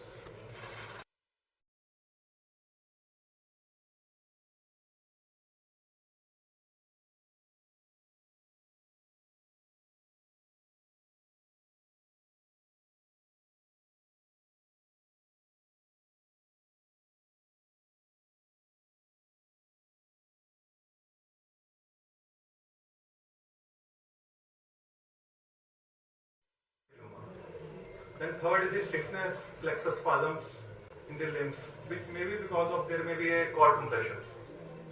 Then fourth is the motor weakness, sensory deficit depends upon the involvement of root or segments of the spinal cord. Then there is a urinary and bowel symptoms. In the urinary symptoms, there are mostly the UMN type of bladder. But if it's a peripheral tumor, it may lead to a low motor neuron type of bladder involvement also. Then the bowel symptom, main symptom is like a constipation. Then on the basis of this cross section, we can differentiate how the intramedullary tumor and extramedullary tumor, we can differentiate them on the history. If it's a extramedullary tumor, like meningioma, schwannoma, it will compress the cord from the outside. As we see in this cross section, there is a pyramidal tract. In pyramidal tract, the lumbar fibers are on the outer side, then thoracic fibers and cervical fibers. So if patient has any lesion in the cervical cord and having an extradural tumor, then there is a weakness like a ascending type of weakness, because the orientation of fiber is outer is lumbar, then thoracic, then cervical. If it's an intramedullary tumor, then they compress from inside. They compress from inside, from the cervical, then thoracic, then lumbar. Then investigation of choice for the that spinal tumors are the contrast MRI. Then on the first, when we see the MRI, first thing in our mind is should be there, is there any expansion of cord or not? If there is any expansion of cord, it means it's an intramedullary tumor. As the extramedullary tumor, they will shift the cord. Then these are some of the MRI features of the intradural tumors. Like first is the spinal neurofibromas. In the spinal neurofibroma, these are on T1 weighted images, it's hypo-intense. On T2 weighted images, it's hyper-intense, and heterogeneous hypo-intense. On contrast MRI, these are normally a uniform enhancement, but there is a heterogeneous enhancement because of sometimes there may be calcification in the center of the neurofibromas, and there may be sometimes collagenous matter in the neurofibromas. Then second intradural extramedullary tumor is spinal schwannoma. The schwannoma and neurofibroma are very difficult to differentiate. In the spinal schwannoma, there is inside the tumor, there is sometimes there will be bleed, and there is thrombosed vessels. On this picture, on the CT image, there is a dilatation of the neural foramen, which is specific for both neurofibroma and schwannoma. On this MRI, the schwannoma is hypointense on T1, hyperintense on T2. There is heterogeneous hyperintensity on T2, and this is enhancement shown on the contrast T1 weighted image. There is a peripheral enhancement because in the center of the schwannoma there is a cyst formation, or sometimes there is a bleed. Then the third intradural extramedullary tumor is spinal meningioma. The spinal meningioma should be differentiated from the spinal neurofibroma and schwannoma, because your surgery, your pre-op planning is dependent on these findings. The spinal meningiomas are, see the spinal meningioma, these are broad-based basically, and there is a dural tail all around. And third feature, specific feature is Jitova leaf sign. In this sign, this tumor is compressing the cord towards the lateral side, and there is a small streak-like appearance. This is because of the denticulate ligament, which is very specific to this meningioma. Then this is long list of intramedullary tumor, but we are concentrating only on the spinal ependymoma, astrocytoma, and sometimes there may be spinal epidermoid cyst and spinal canal lipoma. Other is a very rare tumor. In the radiology, specific feature of the intramedullary tumor is there is an expansion of cord. That is the specific feature which is differentiating from the intradural extramedullary tumor. These are the other features are like on T2 weighted image there is hyperintensity, and contrast enhancement, it may be a heterogeneous enhancement or sometimes a uniform enhancement. First, this is spinal ependymoma radiology. The spinal ependymoma, basically it's originating from this center canal, because center canal is lined by ependymal membrane. So the ependymoma is in the center of the spinal cord. So it is compressing all the tracts to the lateral side. The spinal ependymoma are well circumscribed, but these are not encapsulated. You can separate it from the normal tissue. The other intramedullary tumor is astrocytoma. In the astrocytoma is because it's infiltrating all the neural tissue, so it's very difficult to remove. So pre-op imaging, we should differentiate between the spinal ependymoma and glioma.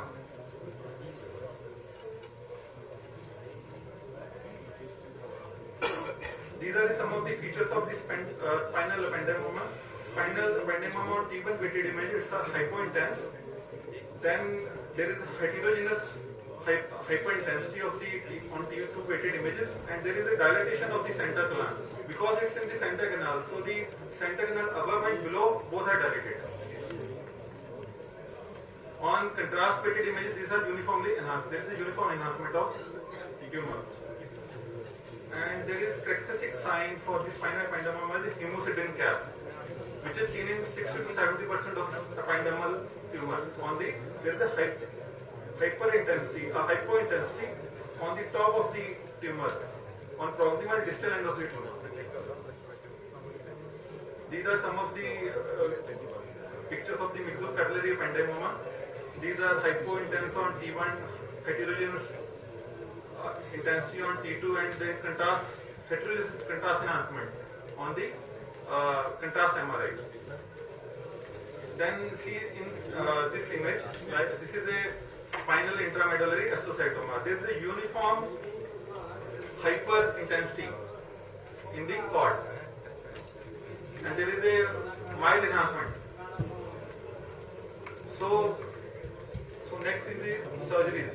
In the steps of the surgery. First, we should confirm the identity of the patient on the scan. Then we should confirm the level of the tumor on the MRI.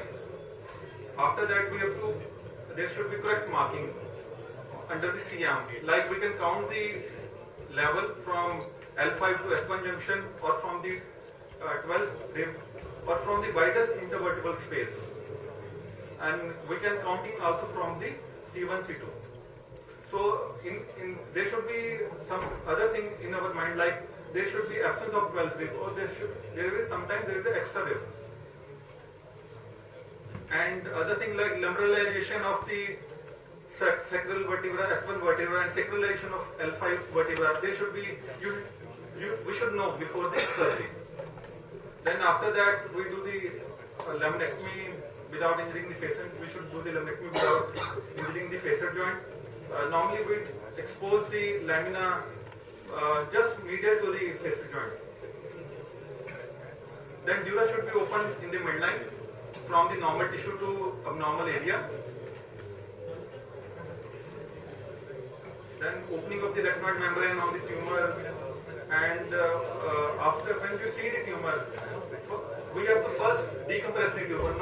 No need to remove en masse as a tumor, because if you remove the tumor as an en masse, there is a high chance of injury to the nerve.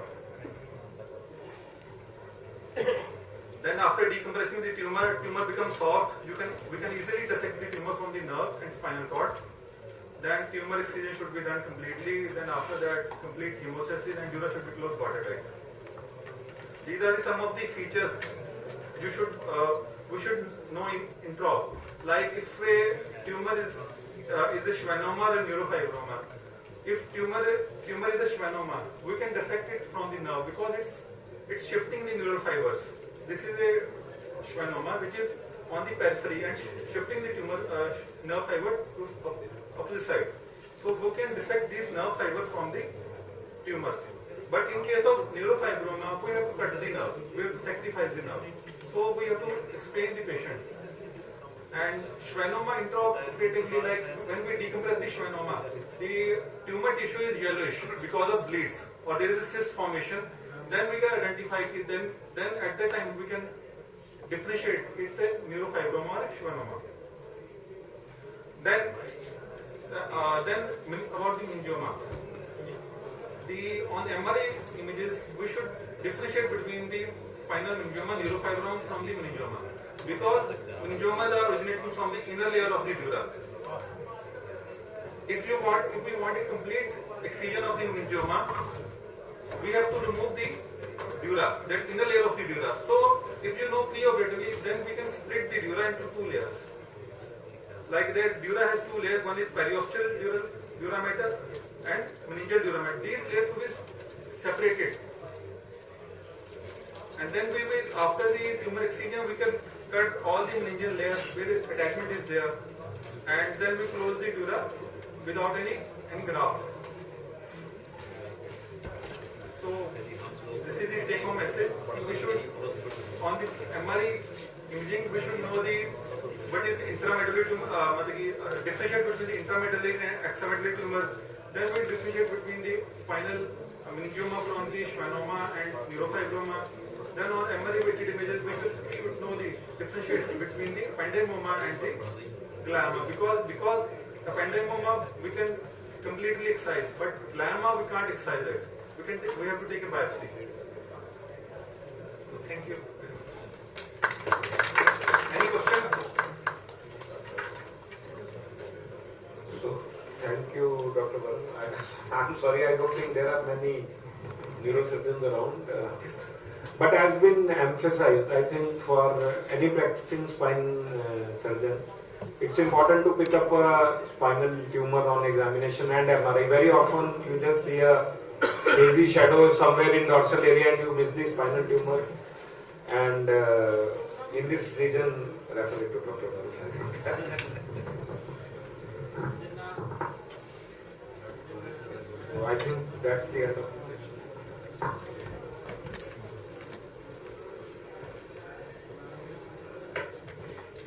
With this last talk, we come to the end of our talks for this today. We request the chairpersons to come on the dais and to honor the speakers for this session.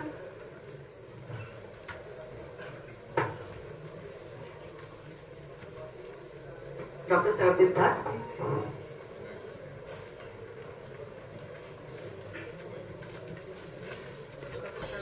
Bhatt, as speaker. Chair, please.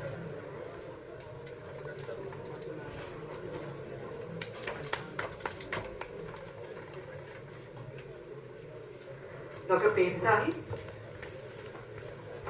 from Road General.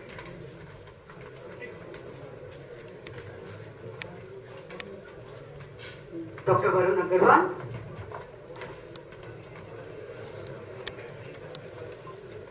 Dr. R.S. Chahal, please.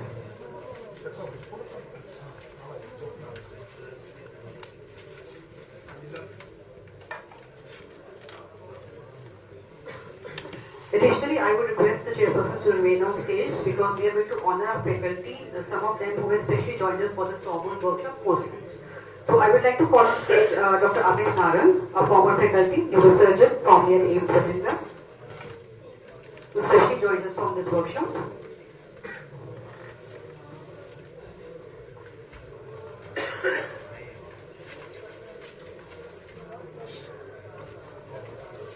Dr. Rodney Caution is also a neurosurgeon from Virginia.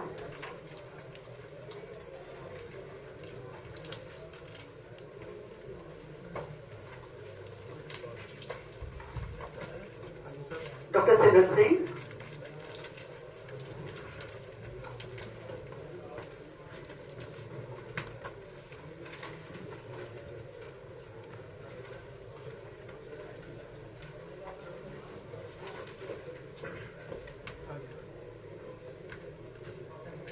Dr. Sebar Bhattal.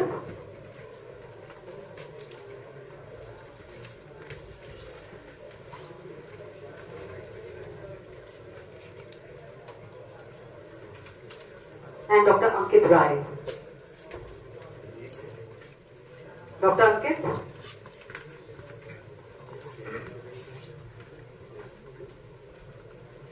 I think Dr. Ankit.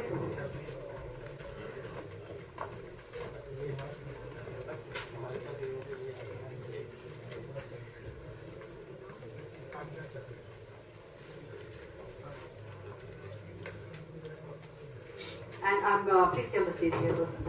I'm very happy to announce the results of the PG quiz. First is the team of GGMCH. If they're here, please come to the stage and win your prize.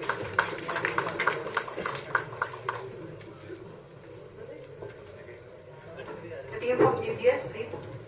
First in the PG quiz.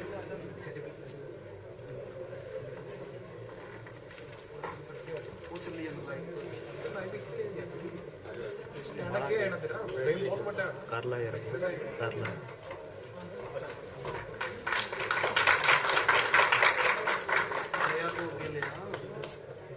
The second is the team from CMC Ludhiana.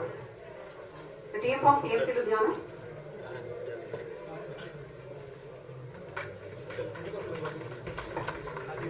Third stands the team from GMC Amritsar.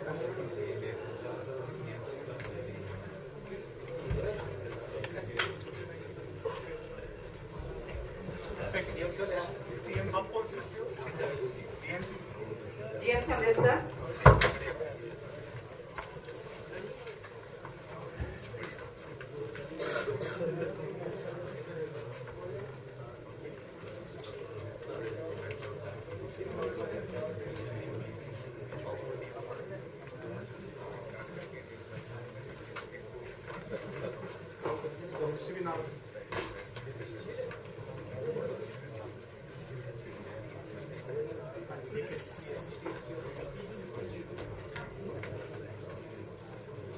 The team from CMC, please come on the stage.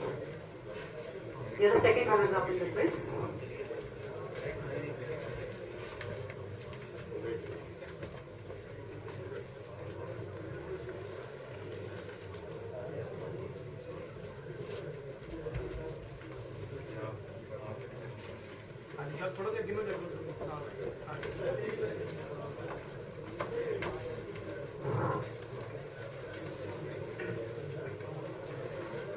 I would request Dr. Radhika to join us on the stage. We want to felicitate our PGs also who work very hard for this conference.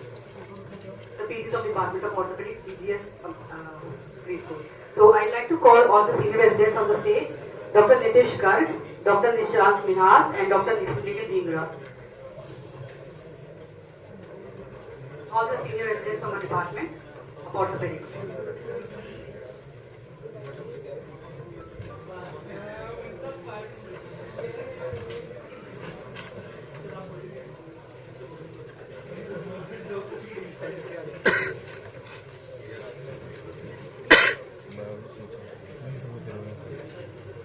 Sir ने बोले the orthopedic surgeons don't think, neurosurgeons need to think. Little bit. Dr. Nitish.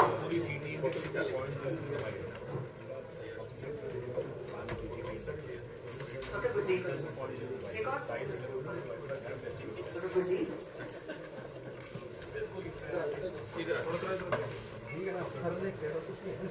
Next is third years of the department, Dr. Sukhdeep, Dr. Anand,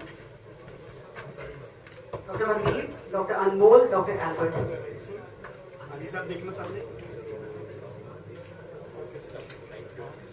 All the third years of GGS Faridkot, Orthopedics Department, Dr. Sukhdeep Singh, Dr. Anil Garg, Dr. Mandeep Singh, Dr. Anmol, Dr. Albert.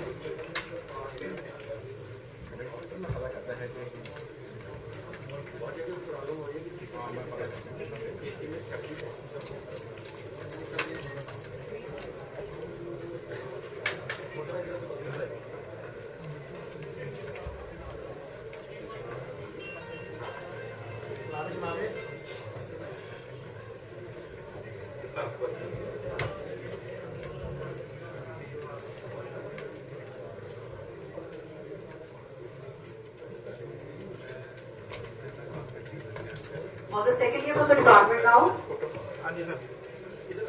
Dr. Neeraj Singla. Vishwaveer, Varun, Ajay, Jashan.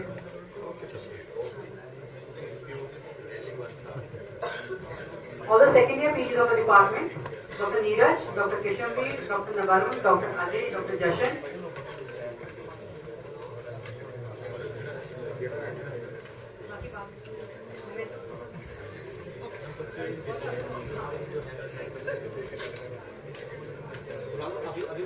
First years of the department, Dr. Rahul Garg, Dr. Manmohan Singh, Dr. Anshuk Ahuja, Dr. Akash and Dr. Manraj.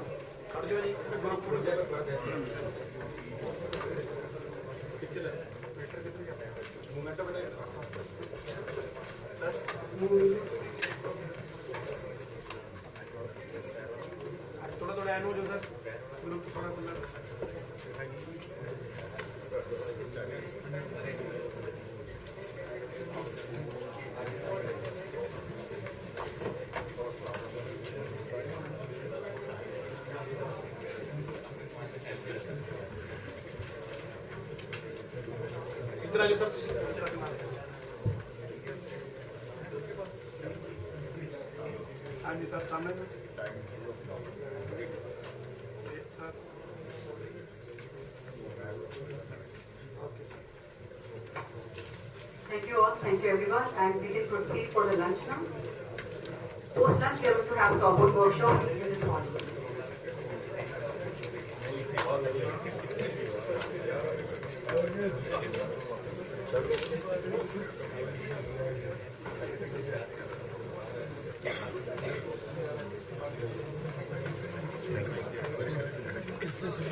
बढ़िया show सब बढ़िया मान रखने गाड़ी में है ना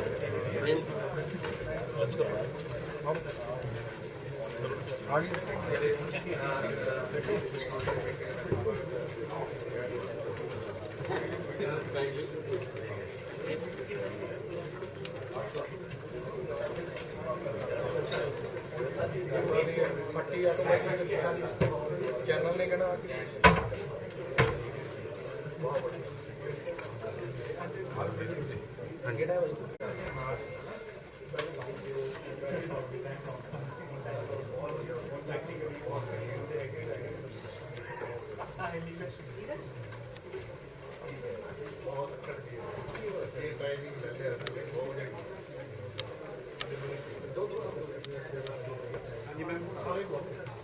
सारी इकट्ठी है ग्रुप ही कर लेने में थोड़ा गिनो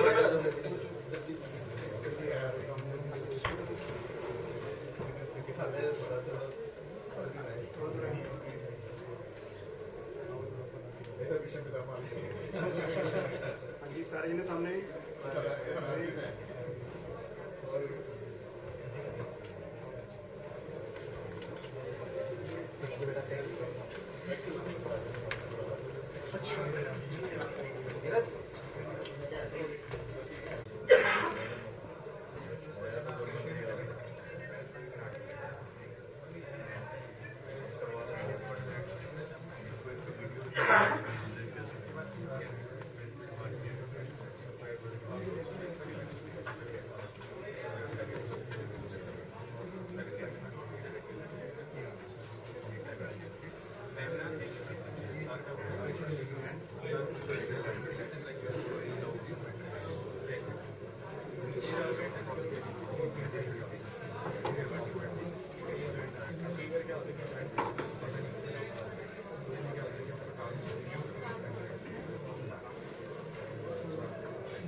That's why we usually use laboratory technique. You can take a center line, 1 millimeter distal, 1 millimeter middle. Start. So whenever we are make the entry point, don't write start with 1 millimeter middle and or you reach the posted vertical. And whenever we are advancing. थोड़ा यार face face एकदम करवाते हैं इन्ना हाँ चलिए एकदम आई लगा छोड़ देता हूँ There will be a pre-change in posted vertical and then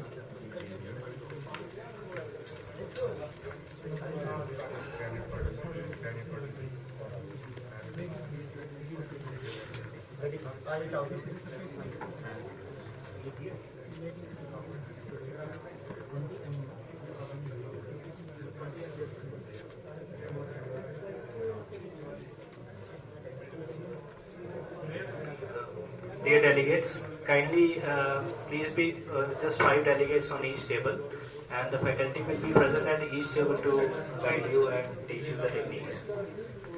Please distribute yourself equally. Thank you.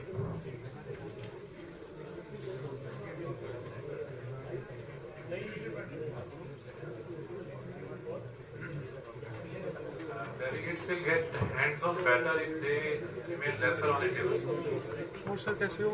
So please redistribute yourself wherever you find more numbers. There are 3 tables still. There is no delegate.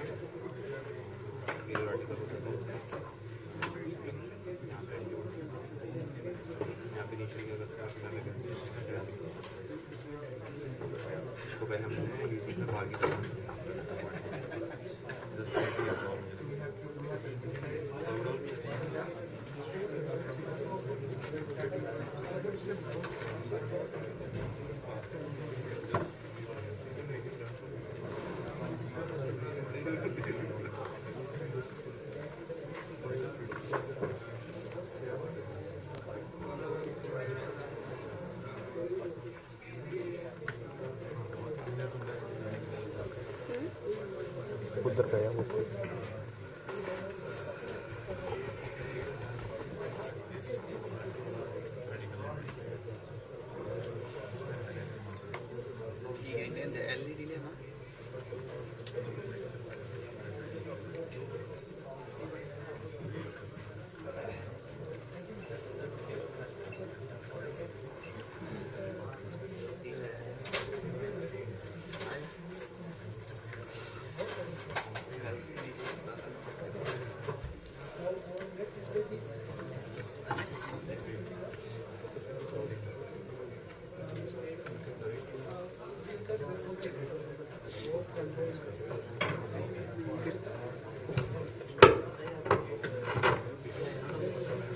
Dear delegates, please occupy the empty for hands-on. Please kindly move to that table as well.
Yes, sir.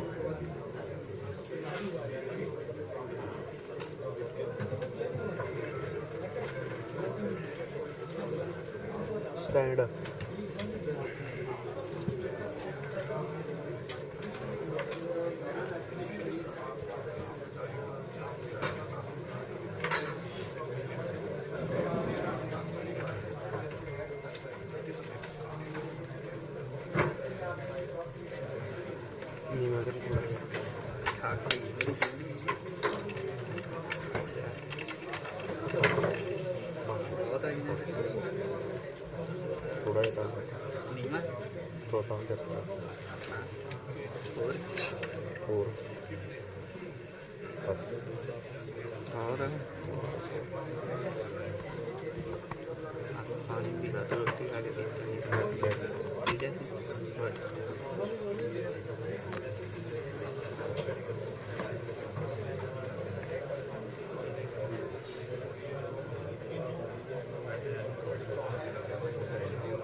करता हूँ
डाला है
channel पे वो आपदा करते हैं मैंने फिर भी देखा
लेटर मस्ती मैं कोई सर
आगे जा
That 50 I.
ਕੀ ਲੈਣਾ ਕੁਰਸੀਆਂ ਸਹੀ ਕਰਨੀਆਂ ਯਾਰ ਪੂਰਾ ਇਹ ਸਾਲੇ ਕਿੰਨਾ ਦਾ ਹੈਗਾ ਕਹਿੰਦੇ ਨੰਬਰ ਵਾਈਜ਼ ਹੀ ਲਾ ਕੇ ਤਾਂ ਸਾਲੇ ਉਹ ਇੱਥੇ ਹੀ ਆ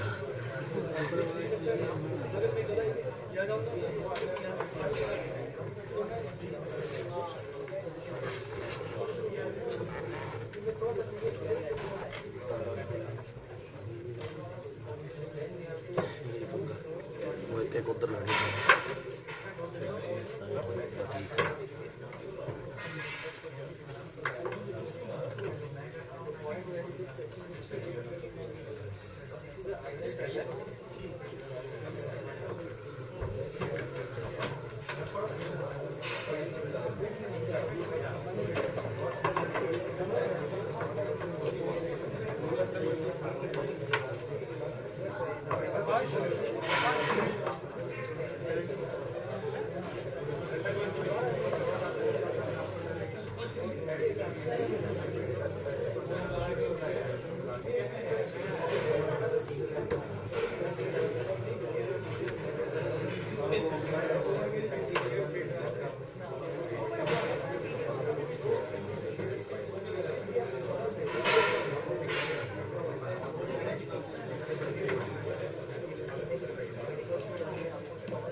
Cái đi là gà kìa.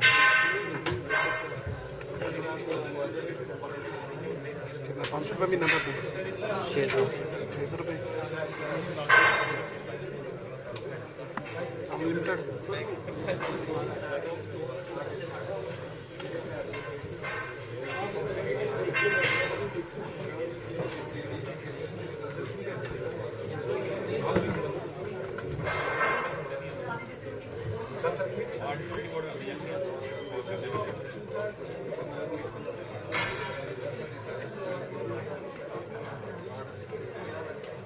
एक अपने आ जाओ यार सारे और डिपार्टमेंट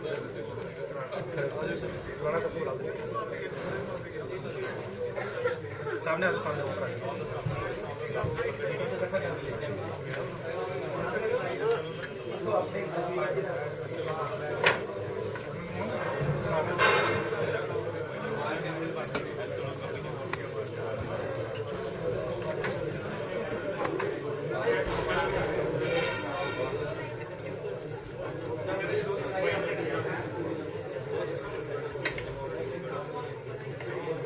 कुर्सी चढ़ते करती पीछे करते ग्रुप फोटो करनी पीछे ले आए उस्ताद जी छोटे ले आऊं बस एक ग्रुप फोटो करके आज फ्री है स्टेट पे आ जाता आज सिस्टर के फोटो आज यार फोटो पूरे डिपार्टमेंट की दीप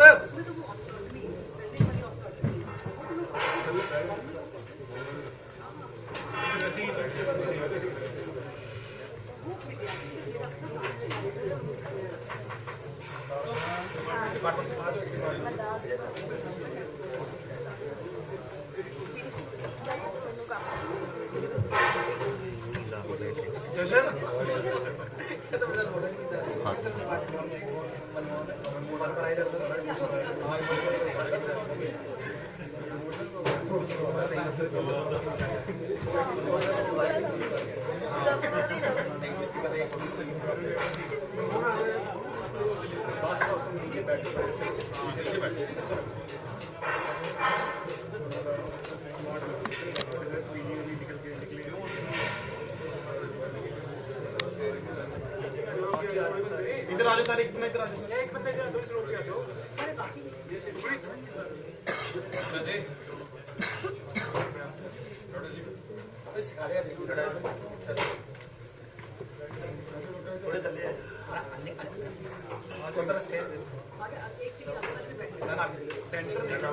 हाँ जी सेंटर है सर, थोड़ा सा इधर हो जाओ सर आप, सर जी थोड़ा आप इधर को हो जाओ। हाँ जी आप भी हो जाओ। ये आ जाए हमारा ना, ये आ जाएगा। हाँ जी इधर होना पड़ेगा। 6 पॉइंट, हाँ ये आना चाहिए। सिस्टम इधर आओ फिर, ये आना चाहिए क्योंकि हाँ जी आ जाएगा सर।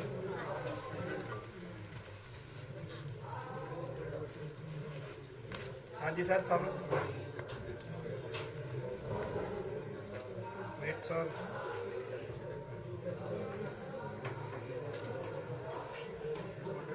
Okay sir.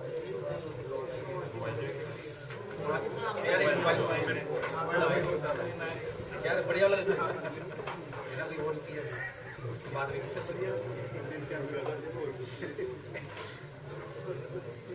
हाँ जी सर।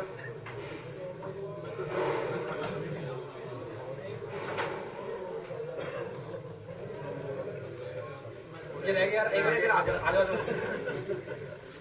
स्लो तो मतलब ये सिखा देंगे यार, ये बार बार क्लिक करके या तो कोई विश्वास नहीं करता थोड़ा सा नीचे आ जाओ इधर, नीचे बैठ ना ना खड़े हो जाओ फिर। बस बस ठीक है सर। चलो और तो नहीं सर। ओके और भी आ रहा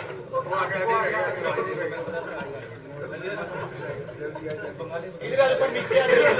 नीचे नहीं ऊपरी रोक इधर हो, कहाँ कर ला, कहाँ नीचे कर ला, नीचे कर ला, ऊपर चले जाओ सर, क्या तो ऊपर चले जाओ, भैया के पास चलो, पीछे चले जाओ सर के पास।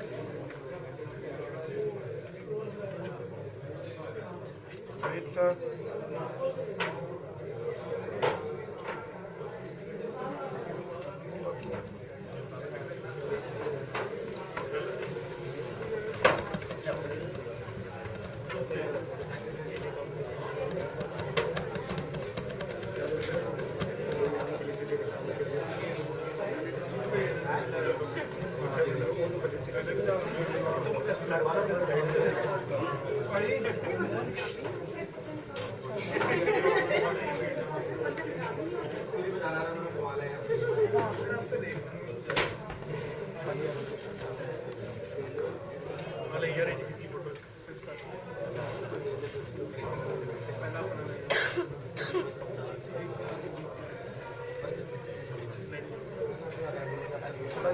सानू ले लो पीछे, लंबा ज्यादा ना पीछे इसका इतना ज्यादा होता है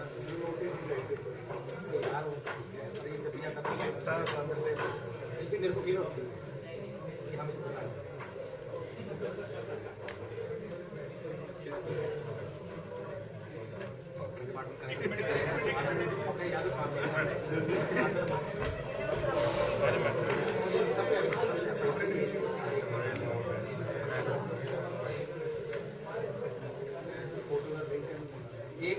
ड्राइव बनवा लेंगे।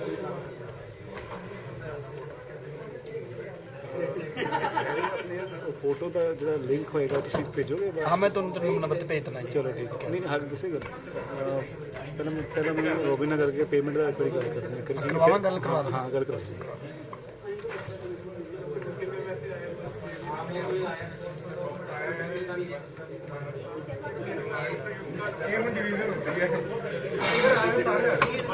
कर दे भाई, पैक कर दे।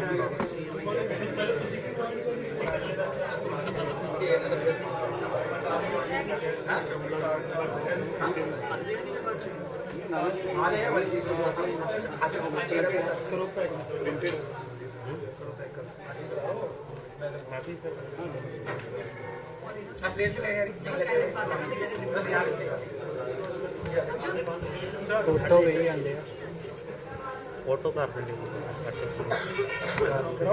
कुछ आजा गल करा दे। चलो आओ भाई चलो।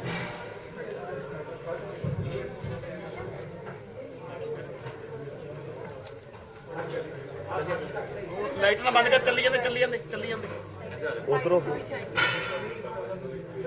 तो केला क्यों करा, तू इधर आ जा, जगह है तो केला ही नीचे कर दे।